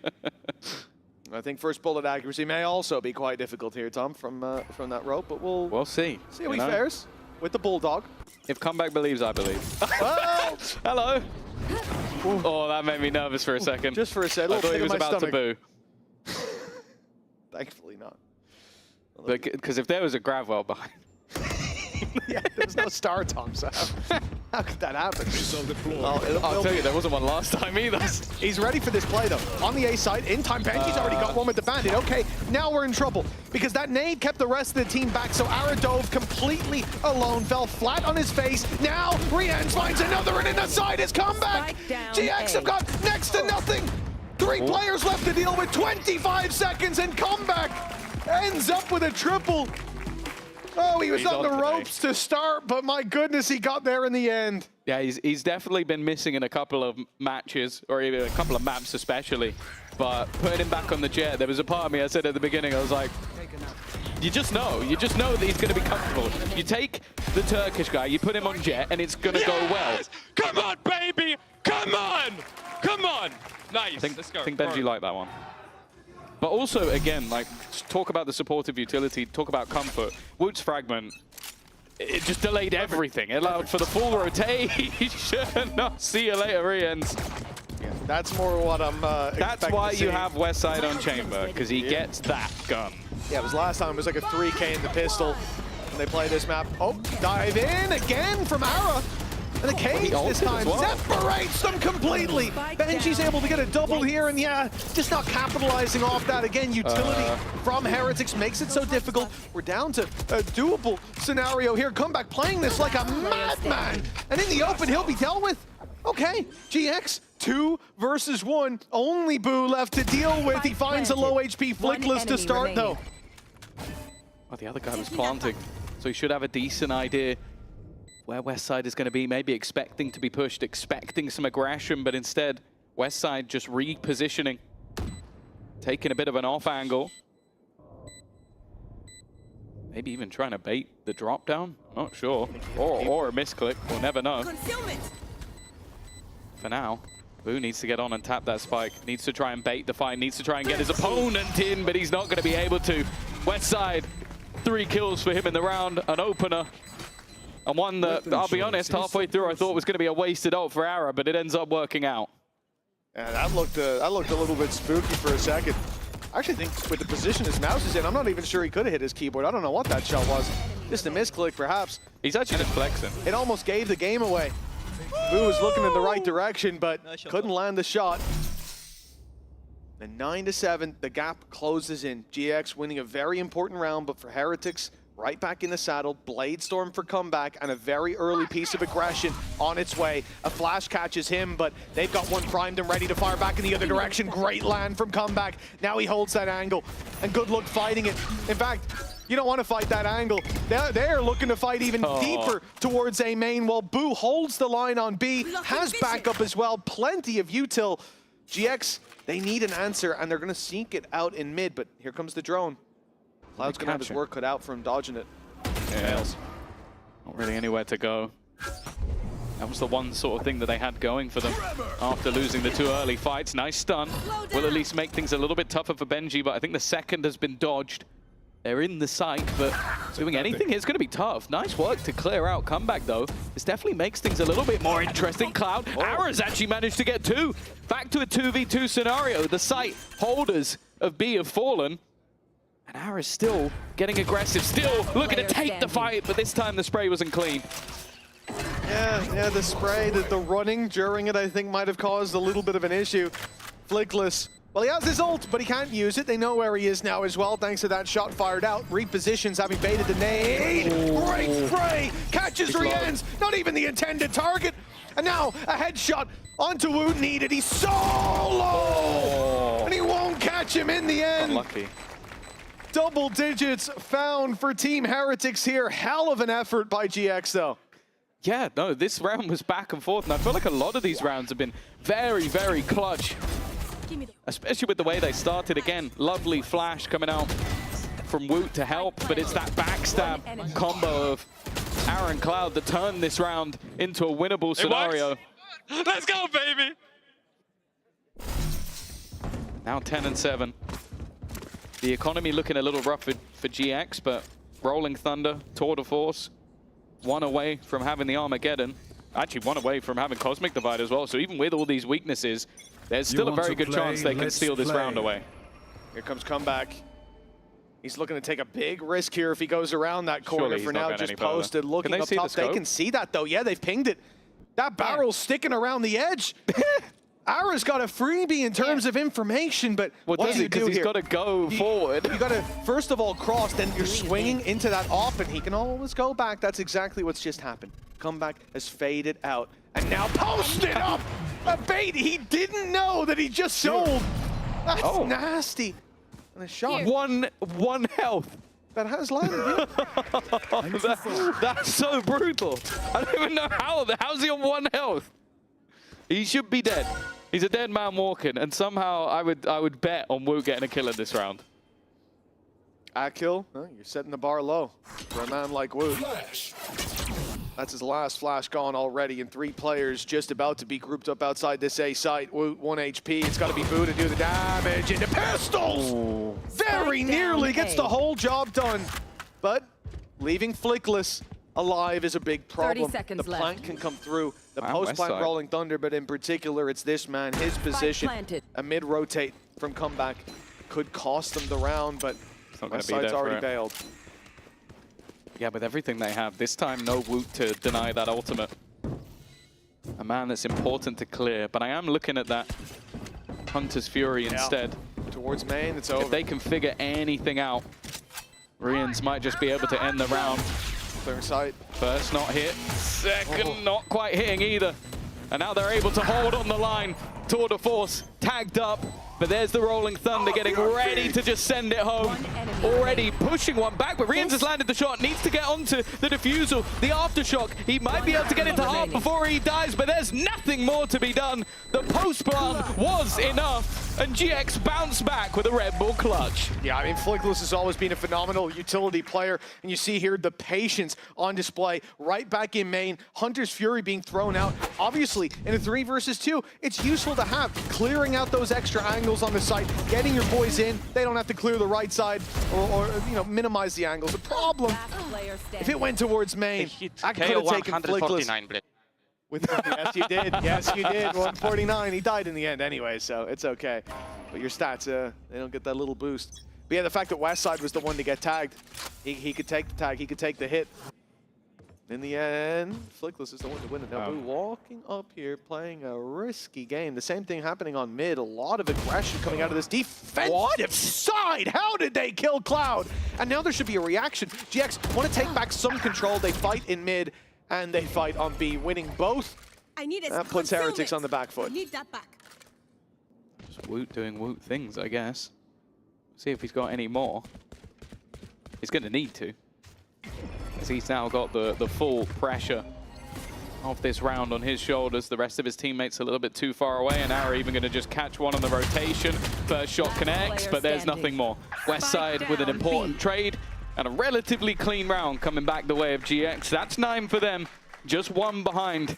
Of course, bear in mind, with Haven up next, we've already spoken about it being fairly integral, or it feels that way, unless they have a plan coming into the next map.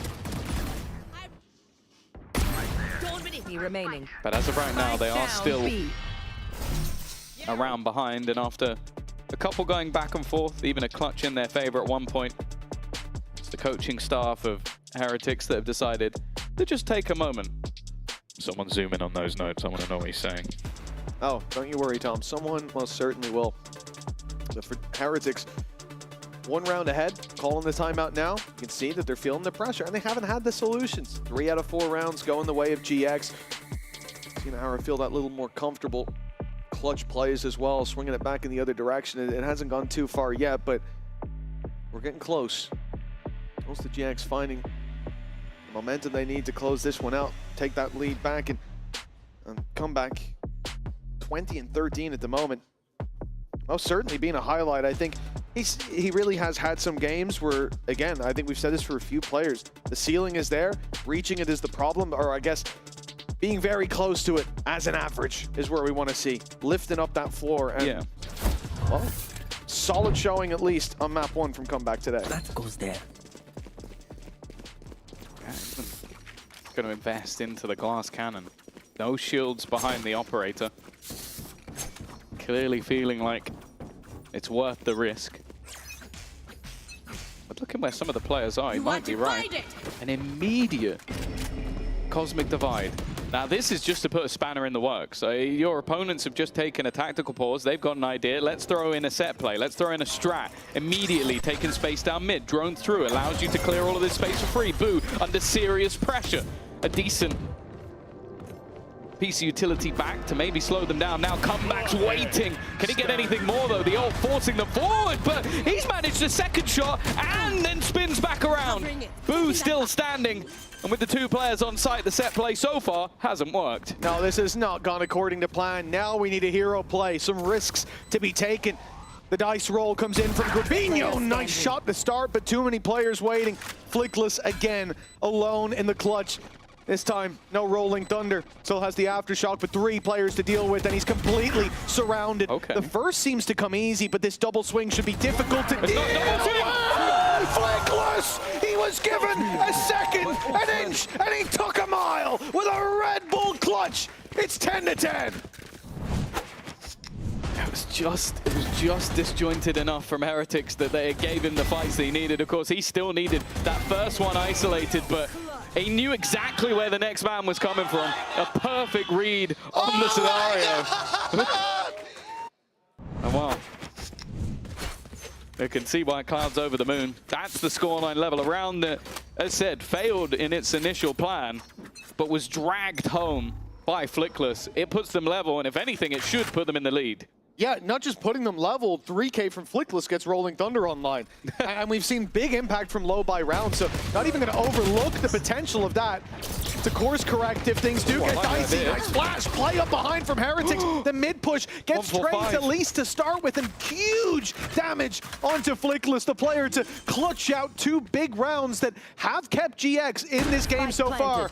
Now it's Cloud and Grabinho, but they are still only up against pistols. But that's the thing, he's the one guy you'd really want to kill, because as you mentioned, he can now just fall back and be an absolute rat with his ult. Like, it's going to be so difficult to try and get him out of position. 2 shocks. The shocks are from Rians could be everything. It's not perfect, but it doesn't matter. Comeback spammed him through the wall. Already the first salvo goes. They need to trade out this kill on 1 HP. Cloud is still standing. The next salvo goes down, but he's managed to get it to half. There is still another piece of utility to come, baiting that in. Know that he's not on it. No, they don't need to peek, but the next time they will. The tap coming out, stunned up. There really isn't an escape this time. Cloud will close. It's incredibly close. In fact, he ends up still surviving on just 1 HP. But GX got the job done. That was a cheeky little play. Attempted defuse, almost working out. I love Heretics' idea. You got the low buy, play straight down through mid, put the pressure on. 1 health. It was close, but not close enough. The pauses burned through for Heretics. The solution's not found. That's 4 in a row for GX. 4 out of the last 6. Here. Sorry, 5 out of the last 6 going their way. Heretics, they've got to lock in here and now. It's do or die as GX look to push up to map point. Set themselves up for at least that map 3, if not even worse. Here.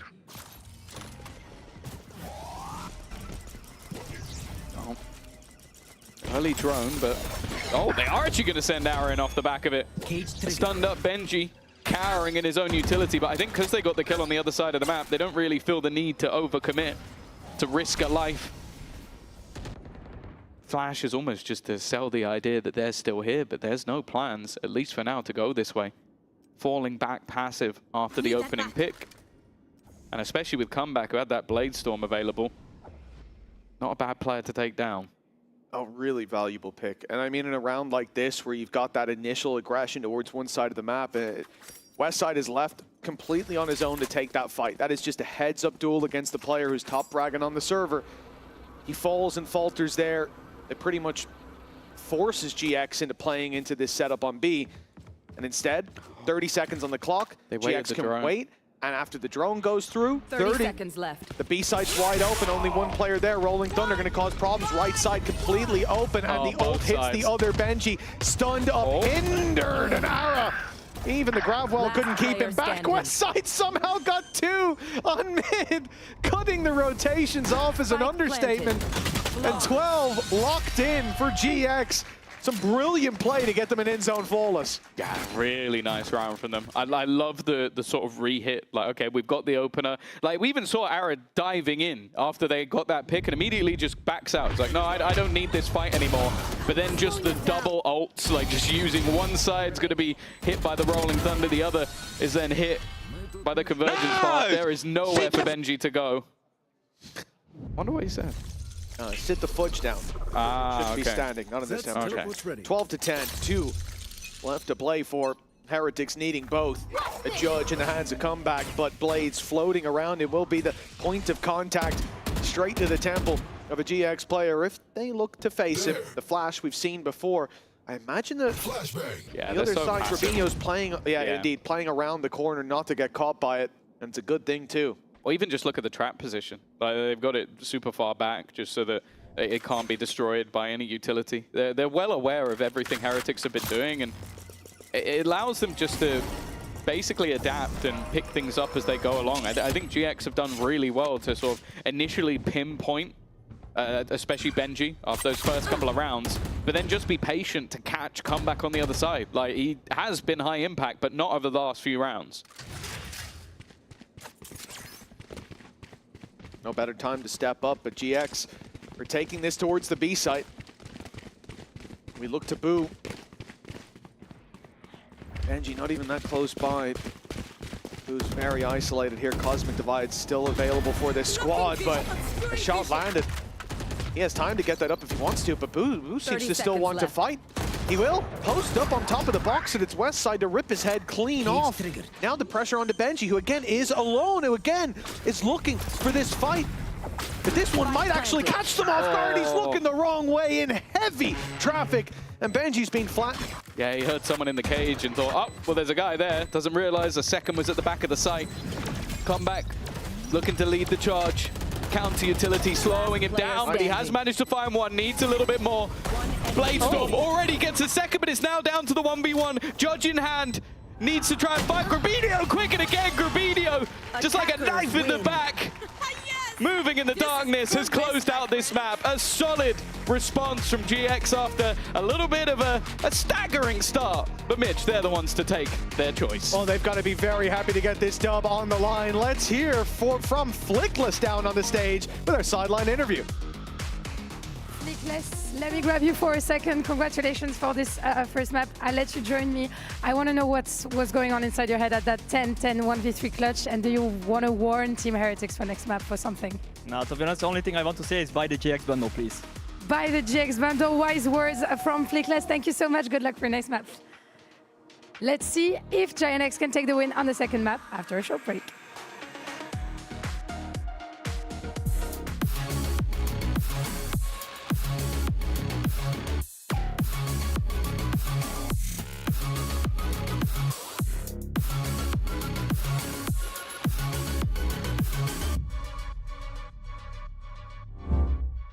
Your body knows. A sense of victory. Seized when mind, movement, and gear ignite as one. Now, step into your zone. Designed to win.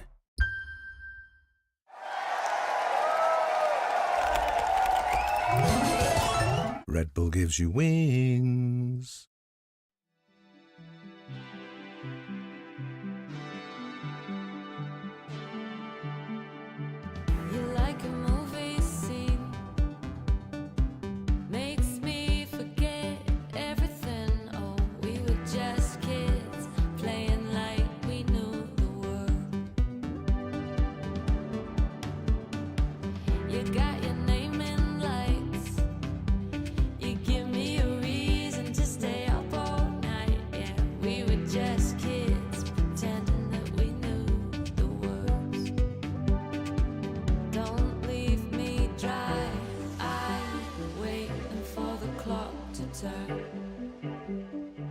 Don't leave me dry.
We haven't seen Westside on Cypher so far this kickoff. What's the thinking behind him playing a wider region pool? To be honest, after a little bit of the Cypher nerfs, because we played the previous year a lot with Cypher, we decided to play with a little bit different agents, because right now Cypher is still good, but his main ability became his cage, which you see on Abyss, that for example you are allowed to hide in cage, or you are allowed to float with cages towards the side, which for example BBL is doing a lot. But the removal of ability to kill out of the trap meant a lot for us, for our vision of the game. So that's why we decided that he will play a little bit wider pool, especially that he has a really strong game, and we want to utilize it as well. That's why he's playing these agents. So Cypher is a sneaky agent, but when we think about sneaky, ready to anti-strat from the green room backstage, welcome pal, Vitality's coach on the desk. It seems like you're very involved in the preparation of next game, because you're going to be facing the winner of this match. So I want to have your thoughts on this first Abyss game. You know, we've seen Heretics with some momentum, but in the end it's Giants who managed to take the win. So what have we thought of this first match? It's not really surprising how close it was. I think both these teams bring something quite unique. They both bring their very clear styles, but are both at probably a similar level of form at the moment. So I'm not surprised that map was as close as it was, but we're seeing a lot of the very strong individual performances we know out of players like etc.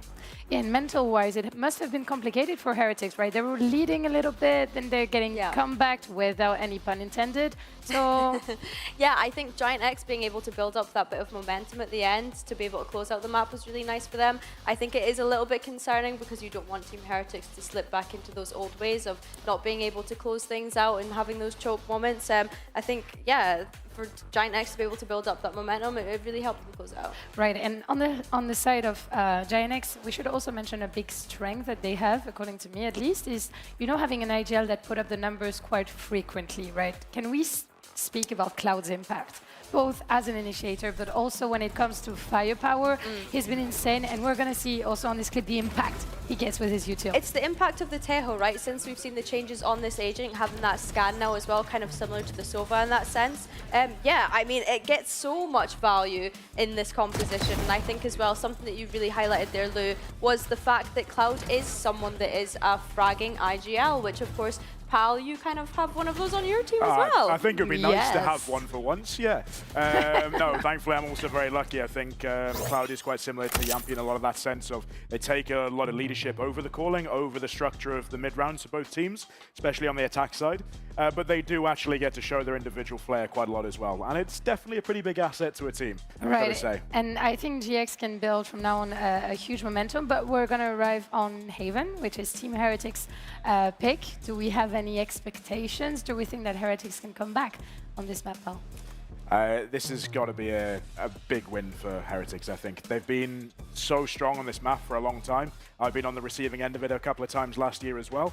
I don't think things really change negatively for them in this meta. I think, in fact, it actually leans into what they're strong on this map as well. Yeah, I think so. I think that we've kind of already touched on the fact that Haven has been a very strong map for Team Heretics throughout the years. So, throughout the history of the organization, which is nice. Yeah, let's see and let's hear from Nilsinho and Weber before that Heaven map. For a long time, does it feel different playing the map in this new meta? Not particularly. I mean, I think there's some things we've had to change, obviously. We're still good at Haven, we're still confident in Haven. Like, for sure, some stuff's changed in the meta. But it doesn't really, like, that's the most important thing for us going into this next map is we don't make stupid mistakes. The meta doesn't really matter when you make fundamental mistakes like we just did, so that's all I kind of care about right now. But no, we are chilling on Haven, hopefully. Yeah, I think people are kind of forcing a Viper meta, so I think we have a fairly decent understanding of how to play against it. We're not sure what we're up against, but yeah, we're comfortable playing Haven, so not a problem for us. Let's not be too problem-focused, but maybe solution-oriented on the side of Team Heretics. A little bit of frustration from the coaches about some stupid mistakes. I am quoting their words. Do we have any thoughts on this one? Yeah, I think certainly from a coaching perspective, we've all been there. We've all had days when we've had bad fundamentals, team play, individual, etc. And then, like they said, your strategy, your meta considerations, etc., don't really make too much of a difference whatsoever. So I think they go into this one with a bit of just return to the basics, start focusing on that a little bit more, and yeah, they get the boys individually cooking as well. They'll be absolutely fine. I think so as well. Something that's been a strength for Team Heretics on this Haven side is leaning into that double duelist. It worked out for them last year. It's worked out for them so far throughout Kickoff as well when we see the Neon and Yoro, which is what we expect. I don't want to see them lean away from that. I know that we were kind of hyping up their double initiator towards the start of the day and how they might lean back into that identity, but honestly, I think comeback on the Neon is super strong. It's something that I was raving about. I think on that last map, the things that he was getting away with on the operator as well was super impressive. So yeah, I want to see them lean into that. You know, that might be a hot take, but I wouldn't be mad if comeback switched, like at the end of the agent select to pick Jet. I wouldn't be mad at him. Like we just cancel the Neon and we have Jet and Yoro. I wouldn't be mad. What do you think about it? There's no way. I would be. I know there is no way, but can you give me some hope, pal? Why do you have to be a killjoy? I think if they're doing that, then there's got to be a big consideration. Okay, thankfully they haven't. They're sticking with what they know works for them stylistically on the map. Come back again.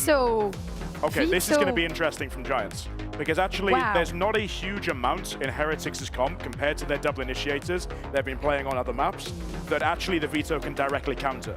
The Neon doesn't make a difference. The Yoro TP's not really going to make too much of a difference. It's only really these Yoro flashes and those Sova recons as well that Veto interceptor is going to counter. This is probably one of the best, like the first Vetoes I've seen on Heaven, if not the first. Billy, do you have any thoughts on this one? I think something that we need to consider with Giant X starting on this defense specifically with this composition is how much they're going to be able to rotate around the map when we consider that Veto, when we consider that Neon. I think that's going to be the biggest thing, absolutely. You look at the way that Heretics plays this attack side with the double duelist, they're going to be sending it. They're going to be really strong in these set site hits. Giants know that. They know they can't necessarily hold all of these sites against them, so they should at least be using the Veto to make those rotates, like you said, Billy, and flood into the sites as much as they possibly can do, rather than trying to hard hold them. And we can also see probably the strengths of the Veto on this map. And who better to cast their first Veto on Heaven in VCT EMEA than Tom and Mitch. Thank you very much, Lou. I am excited to see this one. For GX, you know, Westside, big topic of the conversation, and we heard it there from Pipson during the coach confession in between the maps as well about the logic of putting him onto Chamber. Now, yeah, I'm moving him away from Cypher as well. But this is quite a departure from the role that, well, not from the role, I suppose, but in terms of how it's going to play, it's going to enable Westside to be a little bit more of an individual. You push his site, your utility doesn't land, well, he already gets a bunch when it does. So I'm excited, but also a little tentative. I'm not sold on him just yet, on Veto, not on Westside. I'm very sold on I've not Westside. necessarily been sold on it, but I think the best time to use it would be up against a team you know exactly what they're going to do. Yes, so disruptively, sure. I think that's, like, realistically, if they came in with a normal comp versus Heretics on this map, are they going to win? No. Like, it's the Heretics' best map, and it has been all of last year. So I like the fact that they're going to try and ruin their opponent's comp rather than try and beat them with something that already works. So I'm quite excited to see what they have planned. They get to start on the defense as well, which I think is where Vito's definitely going to have the best opportunities to do that. So, yeah, I'm excited to see what has been cooked up by Pipson. And think about last map. Heretics came in with the same thing, their opponent's map pick, and they had a good idea on how they wanted to play it, how that utility would be put in on retakes, and played off of those positions, bar that little oopsie from Woot. I also think the chokehold versus a sliding Neon is going to be another very irritating piece of utility to try and face off against Ara. There's no way out, but he has managed to at least find himself one. An early fight, but a lot of what they're leaving is just having Westside as that anchor for A. I think they are reading into the fact that their opponents are going to go back in this direction, and unfortunately for them, they are wrong. Heretics have decided to take it to C, so as you say, GX making the wrong play, 30 leaves seconds Flickless left. They've realized. Up against the numbers. He spotted 3 now, but goes down. No delay anymore. The orb falls, and so too does the C site. GX remaining players too far away to really do anything about this, you would imagine. Paranoia's put through, so is Reveal. Hold on, they're going to float in on the back of it, trying to get some picks inside the smokes, but no, Reveal's coming through, and Benji hiding in the corner, manages to catch Grabinho off, putting this down to a two-dimensional push, both from spawn, both spotted, and soon, both to be swung. That one done and dusted. Heretics 1-0. Yeah, I think just a decent pistol from them in terms of just having a read on roughly where their opponent's setup was going to be, finding the weaker of the sites and executing on it in the fashion that we've always seen them do. The question will be for me, what happens when they do run into that veto? Because obviously they've got the firepower to deal with most opposition anyway. Benji looks very pumped up for this, the pistol round, but hey. Clearly wanting a little bit of revenge after the last map. As I said, the expectation in this series was always that both teams would win their own pick. GX have done the work. It's just whether or not they are able to break apart a team that, well, has already played this map a couple of times and looked very good on it.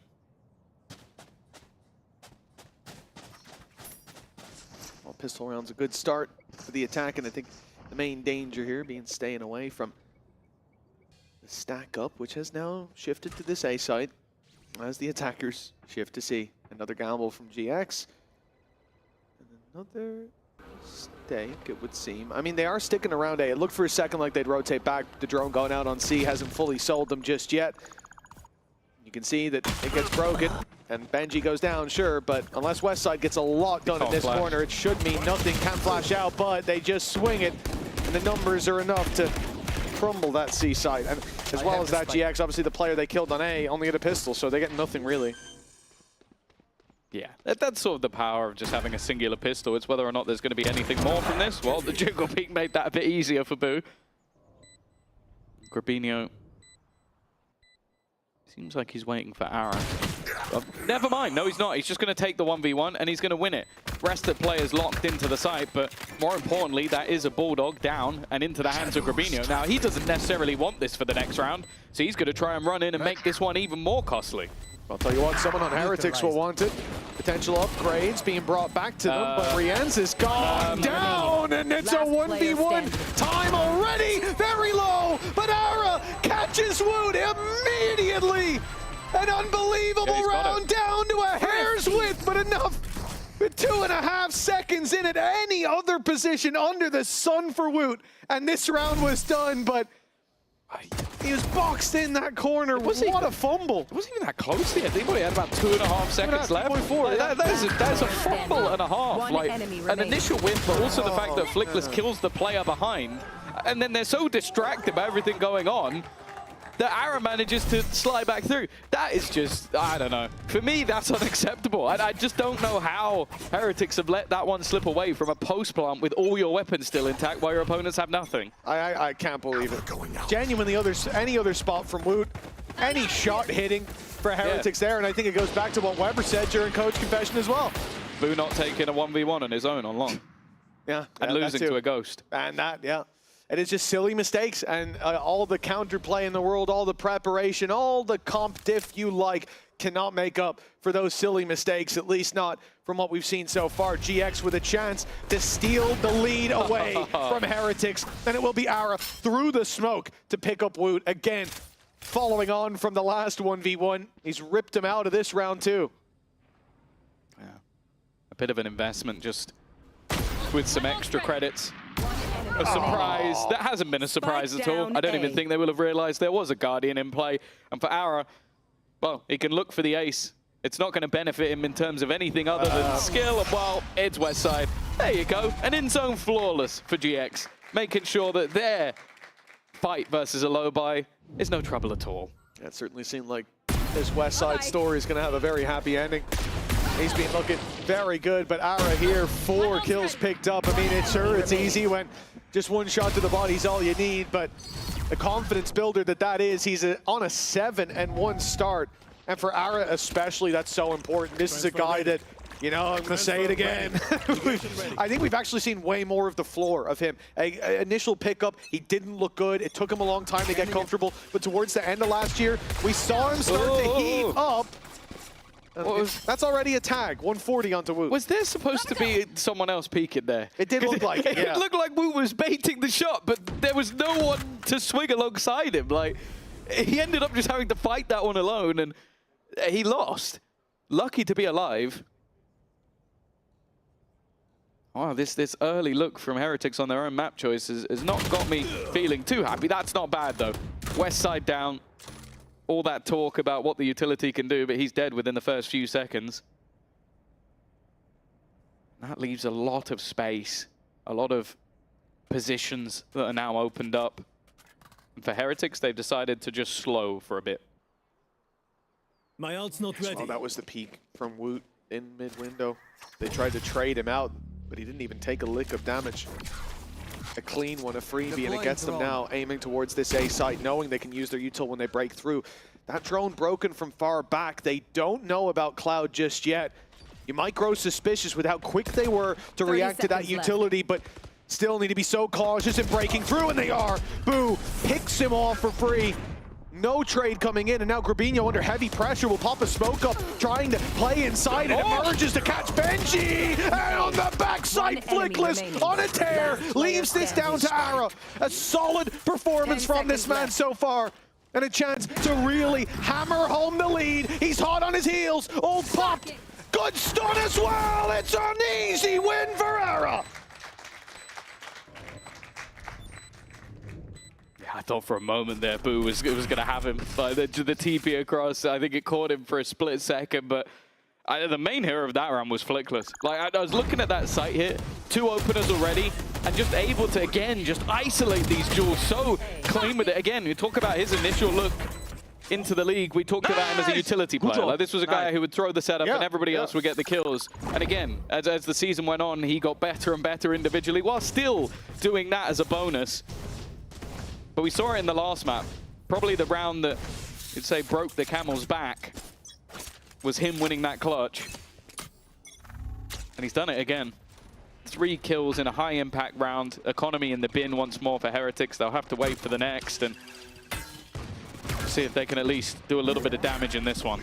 That's a phenomenal reveal that goes through there. Clears absolutely everything. And you can see it's already forced GX back towards that C site, giving up Garage completely. And as a response, you know, losing all that map control, having the Fog of War go back up means you got to clear something else. Drone sent through to see if A is open, but it's not. There's players waiting there. And so GX, with a minute 5 on the clock on this defense, they have no information. At least Westside is pushed up, but especially against the Pistols, Tom, that does represent a decent risk. He can obviously TP back, but if they round that corner too quickly, you won't have a chance to get out. Pushing as well. Oh, okay. Boo's clearly got some sort of spidey senses because just decided to look back at the perfect moment. He's got ult. If he wanted to try and take some space, Heaven would be a nice spot to try and move into. Or maybe he's just going to try TP to the back of B. Grabinho's got one for free, though. An angle given. Dodges the flash, and they are leaving this close. 20 seconds, they're now looking to try and run back towards the C site, but these steps have been heard. The call has been made. Flash deep into the site. Counter utility already spammed out. Flickless able to hold until he can see once again, and he has seen the light of day. All 4 wiped out again for Flickless. This man is carrying at this point. This guy's crazy. When he came onto the scene, like you said, we talked about his util because you could feel the impact that it had in so many of the rounds. He felt like a standout amongst the support players in the region. Nice flick, nice. Nice flick. Which one? Every flick there landed. That was unbelievable. 9 and 3. And that's the thing about GX. It feels like, you know, a lot of these names were new to us or in new roles and we had questions, but it feels like they have such a depth of talent on that roster. Yeah, for sure. And it's interesting because you kind of look at this as a squad. You talk about this team, and I think one of the things was mentioned in one of the opening video by Commend is that it doesn't necessarily look like they have a standout star player. A man who might argue with that a little bit would be Westside, but it's interesting. We've spoken so much about the agent that he's currently playing in Vito, and the fact that he's now added another to the tally. It has been a lot more variance in terms of what he's been playing so far this year, something that I think that is clearly a case for Pipson of saying, like, I think these agents are still good, but we can try and make these work a little better. Haven't seen the impact so much of it just yet. Obviously, I feel like that's always the case. You focus in hard on a new agent, you go, okay, what is it doing right now? And a lot of the time it's like, well, Flickless is killing everyone, so he's just kind of there. He's like, he did a cool rotation once, like where he TP'd. But if they didn't have Vito, who knows? Maybe Flickless wouldn't be hitting the shots, you know? He wouldn't feel confident enough. Yeah, knowing their abilities could be taken off them on the other side of the map anytime now. Well, there you go. In the dirt, and that's exactly where Heretics are at the moment. A 4-1 scoreline, trailing on the attack, and investing here. Looking to make the difference. They kept that ult on Boo. It didn't clear backside C. It didn't give them the info last round, but now it can have that impact. A slow approach, and evidently they're looking for a fight early, and I think a lot of this will come down to what they're hearing there. There's abilities online on A, ready to steal theirs away. You might want to bait that out first. I think that's going to be a facet of this attack side coming out of this pause, is taking some of those tools out of the hands of GX before they're ready to use them. Oh, okay, a reactive Viper's Pit. But with the deep control of Ara, it does leave a bit of a gap. He's now rotated back towards the site. It's worth mentioning as well that there's that aggressive push coming in on the other side, and well, I don't know if it's the West Side utility that did anything there, but he sure can hit headshots. It's unreal. Again, 30 part of the left. chamber that Are we they going through about. this now? The Headhunter. Yeah, they're going to walk in, contact in a Viper's Pit through B. Through the smallest choke point in the game against Flickless. Have you lost your minds? 5-1 and in zone flawless, and a massive fumble from Heretics. That, I mean, to say they ran out of ideas in the end there is an understatement. I guess the only thought process you have is, let's end it quick. There's probably no one else here. I've seen 3 people on the other side. Oh, it's only Flickless. It's only Flickless. He's 9-3. It should be easy with 12-3 now. It's only Flickless, but yeah, not gone to plan. And for GX, this is a great sign. Looking back to the previous results for Heretics on this map, they had 2 9-3 attack side halves versus Ult and Na'Vi, only scraped the victory versus Na'Vi 13-11. So the fact that they're already shutting down what has been the more dominant side to this map shows that the work that GX is doing is good, but also I do feel like there have been a lot of fumbles from Heretics so far. Yeah, the fact that it's carried through to this map as well, to their comfort, to where they chose to play, that's the surprising part. You can see it being off guard elsewhere. Come back, here we go. They talk about it. Heretics fumbling, and it stops just as it's brought into your mind. Ara is going to make it back, but he won't be able to line up in time. Comeback 2 already in this round before falling. May just have set Heretics up for the win, at least for the plant. And, well, Cloud overstayed is welcome.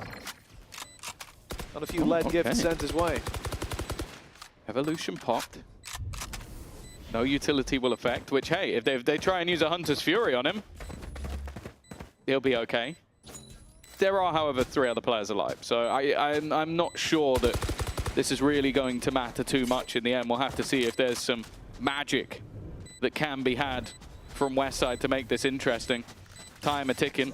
This is where he will just get onto that defusal, try and dodge any utility. It should be the spams that get the job done, though. And yeah, that's kind of what I expected to happen. I'll be honest with you. Heretics, 2nd round onto the board. A little bit of individual magic to get them back on the right track. But they've got a long way to go before I feel like I'm convinced. Yeah, and I mean, look at this also as a little bit of a mistake, a bit of an oopsie maybe coming out of GX. The fact is, they lost garage control again, and I understand the idea of we can't just keep giving it up, but up against the low buy, decide to just contact, double push back in. You know also there's a player, I'm pretty sure they knew, that could be underneath the window, could have already crossed, could be wrapping around, and that's what the reaction is too, right? They could be coming from spawn, we gotta fight somewhere. But the wrong battleground was chosen, perhaps the same here. Landed, shot by Comeback, puts Westside in the dirt, but Ara has snuck up behind. Gravino in the corners, well and truly noted, but the 3rd player, they might expect the 1st, even the 2nd. Well, But that's the thing, there's also a fourth. There's another player deeper down on A-Long as well. So there's no one else anywhere on the map. So if the due diligence of Heretics is done, this round is done as well. We'll just have to wait and see. And yeah, this might be a problem. Yeah, he knows it's a problem, but there's even a trip there. Just trying to escape. Should be impossible. Kyle's actually managed to land one on the operator. But now they definitely know that they're both on A. So this is a free plant on the C site. Yeah. They're not even checking anything because why would they? Yeah, Boo's been holding the rotate as well the whole time. So fast as Neon could be, there's no way Ara could have made it there in time. A plant goes down. And honestly, yeah, after losing the previous round, there's not much of a choice here for GX. You could go for it, but you're not going to really damage the Heretics economy. They've built up quite a bit. In the last round victory, as clean as it was, is giving them more than enough credits to fall back on. So a save called by GX. A 5-3 scoreline, though, and for Heretics, a team that was looking shy of any answers. I mean, it came down to 3-man contacting into a Viper's pit against Flickless, who's having the game of his life. But now they've really found the reins again, back on the saddle, and well, maybe this is where they hit that extra gear. Yeah, but the last couple of rounds, it does feel like it's just come off of some comeback individual brilliance. Like him and Woot getting an opener in the last round, and then him just taking 2 players with an operator in this one. Like, if he can step up, we've always said it, we know what sort of level this squad can bring. It's just whether or not they can keep this sort of play going, where you're getting 2, not easy kills, but 2 kills that I expect him to get.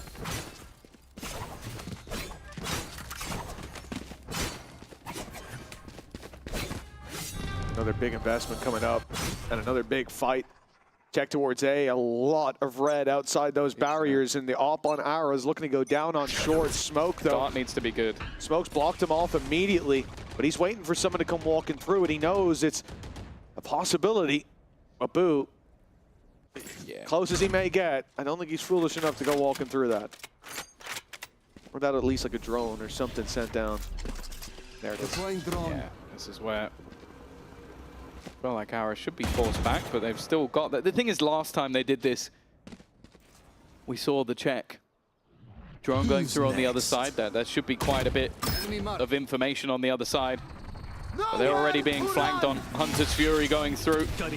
You'll know there's 2 players on the back of the site, and that could be enough to find one. No, not quite, but Wu has taken space, but he doesn't actually realize that Ara is still on that short spot.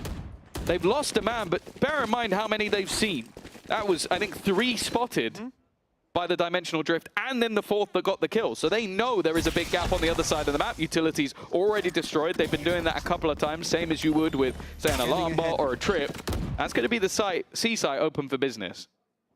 Surprised to see that even after that contact's dissipated, even after the trap broken in the garage, it's only now that GX start to move. The 4-player A stack stuck in position until the plant was attempted, and now the steps heard because Boo was so late on the rotate, but he only gets 1. It's not enough. Someone's going to need to put in that extra shift in a 3 versus 4 TP taken to the spawn. It's going to be just 1 in the form of Flickless left to take that battle onto Benji Fishy while the rest of the squad battles for the site. Long could define it, and now the wall's closing in on Team Heretics. Players coming from all sides as comeback trades out on Tara, but these players isolated, and Rienz looks to drop Flickless, knowing that he's coming from Long. The shot's sensational, but Ara, the swap out to the Vandal. It gets the round for GX. He's there just in time for the trade. 6-3 now. GX not letting Heretics all the way back in. Oh, when Comeback starts hitting shots like that, that's the moment you start to believe he's just going to wipe out everybody. But this time they were quick enough on the trade. I think that was the moment. And an opportunity for Boo. Benji also being caught on the flank. And everybody trying to make the play. And unfortunately, it was his Comeback of Rienz that did the best effort. GX extend that lead a little bit further. Even still, though, both teams able to come back in with a bye. No ultimates online, but Cloud pretty close. By the looks of it, it's an early walk up C long. But with how much presence has already gone towards the garage, they are going to have to put some eyes there.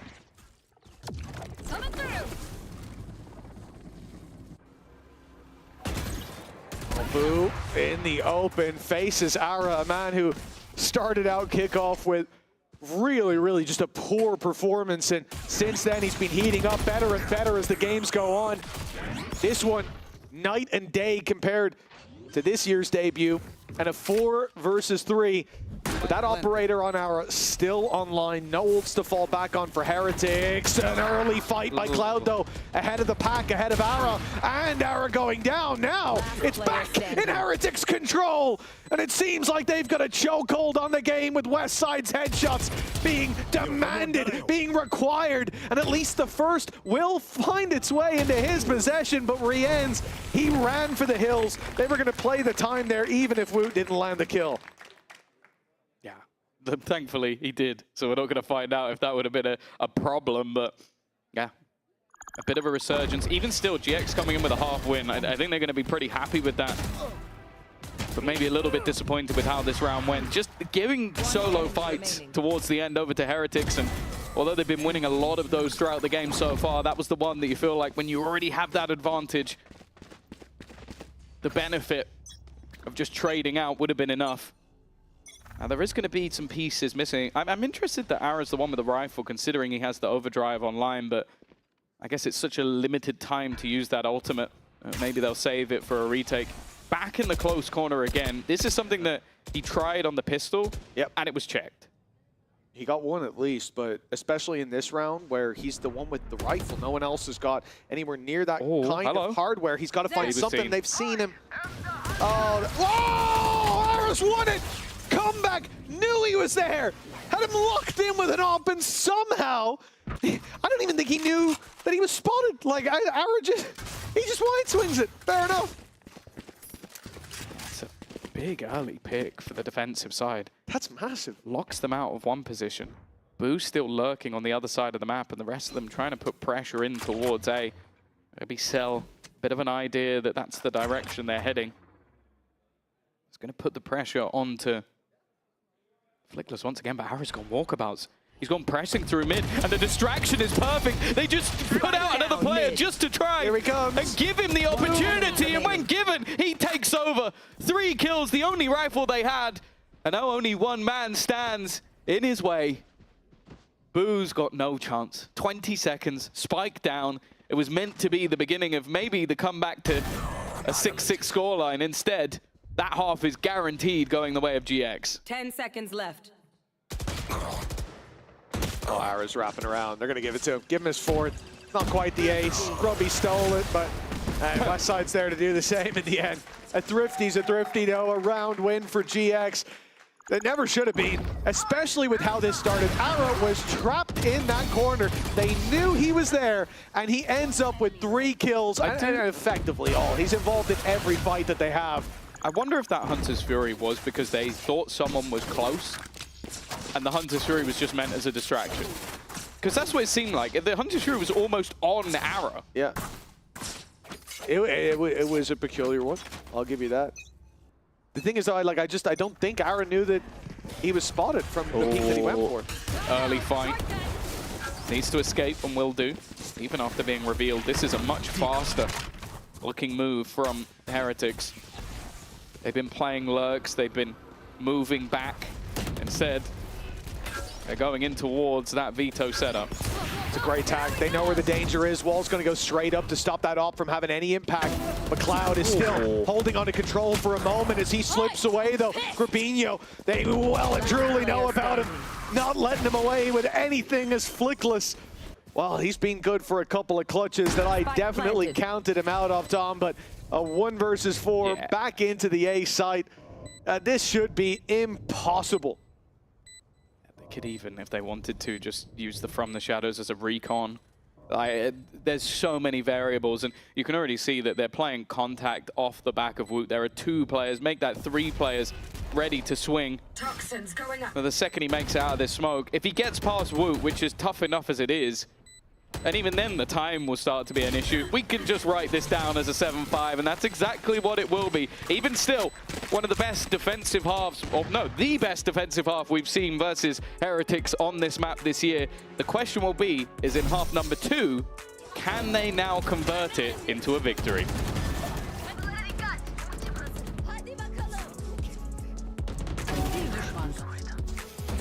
One enemy Alberto was looking for you, by the way. Really? Yeah, you better get that Okay, quick. I'll go check.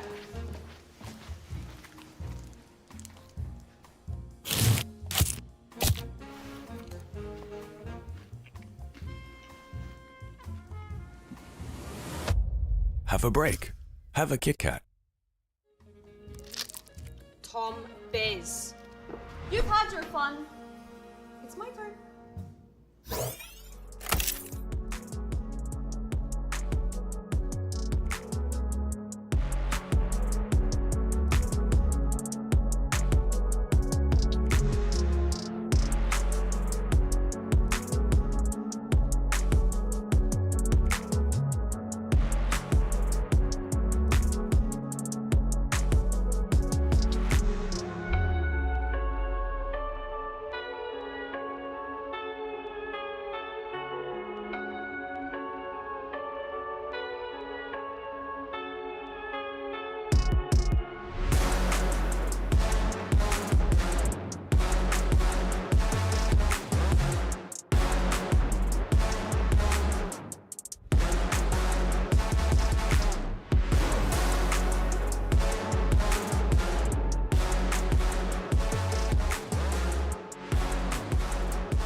Welcome back, folks. It's time to dive into half number 2 of map number 2. Tom, you've already said it. GX with a strong defensive showing, and it could have been even better. Remember, they started out by losing the pistol, but managed to fight their way back, and now finishing with a 2-round lead out of half number 1. Yeah, this has been, I guess, an interesting map for me. I'm looking at this one as like, okay, I expect Heretics to come in and win. I expect them to be dominant on their attack side, and I'll be honest with you, what I've seen so far hasn't been the case. They're always very good at flipping the map on its head whenever they needed it to be, but I don't know. I'm getting a little bit nervous for them, especially because losing here puts them on their last life, puts them in that lower bracket. And we always talk about, hey, you get 3 chances this time, but nobody wants to be left on their last life with the amount of teams that have already taken a hit. Yeah, but how many games they'll need to win in a row? No margin for error. And we've seen the level go up across the board. Woot! That wall's going to come down. He's going to have a fight on his hands, and 2 players on the other side, west side, and a pistol as well. Not the ones you want to face. Drone sends Spoo back outside of A. Yeah, he's going to stay in the spawn, and they'll play this as a retake. Surely a plant pretty much guaranteed at this point. They're trying to make the best of this bad situation, a reveal and a spam through the smoke, but nothing found. It's already looking like a tough retake from this point onwards. Post plant. Still got paranoia and a stun. They're going to have to be huge pieces of utility to try and make this awkward. The stun forces one out, but the orb is just making things so tough. They wanted to try and move off that, but losing some of your HP, getting decayed as you try and make your way in is so much more of a problem. And now the paranoia comes through. Past one they go, but the trades are just perfect. A singular kill comes up for the side of Heretics as GX are starting to get out of sight. I'll be honest with you, Tom, again, just look at how that round plays out. Heretics, it feels like making mistakes, making gambles at least, and not saving all their eggs to put in one basket, which in this situation is probably worth it. Starting with Rianz, he puts through the reveal to try to punish them as they enter the site. And all they have to do is dodge it, which they do successfully. The only player caught takes a little bit of damage and gets out. Now you don't have your reveal to fight back through that orb, to fight back through the smoke. Then you have the stun coming out of comeback. It catches players under. It sends them out in the open. And 10 seconds later, the paranoia that would have blinded those players, but they've reset. They can go under because it's not stunned anymore. All those things put together, you've got the pieces to a very beautiful puzzle. Separately, though, very easily to dismantle, and that's exactly what GX did. Just dodged it one at a time. I think this is a strong start for the attack that Heretics, if they lose another 1 or 2, we could see that timeout. I think frustration's got to be creeping in with just the synergy issues we're seeing. I like this as well from GX. You've got the sniper on arrow, which can definitely be taken into the next round. And then they've got the 2 pistol buy. So they could even come in with full rifles for the next round. Maybe even gather up a few orbs here and there, although he does have to be a little bit careful. I like the idea, the ruse, and that's already 1 kill. That was one of the players that did have a rifle in hand. Of course, if the pistols clean it up, it really isn't going to matter too much. The gun should be retrieved once they find it, and it will only be a pistol lost in the end, which is absolutely fine. Yeah, think about this game, how it started, man. GX lose the pistol, the fact that they've ended up here 9-5 in the lead, well, it's thanks to the fact they won the second round in that first half, went 5-1 up. It's such a heavy deficit to fight back into, and when you think about Heretics, this is the squad. This is the squad that you expect to see making that climb back. Albeit against GX, this is a tougher opponent than what we've seen previous, but especially with the results last year, especially with them looking a little shaky and then very much waking up. The Fnatic kickoff experience. This push from Woot. It's audacious, and he doesn't land his shots. Luckily, Benji was there with them. It looks like that's the end of mid-aggression for now. It almost has to be, because they've left so much space, but Comeback is watching. Not going to allow for any shenanigans from Grabinho this time. And now the main hit, which is making its way towards A, or at least what seems like. Okay, you've seen one player. You know the Vipers there. West side managed to just stay in the corner. The spike was still on the other side of the map, so GX definitely aren't committed to any form of push. I am, however, looking at Comeback. That temptation to go walkabouts. He's the only player anywhere other than the A site. But that sound cue has got him locked in. Toxins going up. Trap and counter to deal with. Drone's going to clear B, but it's all about the strike timing of Comeback. Does he come wrapping around behind them? A freebie if he decided to, but no, it's West side who's going to be threading the needle. The plan come. Oh, no! Switching to an ability at just the wrong moment, and oh, that's a tragedy in action. Oh, no. There's your veto highlight. That's what we were looking for the entire time. I believe now, Tom. I'm sold. Oh, it's still Flickless and Cloud. Late rounds, Flickless has been incredible, but this might have to be the best of the lot. And already caught, but no! I thought he was dead to rights. A couple of players waiting around the corner. 6 bullets remaining, and well, I don't think he lands a single one. Thankfully for Heretics, they have got away with that one, but when he hit that first shot, I was worried for them. Yeah, it might look silly as well when you're coming up against a Neon to go that close, right? It's where they can thrive, sliding around the angle. But when you've got both the wall, potentially the stuns, we can see that's not the case, but for him, he doesn't know. Playing down on that headshot angle, you're going to get stunned up. You're going to get smoked off probably by the Omen. And now you're in a world of trouble trying to spray when you've already used the snake bite. So Flickless didn't have much of a choice. But with 6 ammo, he ran out of chances before that final shot was landed. Three. Bro. I've never seen a man look so frustrated with a 9-6 lead on a map that's famously solid. He might have been watching West Side in that moment. I think that's probably what he was watching. I'll give you that. I think I'd be the same, Pipson. I'm there with you. Well, I like the early little bit of utility thrown out. If there was any sort of dart, it would have been immediately removed. Just trying to almost shroud the vision of this Heretic side and deny a lot of the aggression that they would have been wanting. They've still got the sniper in play. A few players with light shields that would be one shot if they were to meet Ara. But again, it's very patient from the side of GX. They're expecting aggression, as they saw in the last round. But instead, they're going to meet the drone of Rians, which I feel like has been a general irritation throughout this series so far. Definitely on that first map, causing its problems. You can ask Westside about that later. Pursuit of double digits, the plant found already, and Heretics will have to pick up the pieces. Evidently, feeling comfortable in the retake. No ultis to play with, but still so much utility because of that direct approach. The flash will already get them onto the site. The one-way smoke up top countered out by a smoke of their own. The defuse to be tapped and draw out some of that utility. For now, though, there's nothing coming their way. Booze caught a shot onto Ara as they blitz down through mid. What a swing from Comeback. They're fighting back on the other side, though. Cloud, the man top fragging the last map, comes in for more and takes a bite out of Woot. A 3K on the board, and GX have found double digits. They are only a matter of steps away from 2-0ing this series against Heretics. Yeah, keeping themselves in that middle bracket, keeping themselves with a couple of lives to play with, and more importantly, sending a team that they have never been able to beat down into that lower bracket. We've talked about the story of Mates, the story of BBL, and how there might just be a new guard here in EMEA, but GX are looking to try and keep themselves in the top flight, keep themselves as one of the teams in contention for Santiago. And wow, you can see that for Heretics, this is a moment where they need to try and take a pause. It has been a couple of people here and there, like comeback. I thought that was a good opportunity for him. And actually, to be fair, Boo's been having a pretty good game.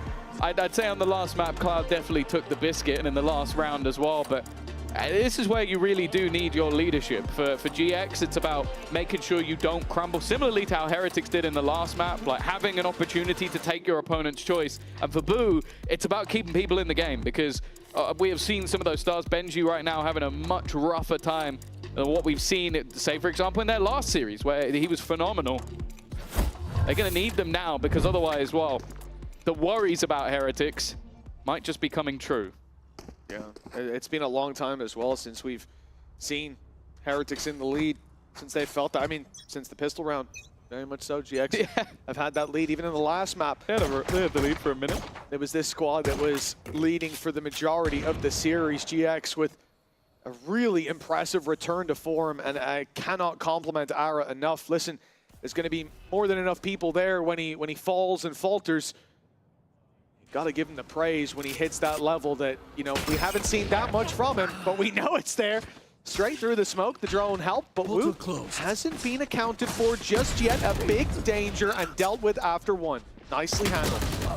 Yeah, shot connected by Rians, but Shocking. Dark good. the only person that's really a danger is this Neon. Oh, that's already one, but he's completely blinded. Manages to avoid anything else. Oh, takes a second.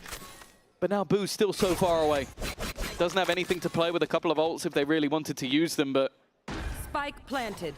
I'd be surprised if they were thrown in at this moment, especially versus a weapon that they're unaware of. He could have a judge for all they know. Putting a Viper's Pit would be maybe a hindrance rather than a help.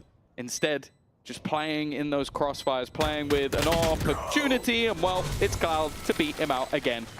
Another triple for the IGL, and another round for GX. And we just had the head-to-head comparison. You got to see it on the server there in that last fight. This is how the game is going. GX, right, with everything. I mean, the drone saw him. It was on radar. It's a little easier than it looks, but still frustrating on the other side.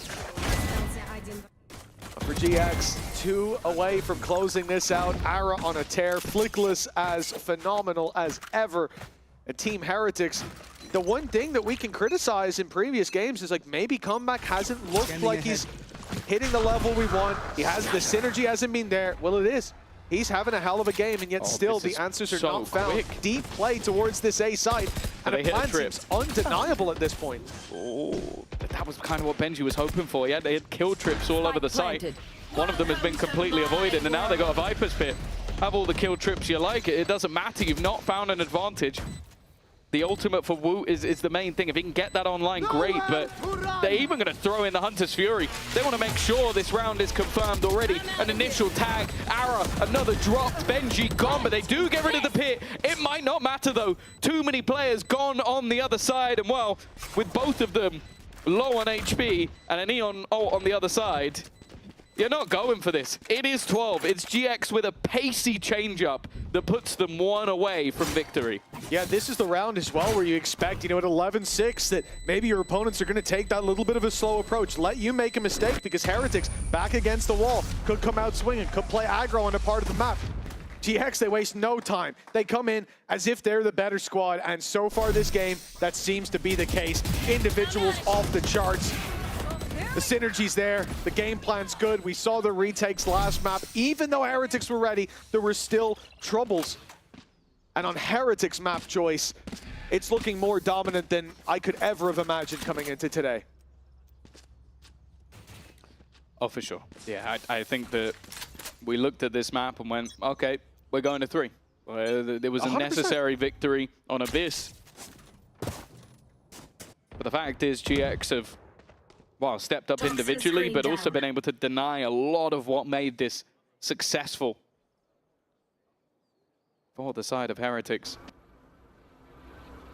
Early drone, an operator in play, a chance maybe for Comeback to get an opener, but really depends how far Grabinho's going to go. This is looking like a B hit all over it. Oh, there's a nice opening pick, though. 6 in a row for Heretics. One hell of a task with how the game has gone so far. Doubling up without an error. and then taking it in OT, and then taking map 3. It's a laundry list of accomplishments needed for the defensive side to keep drawing breath in this series and avoid the lower bracket run. A long run, a ruthless one as well, unforgiving for the mistakes you've made. For now, at least, a man advantage. Start of the, oh, damn it, comeback, the resurgence, let's say. Has to be here and now. Ara, he's been such a problem, but this time he'll be dealt with right away. Yeah, he was just a ruse, though. This was an idea to try and give some space over. They're hearing the steps, but they don't know that Flickless is here. They do check for it, though. They make sure that nothing is left unchecked this time, and while Westside has also been spotted, trap triggered. Both players trying to fight in this direction, but it gives a gap elsewhere. They know that eventually this attack is going to have to get aggressive, and while it would have had to be a 2-for-1, instead it's Woot with 3. Cloud for an all-time clutch. The first comes easy. It's the next 4 that should be impossible, given a slight opportunity, but they're already on that defusal. He needs to go diving in to try and find them. He's definitely making things a little interesting, a little costly, even taking down a 4th, but they've already defused the spike. It's impressive stuff. It's a showing of style, but he did still lose the round. Yeah, sure, but hey, listen, at 12-6, now 12-7, I feel like I've won if I play like that. That was that's your IGL, man. Look at him. He took every advantage, every opportunity. That was a 1v5. Even how he avoids comeback to start, like doesn't give them the trade opportunity, gets in with the knife out to the shorty. Woo! All right, that was fun. 5 more needed, and for Heretics, that took what was a dominant round into a like, oh my God, we almost lost that. Well, even just look at the guns. Like, you've got a couple of Guardians in there. You got a lot of light shields, Ara knows. So it will help out. A lot of potential. Ultimates not really available for either side. The Evolution is the closest. Realistically, I'm looking at the position of Westside already. He's got himself in the corner just in case there is a C-site push. It was there before. Out from comeback, but he no longer has that operator, and by the looks of it again, they're going to go straight back to this B-site plant. Immediate retake attempted by Heretics. They're trying to catch the planter, but it doesn't work. Paranoia goes through. Grabinho sees one on the left. Smokes it through. The Flickless already has a double. Dodging down from the shots as the snake bite lands. Comeback steps forward to his death, and Boo, the last to be sent to the grave, but he seems well and truly on his way. 2 shots left, and 1 from Cloud is all it takes. The IGL leading by example. What a series from GX. 13-10 on Abyss, and desolation of Heretics on their own map pick Haven. 13-7. This is a squad that you do not want to face, regardless of the bracket. Oh yeah, we knew that one of our champions teams, or 2 of them I guess today, was going to be making it into that lower bracket. But the fact is, I think we at least expected this to be a close series, at least expected it to go to all 3 maps. Instead, the Flickless and Ara show, well, it went crazy towards the end of this game. 23-12, 21-9, an impressive performance. And for Heretics, well, they have got to fix things quick because they are now in some serious danger. Well, GX, honestly, hats off to these guys. Coming into last year, I didn't know what to think about this roster. I think it was one that could be middling, could be lower, but my goodness, they have been a top contender now 2 years in a row, playing some beautiful Valorant. And the thing about them is it just gets better every time. Individuals off the charts, and you know what? Team Vitality better watch out. GX are coming. Yeah, I think it's going to be some fun matches. That's the thing. It's like, I think with what we've witnessed so far, it is very difficult to place a lot of the teams. I think, as said, I think most people would have looked at this game today and thought it was going to be a close one. And especially with Haven on the cards, I definitely was looking at this as a 3-mapper, but even coming in with a difference in comp, I don't think the difference really did anything. I don't think the veto was a massive piece of the puzzle. It was just what they had on the other side. It was their duelist being the better of the 2, and it was Flickless having a fantastic game. And I think you then, again, you have to look at the other side and see what's coming up. Well, it's not just seeing Flickless on the Viper, right? I've always enjoyed his utility, but man, the more I see him, put him on any agent. Just a phenomenal player on that server. Listen, folks, so that's all we've got time for here today on the server, on the stage, but plenty more coming your way. The show's not over yet. The post-plant is coming with Westside and Cloud. Thank you so much, Tom and Mitch. Giant finally managed to beat Team Heretics in a fashion 2-0 and some smiling faces on the desk. Cloud and Westside, welcome and congratulations on taking down finally Team Heretics. It's a pleasure to have you on the desk. As I was saying, first time for you beating Team Heretics in your careers. So does it feel like you've taken down, you know, maybe your final bosses? How does that feel, beating them after such a long time?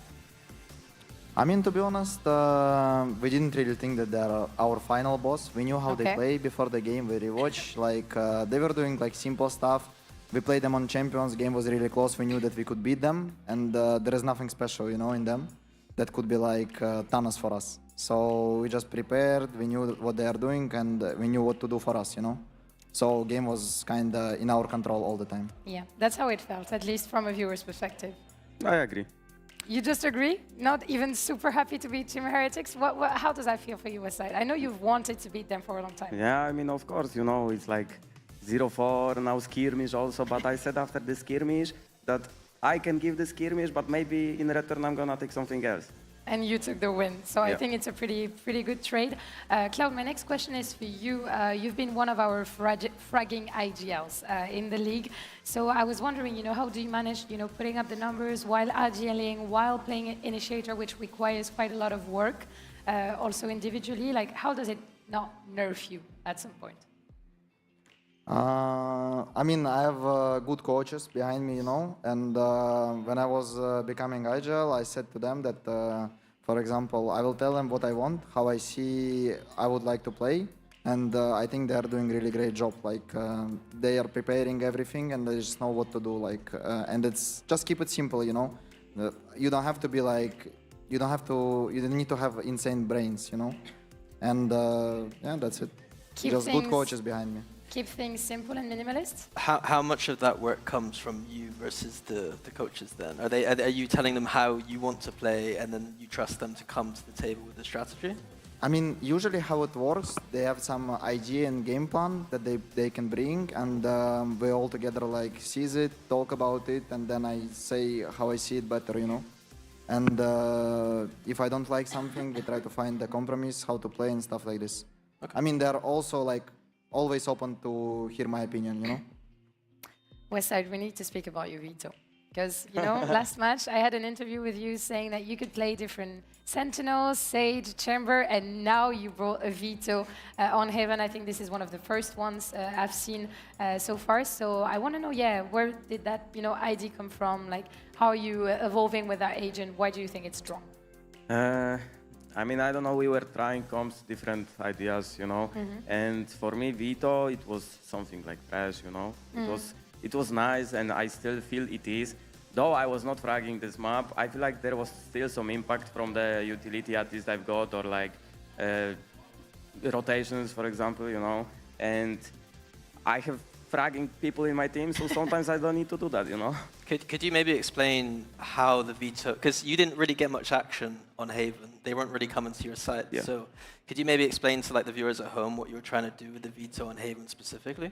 Don't tell our stuff. Maybe keep it simple. Right? Like, is it about rotating? Like you said, rotating, stopping execs? Like, is it? I mean, you know, I think Cloud. it's combined, you know, like a little bit of that, little bit of that. Okay, good answer, bro. Don't big things. Look at him. He was giving him the death stare. I love it. No, you're going to be facing Vitality next, so we know it's a team that is definitely looking strong, even though they lost yesterday. So, what do we think about them, and what will it take you to beat them? What do you have in your mind? Same as always. We just need to prepare, be confident in ourselves, have some kind of game plan. They play the games. We will know how they will play, most likely. They have a superstar team, but you know, we already seen from Vitality superstar teams that falls really fast. So let's see. We'll just play. I think it's gonna be a good match. You agree once again, or you have anything to add, Westside? I agree. You always agree with your IGL. You know how to make your IGL happy, of course. And you know we had that IGL head-to-head between you and Boo.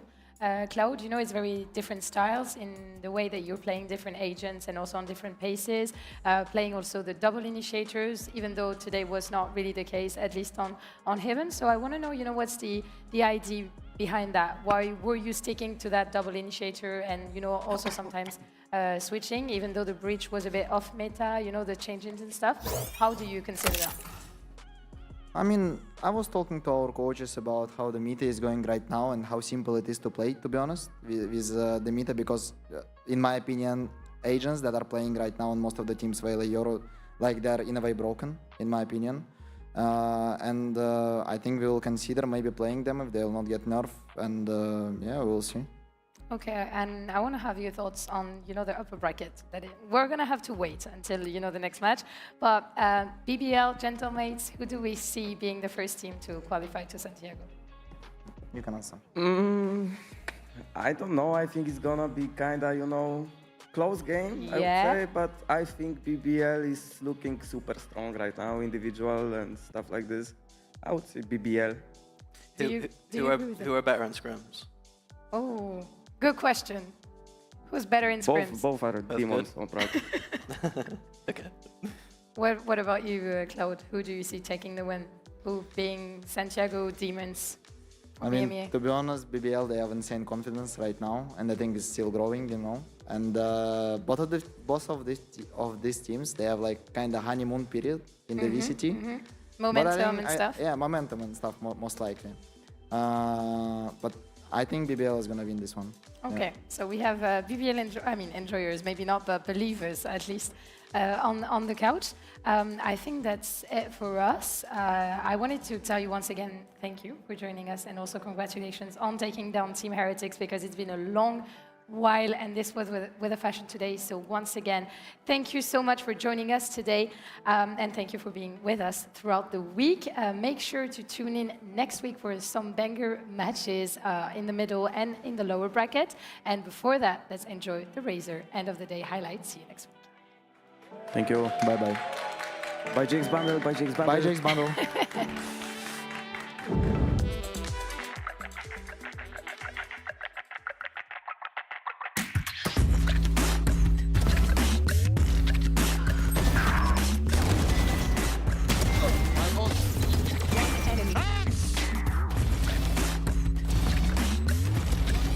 You don't want to play me, huh?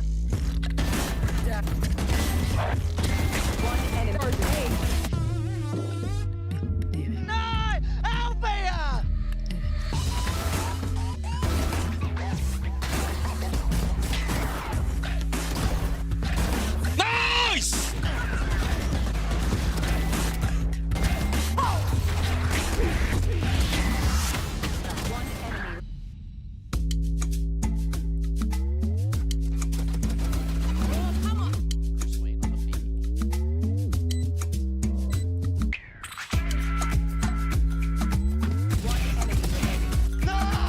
Let's go, boys! Nice, David! Let's go!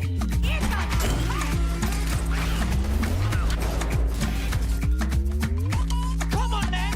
Whoa!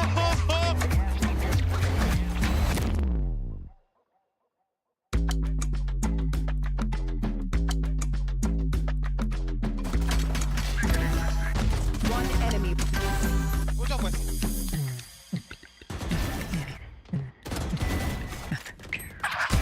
You see the flick?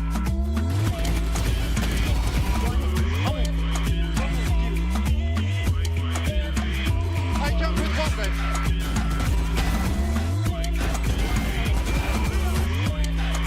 Oh my god!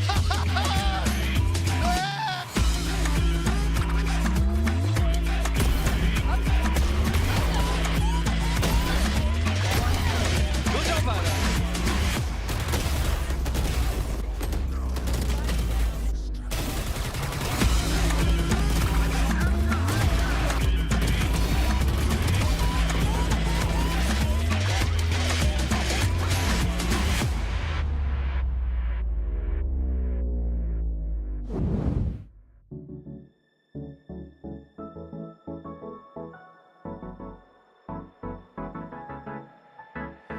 Let's do something crazy. Get get a bit wild today, 'cause we don't do this every day, and we deserve it. Life is so amazing.